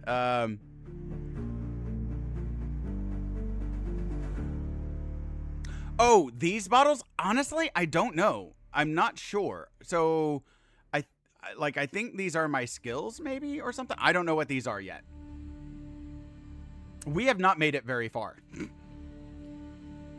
There's been a lot of dancing. I'm just going to say that. He's got piles. Look, dude, this whole hospital is a hot mess. Okay. Is this making sense to anyone? The tiny nurse is silent. Yeah, okay. These are the incoherent ramblings of a dying man, nothing more. Yeah, okay. All right. Glad that, the nurse who was knocked out, she was just fucking silent. She was like, she said nothing because she's knocked out. And then this lady, she's so stern. Y'all, please follow Bearded Dad. Show him lots of love. Please follow Eternal Arcade. Show him so much love. 'Tis but a flesh wound. I know, I want him to say that it's, like, I want to come to him and go, why don't you try a mint? It's wafer thin. This reminds me of my last trip to the NHS doctor. You must have heavy breathing, looking left and right disease. I think you're right on that one, Expose. No, following me. I'll call the police. But you're so lovely. We love you. We love you. Okay, maybe we should try a different approach. Monkey business. Moderate. No. Okay, take a look. Okay, let me take a look at you, Carl. Examine Carl. Oh, no. Oh, no. We kind of really need to do that. Aw, crap. We're going to fail.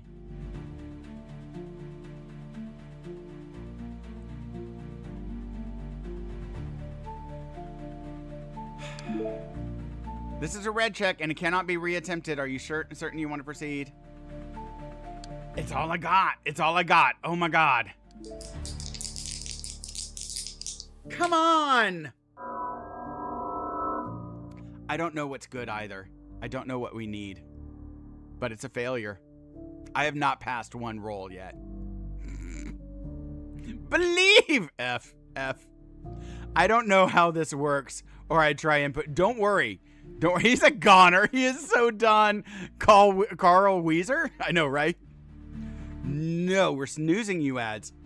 Why are you so bad at shaking dice? I know. Like, I'm a man that's been married for 22 years. I should be great at rolling dice. I'm sorry. Linja's gonna hate me for that. Sorry. Don't worry. I'm doing great. Thank you, sir. I hope you're doing well. Yes. Oh, yeah. How are you feeling after your run? Did you run today also? Continue.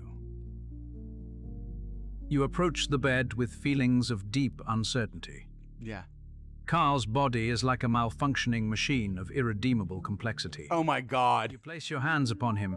You stare at him with intensity. You don your stethoscope and press the bell to his skin. You listen to various places on the body at random, but the sounds that you hear are empty and meaningless.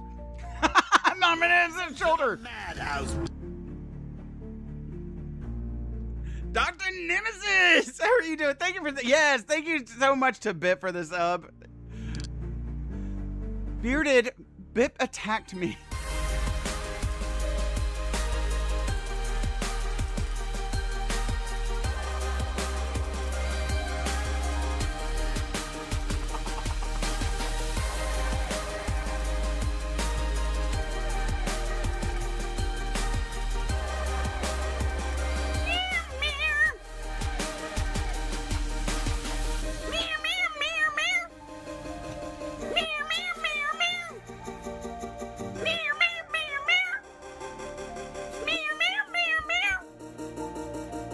Harold is Bob-Bombs, my dream. It's only going to get worse this week. God help us all. Oh my God. Besides being a perpetual puddle at the moment, I am not too bad. It's only going to get worse. I know it's going to get hot for us too. We're going to, like I told y'all yesterday, lick him. I know, right? Like, what are we doing? Okay. Maybe let's talk about where we're at. Okay. Are you certain that you would like to move on? No, I'd like to try something else. Okay. Prefer we just let him go? No. Well, what in the world can we Monitoring do? equipment could have helped you to make decisions, but it is gone forever now. I know. You could consider speaking to the patient, or perhaps examining him. I already These are did. common things that doctors seem to do. I already talked to him. Okay, Carl, what would you like us to Sing with me. Sing until the very end. What is this? Just sing to me. Sing to me, doctor.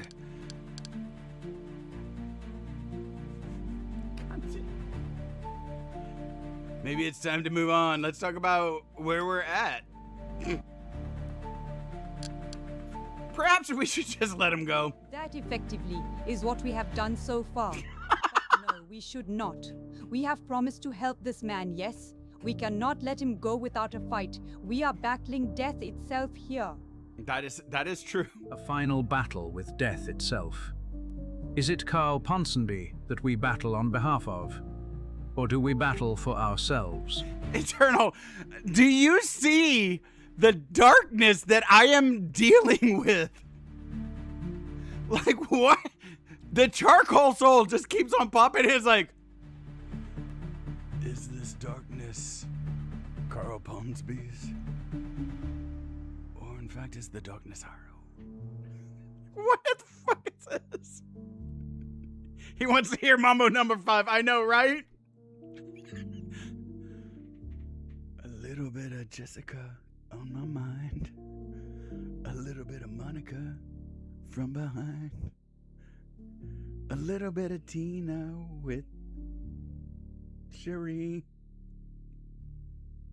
A little bit of me down on my knee. I don't know the lyrics.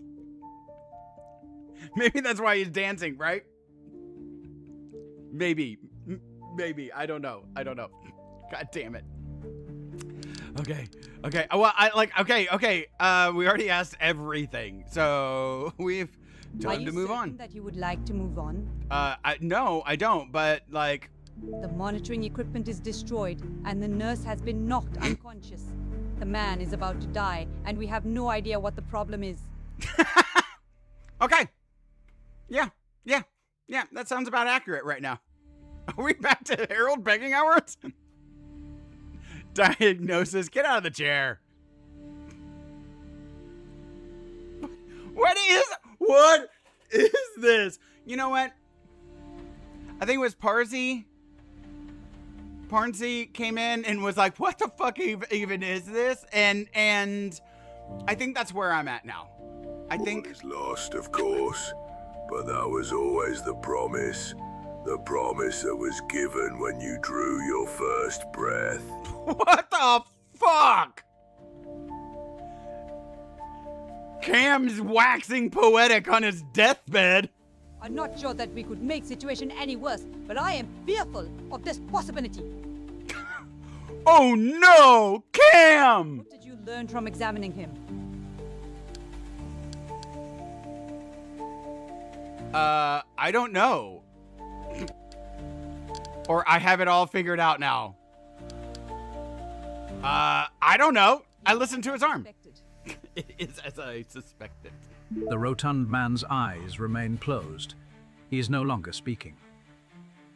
His breathing is almost imperceptible now, and his pale skin starts to turn a deep, dusky blue.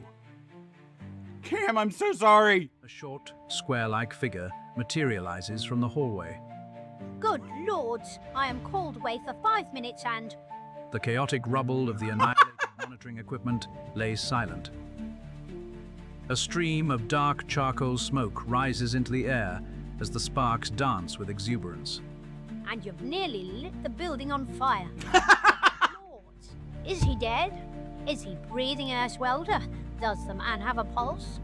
The tall aide somehow seems to shrink in stature as she is struck by sudden realization. She leans over the bed and places her fingers upon Carl's neck. I do not feel a pulse. Are you certain? No, I do not feel a pulse. There is no pulse.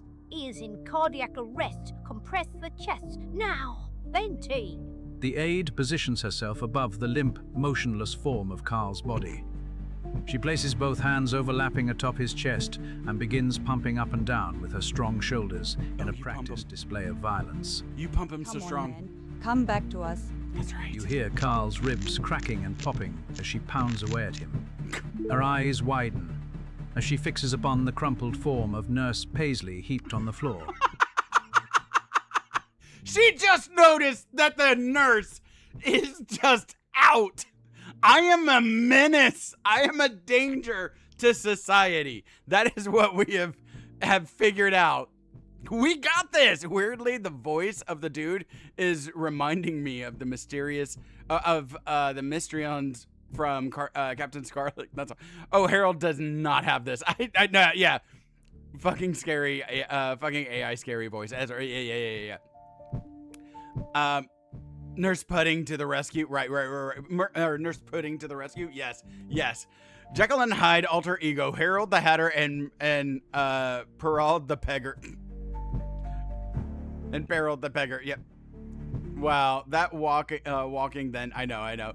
Not the disgusting AI British voice. I know, right? Oh God, Carl is dead. Camelin, I love you, man. Chest compressed. I am thankful for the tidy whities he's wearing.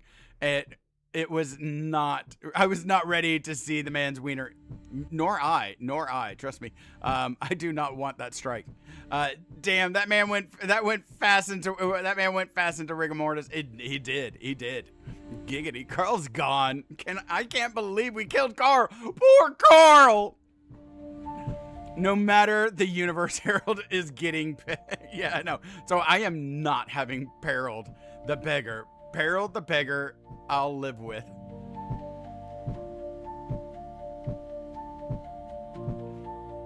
Cue Dixie Chicks. There you go. Well done. It would look like a Smurf with the color he is now. I know, right? What in the world? Is she dead? What? I don't know, Nurse Pudding. She fainted and struck her head. She lost her nerve, that's all. I'm fairly certain she's still breathing.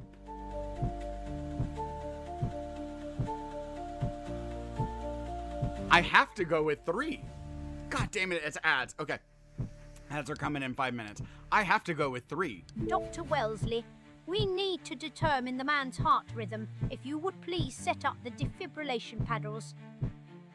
Another dark form materializes from the hallway, moving in a casual fashion, whistling to itself, sliding along the linoleum floor in some maddeningly frictionless manner. The whistling stops abruptly as the figure pauses in the doorway, a shock of unruly hair atop thick spectacles, his eyebrows raised as he absorbs the chaotic scene before him. Oh dear, could we use a hand in here? I'll take whatever I can get. Come in here. And he still waddles in. It seems your man is in cardiac arrest at the moment. Would you like me to intubate him? Okay, so to intubate, that is to put a tube into his trachea so that the lungs can be oxygenated, so that as she's doing chest compressions, that oxygen can be circulated to the cells so they don't die. I feel Harold made this game. Dude, this is J&J Studios. Give me a second. The J&J show. No, it's the J&J show. I don't know any other game that they have ever made. I don't see anything on Steam, but I love this. I am absolutely getting this game when it comes out. I love this. It's very Stanley Parable. It is. It goes 1, 2, 3, 4, 5. Everybody in the house. So let's ride. The man oozes confidence. He does. Thank you, Captain Obvious. Insert the Futurama Fry meme. Shut up and take my money. Oh, 100% facts. I feel I'd rather die than be treated by this man. Crows. That's kind of, yeah, that's, I think we're all there. He went there like, cool, I'm a doctor of philosophy. Is death even real? Sounds like a cover up for the H&H show. I I don't know that show, but I love that. Oh, okay. What does that mean exactly, to intubate him? Hold on, cardiac arrest? What does that even mean? I think I should be the one doing the intubating around here. Oh God, no. Yes, of course, intubate away. I'm gonna go with, what does... we're gonna just expose how truly incompetent our man is here. We are gonna be the worst doctor that you have ever seen. We don't even know what the word means. To doc? What is even that? All right, let's go. What does it mean to exactly to intubate him? It means to jam a big old tube down the man's throat so we can more effectively ventilate him, you know, breathe for him. Standard procedure for those patients who are about to be dead. Yeah, or have inability to breathe. No wonder Carl died. I know, right? Exactly. Carl should have gone private. I know, right? Okay, I've encountered the most American name of all time. You better be intubating in there, Humbleton's mom. I know, right? You better be intubating in there. Wyndham. Oh, it is. Yeah. Wyndham. Yeah. What that throat do? The guck is that? Is it Chad? Oh, what the fuck is that? Okay. I like guck. All right, ads are about to start, y'all, in about a minute, okay? But we're going. Unfortunately, an insane number of people have been added to the subscription. So if you haven't gotten a subscription, like, I'm very sorry. But we're gonna continue on. If you are a follower or lurking and you want to continue to see what happens when we go into ads, if you go into YouTube, I'm also streaming there so you don't have to miss anything. But yes, let's go on. Let's carry on. Hold on. Cardiac arrest? What does that even mean? You know, the ticker ain't ticking anymore. Heart no working, brain no flushed with the hot red stuff. Imminent death ahead. Heart no working, brain no flushed with the hot red stuff.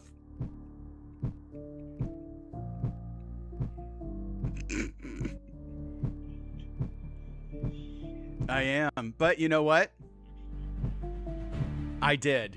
You know what? Humbleton, you gorgeous son of a bitch. You got me on that one. Whit Humbleton spitting bars. I know, right? Windham. I know. Dude, the Wyndham and Wyndham. Yeah, that is that. Yeah, in America, we know it as the Win. All right, continue. Is he going to die? That's a bit of a philosophical question, friend, as you could argue that he's dead right now. Where to draw the line, you know? Wait, who was it that said that? Who was it that called him out for having oh, it was Demoris. Demoris, you called it. Demoris, you beautiful son of a bitch, you called it. What even is death? Is death even real? I called it, you did, Demoris. Oh my god. That was great. That was fantastic. Well done. Demoris, you nailed Whit Humbleton. He adjusts his belt over his round belly and pushes his spectacles up on his nose. If you want to be a real sticker about it, then he's not dead until you say that he is, being that you're his doctor and all. Okay, well, I have power over life and death? Okay, sure. I'm doing it. I have power over life and death? You have the power to fill out the paperwork once you declare the man dead, that's for sure. I love that my character is so stupid that he's like, wait, I can magic him alive? I have the power!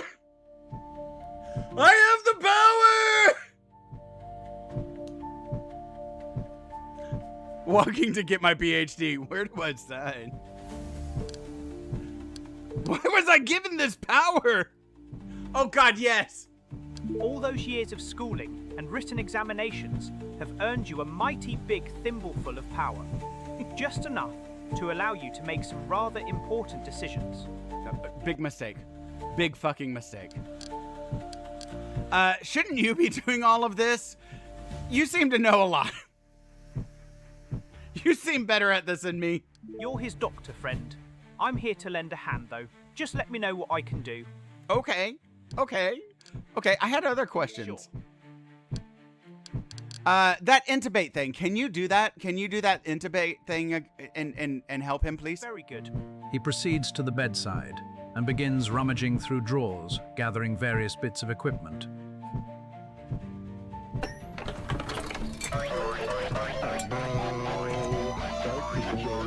Oh, you are coming to the show, baby.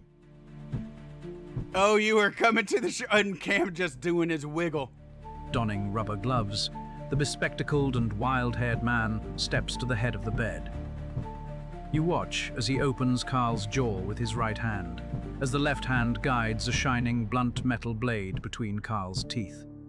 He makes subtle adjustments to the blade position and moves his face closer, peering down into Carl's body, as if he might find the dying man's wayward soul within the depths. With the metal blade still held with the left hand, he uses the delicate precision of his right hand to guide a long tube through Carl's teeth, down into the unknown. With a satisfied grin, the bespectacled man looks up. He then attaches a bag inflated with oxygen and squeezes it rhythmically to deliver air to Carl's lungs. The tube is in. Pulse for a check. Does the man have a pulse?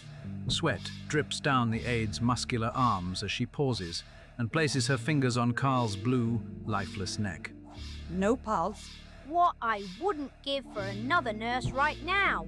Wellesley, quit dilly-dallying. Get those defibrillation paddles set up. There, get them from over there in the corner. She points with a sausage-like finger to a monstrous heap of electrical wires and electrodes atop a metal box with innumerable dials and switches.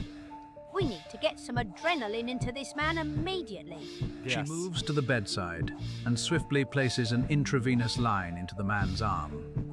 She holds up a glass syringe of clear liquid to the light, adjusting the plunger to push a few drops of excess liquid out the top. She then attaches the syringe to Carl's intravenous line and pushes the clear liquid down the tubing into his body. Adrenaline shot it in. Wellesley, get those defibrillation paddles set up immediately. That's all right. Oh no. I don't know quite what to do. Monkey business, hard. Set up the defibrillator paddles. I don't think I can do it. Admit defeat. Oh, no. We're not going to admit defeat. All right, let me catch up. That's not what you... Wait. Cast the spell, wizard. Here on the dotted line. Not that dotted line. No, the other one. That's right. Because he has all of the fashion that they cannot handle. Right, that's right. Cardigan arrest is what happens when the fashion police find Harold. This is facts. The Elysee Palace is the official residence of the President of the French Republic. Oh, okay. Thanks, Bertha. Okay. That's how I play Doctor too. Ooh. The way he walks is very similar to the way that I run, actually. Because you're fucking smooth and beautiful. Similar hair, too.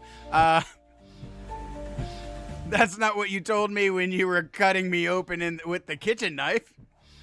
For the record, I used a rusty scalpel. Explains the pain. I'm getting intubated in 3 weeks as I got surgery. This better be prophetic.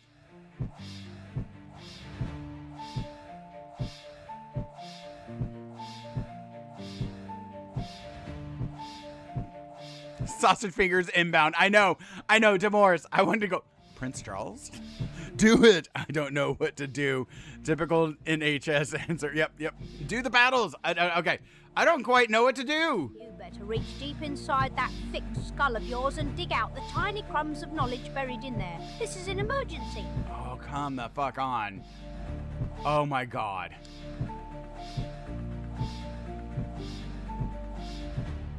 %16% chance of success. I haven't succeeded a roll yet.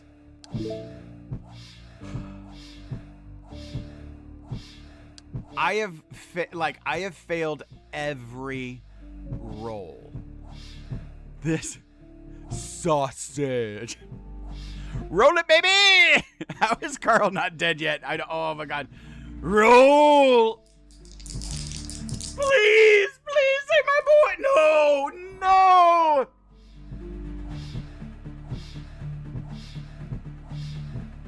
I don't know what I'm supposed to get. Failure! You march over to the defibrillation equipment and begin pulling on wires, flipping switches and spinning dials. Without noticing, you somehow manage to connect the skin electrodes to yourself in the process. As you flip the switches, a low electrical whining sound escalates rapidly and reaches a crescendo. With a final triumphant press of the big red blinking button on the box, you deliver a massive electrical shock to your own heart, blasting yourself across the room into the far wall. I really should have seen that coming. Lucky yes! you shock yourself to death, Wellesley. In a display of unexpected speed and efficiency, she races across the room. She untangles and attaches the electrodes to Carl Ponsonby's chest. Then, whirling like a stocky nurse tornado, she spins a few dials, and the metal box of the defibrillator begins to hum a cheerful, expectant tone. She peers into the readout on the defibrillator machine.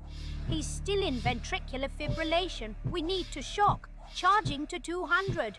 She turns a large dial, and a low electrical whine resonates from the box. Gotta stay clear. Rising to a shrill peak before being replaced by a ponderous two-tone sound, like a distant police siren. It's charged. Everyone stand back. Everyone present steps back from Carl, even those who aren't particularly close to him. Shocking. Carl's body convulses, and his chest lurches upward briefly. He is then still again, lifeless and blue. God damn it. Okay, back. Asystole, nothing. Begin compressing the chest. The aide resumes her position above Carl, her hands pressed against his sternum, and delivers powerful compressions to his chest. Pause for a check, Ursa Wilder. Does he have a pulse? The aide presses 2 fingers to the side of the patient's neck. She waits for a moment, panting with exertion. There is no pulse. Resume compressing. Ursa Wilder Frum again places her overlapping hands atop Carl Ponsonby's sternum and pummels his broken chest, driving into him with her powerful shoulders. There is a flash of light from the corner of your eye. No, my boy! Camelot, I'm so sorry. Rip Carr, he loved Mambo number 5. Poor Carl. Carl loved the Jessica and Monica and Tina and Sarah. He loved them all. Hey, Admiral Ryder. Hey, thank you for the gift, Bep. Yes. You got it. Just wing it like you did the medical exam. I know, right? How are your rolls so bad? I don't know. I don't know.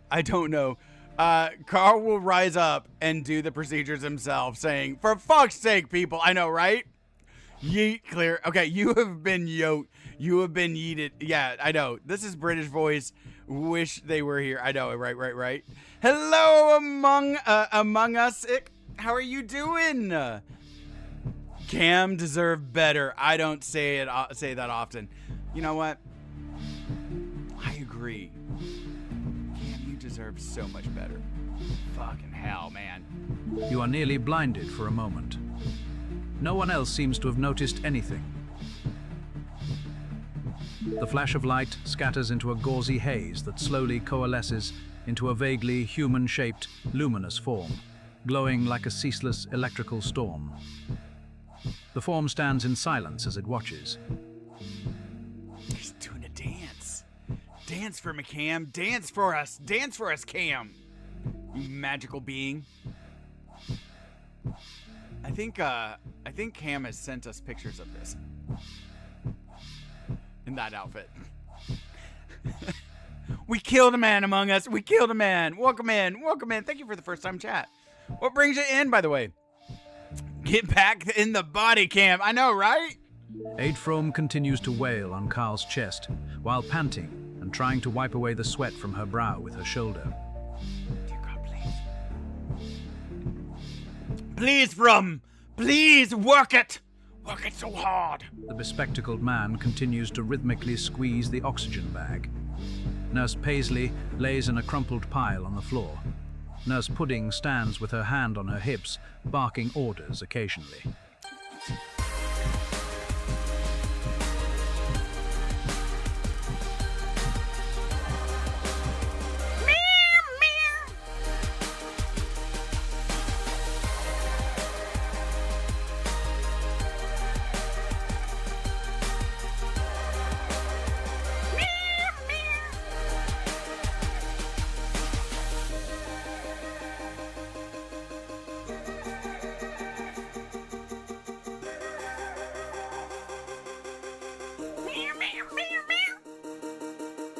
You know what? We gotta do it right. We gotta do it right. And in fact, actually, I gotta dance like Cam too. I was like, oh wait, I need to dance like Cam. Here, we're a little bit late on it. Here we go.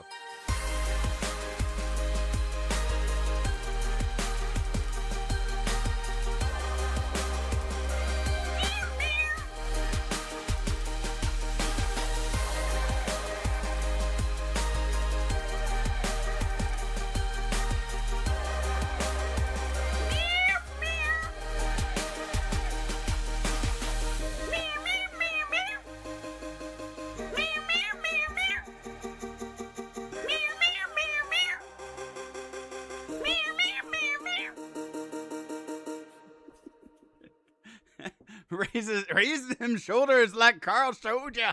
Exactly. Me armed with a paycheck versus dance, Harold. That's right. It's dance time. Thank you so much, Crows. Thank you for the daddy dance.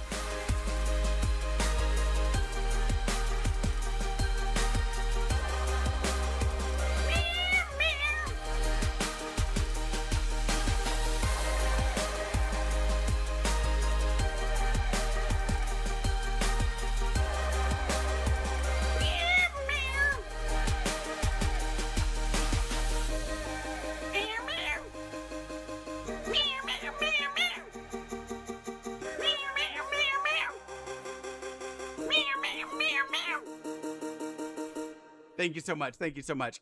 Okay. All right.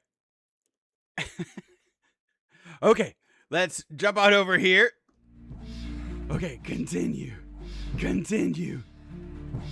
This can't be real.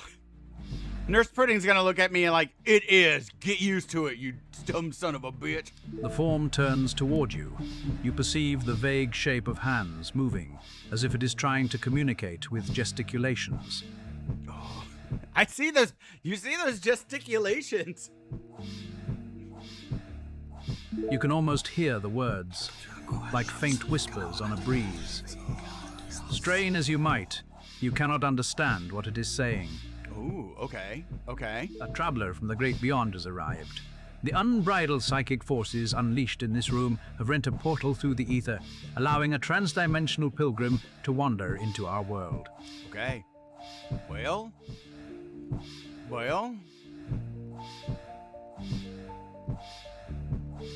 Unbridled psychic forces. Well, I don't know who's causing that. But hello, trans-dimensional pilgrim. Wander away. Hail to the pilgrim wanderer from a plane afar. We greet you. Hey, friend. Welcome. I'll be hip. Thank you, Cross. Thank you. Come now. You can't be serious. I have no idea what you're talking about. What do you mean, psychic forces? Am I losing my mind? What is a trans-dimensional pilgrim? Okay, yeah, wait. The Arrow Sage. Who the fuck is the Arrow Sage, man? What is all going on in my head? Okay, come now. You cannot be serious. Entirely serious. Sometimes we see magic in the world when we shy away from the many commonplace tragedies of reality. You know what, Heart? I feel you, buddy. I feel you. This is all inconsequential. There is a resuscitation happening here, and this ship has no captain.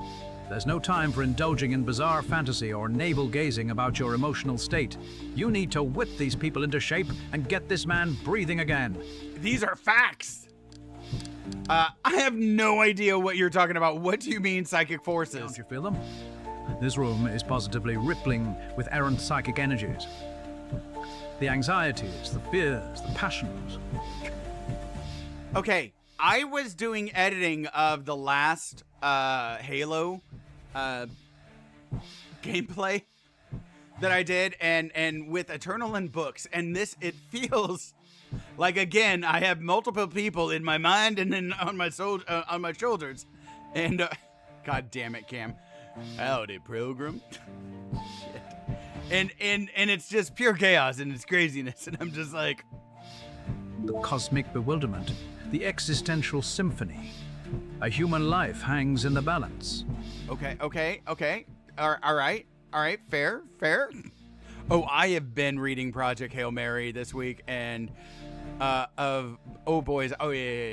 human life has slipped beneath the rolling waves of a black ocean of oblivion, never to surface again. God damn you, Charcoal Soul. Jesus, dude. They're like, it's powerful and it's magical, and the bleakness. Werner Herzog coming in with his fucking 2 cents. Yes, great book.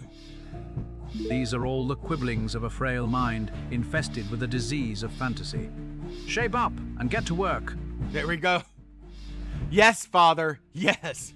Yes, I will. That status doctor that's my daddy. That's my daddy's. That's the impact of my dad. Am I losing my mind? If you are losing your mind, then we will find our way again. Together. What? Far from it. You are beginning to see the vibrant fabric of reality that underlies this grim world that you've occupied for so long. Heart's like, don't worry. And Arrow Sage is like, dude, let's ride this.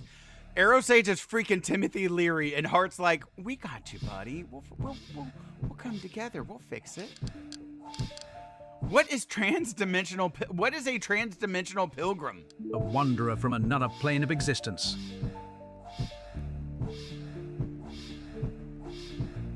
Rocky my bestie. Oh, God. Yeah. This drab world that we see and occupy is just a papery thin veneer overlying a wondrous panoply of worlds. The psychic conflagration burning in this room has scorched a hole through to the infinite dimensional rainbow beneath, home to an unimaginable array of spirits, monsters, deities, people, jinns, nightmares, animal forms, and more.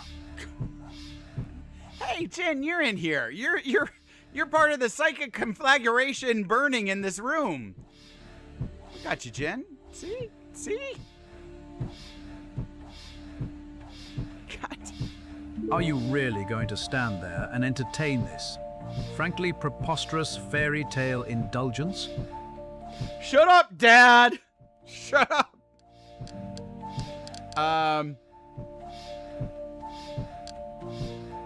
Why is this happening now? Surely people die in the hospital on a regular basis. The difference is that you are here to see it.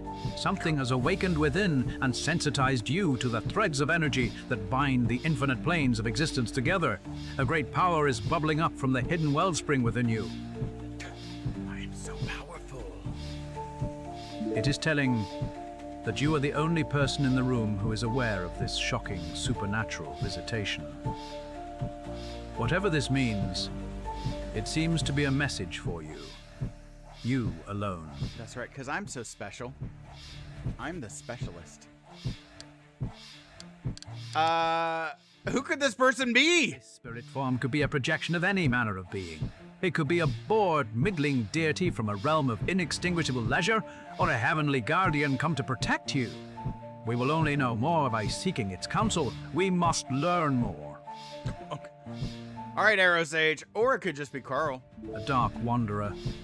A messenger emerging from the depths of your very own soul, carrying a banner of death and emptiness. God damn you, Werner Herzog!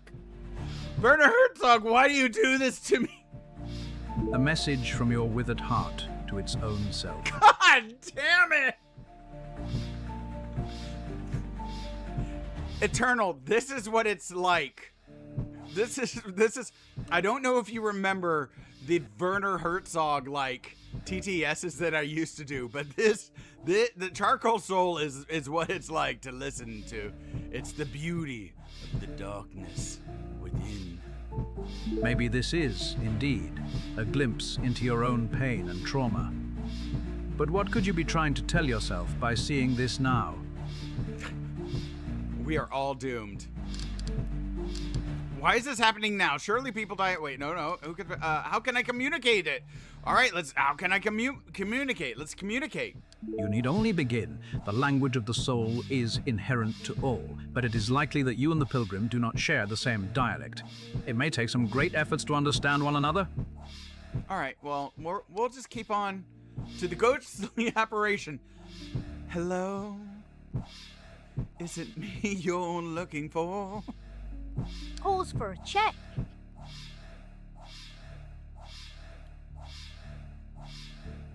No pulse. Flatline. Hey, Sister Lee, compress the chest. We'll need to get some adrenaline into this man. The wispy, ethereal being turns toward you, motioning inscrutably. Again, you hear the hints of whispers fluttering past you, just beyond the ability of your mind to comprehend. Wiener Herzog, and welcome to the Madhouse! Straight jackets and medications for everyone! We're trying to save poor Cam! It's still online, you can still... Ooh, that's awesome!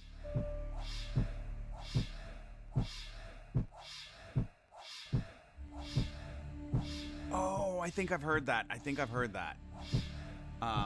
Alright.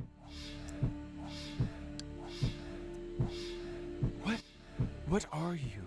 A rattle of otherworldly moaning radiates from the being, fragments of words spilling out in an indecipherable mixture. It seems to understand what you are saying, but unfortunately you cannot understand its messages. We sense a great confusion within this lone wanderer. Thanks, Arrow Sage. You're so helpful there. Hey, who knows you? Yeah, I'm wrapping up. We're trying to...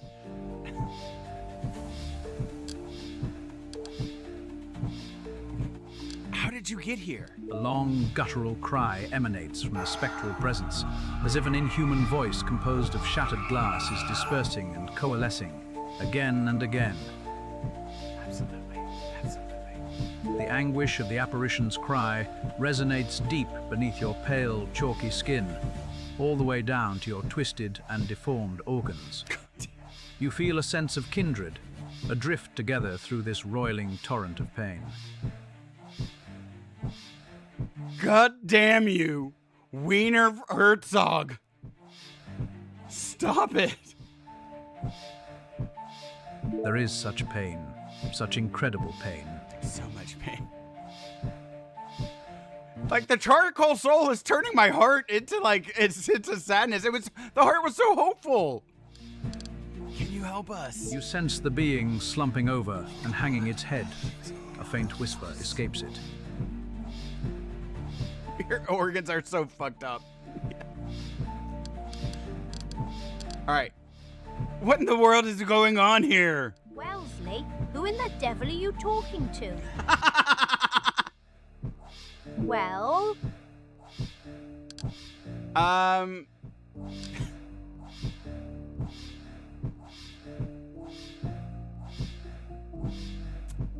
just conferencing with the spirits. Good heavens, man. Are you intent on being an absolute embarrassment in front of your lessers? This behavior will be remembered for the remainder of time as a black stain upon our profession. Absolute incompetence! Absolute... Thanks, Dad! Thanks!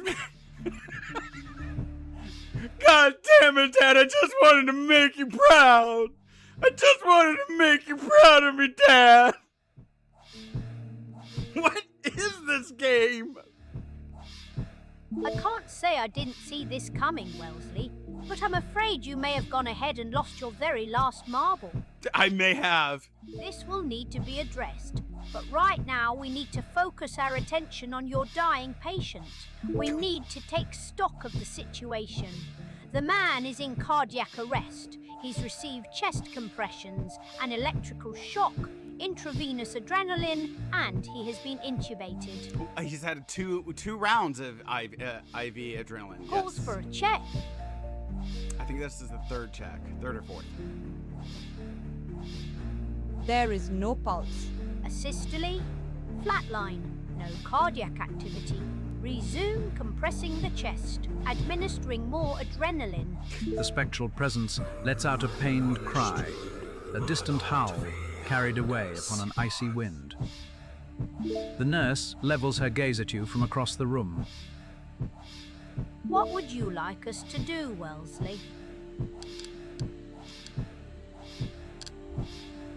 It sounds like we've done a lot. What are our options? Okay. So, here's what we have to do. Okay, so I have to wrap this up. Because I do have I've got some Father's Day stuff that I do have to do. But, there we go. Okay.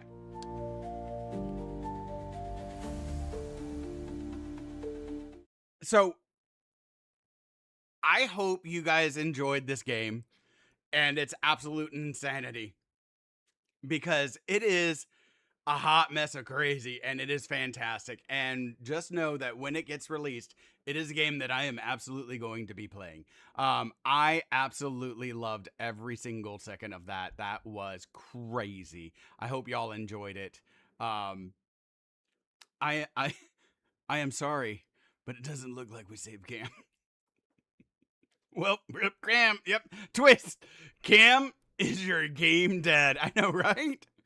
Harold Payne simulation. I know. That was phenomenal and fantastic. I like, again, like the J&J show so far have done a great job on this game. I love the writing in it. I love like the confusion. I still don't know what's going on in the game. Like, of course, because I didn't get very far, but it is just so crazy. But I absolutely love this game. I am absolutely going to be getting this. That was phenomenal. It was like everything that I was hoping it would be and more. It was awesome. I love that. I loved how crazy it is and kooky. And so, everybody, I have a bunch of people that I want to thank. I need to, and let me see if I can go back and find them all, because there's so many of you. I want to thank Moth and a Mug for your raid. I want to thank Carge for your raid. I want to thank Bip for your subs. Katie, I want to thank you for your raid. I want to thank Mr. Rusty for your gifted sub. I want to thank all of the daddy dances. There were so many, and I don't want to call you guys out repeatedly or anything like that. I want to thank Bip. Thank you for the bits. But Crows, let me see. Crows, Katie, Mr. Oakby, Foxy,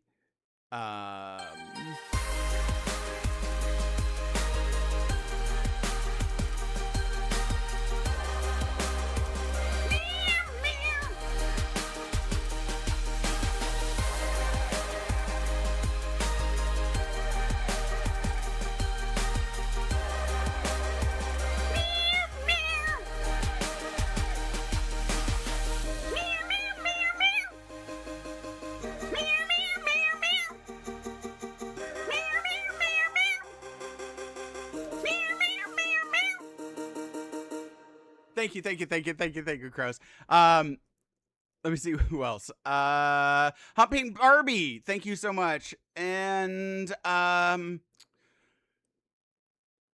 Bearded Dad, also thank you for the raid. And then everybody else, thank you so much for the follows and everything. This was such a fun day, fun time. I really, really do appreciate y'all. And thank you for all of the just hanging out, participation, and the fun. It was a really, really great time. And I hope that y'all enjoyed yourselves. I believe when looking at the schedule, the next time that we are going to stream is going to be, so next week it's going to be Wednesday night, Friday night, and Sunday again. Next Sunday, Wednesday night and Friday night, we're going to be doing Baldur's Gate 3. Sunday, we're going to be doing Mafia 3 Jimmy Rocks. And we're going to work on getting closer to finishing that. We will get the final, or not the final, we'll get the 8th district next week. We're right there, so enjoy. Oh, thank you so much, Foxy Pug. All of y'all enjoy your Father's Day, and for any of y'all that this is a rough day, I hope that you were able to kind of alleviate that a little bit and have a good time. Let's go look and see who we're gonna raid out. Please stick with us for a raid, and let's show them so much absolute love. Let me see. Whom have we not raided out to in a long while? Oh, y'all, after all of that insanity, I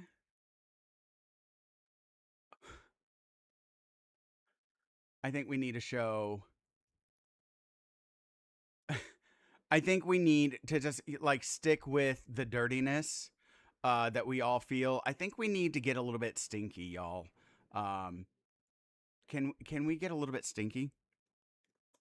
Let's go show some love to Mr. Stinky Minky, the stinkiest of the minkiest.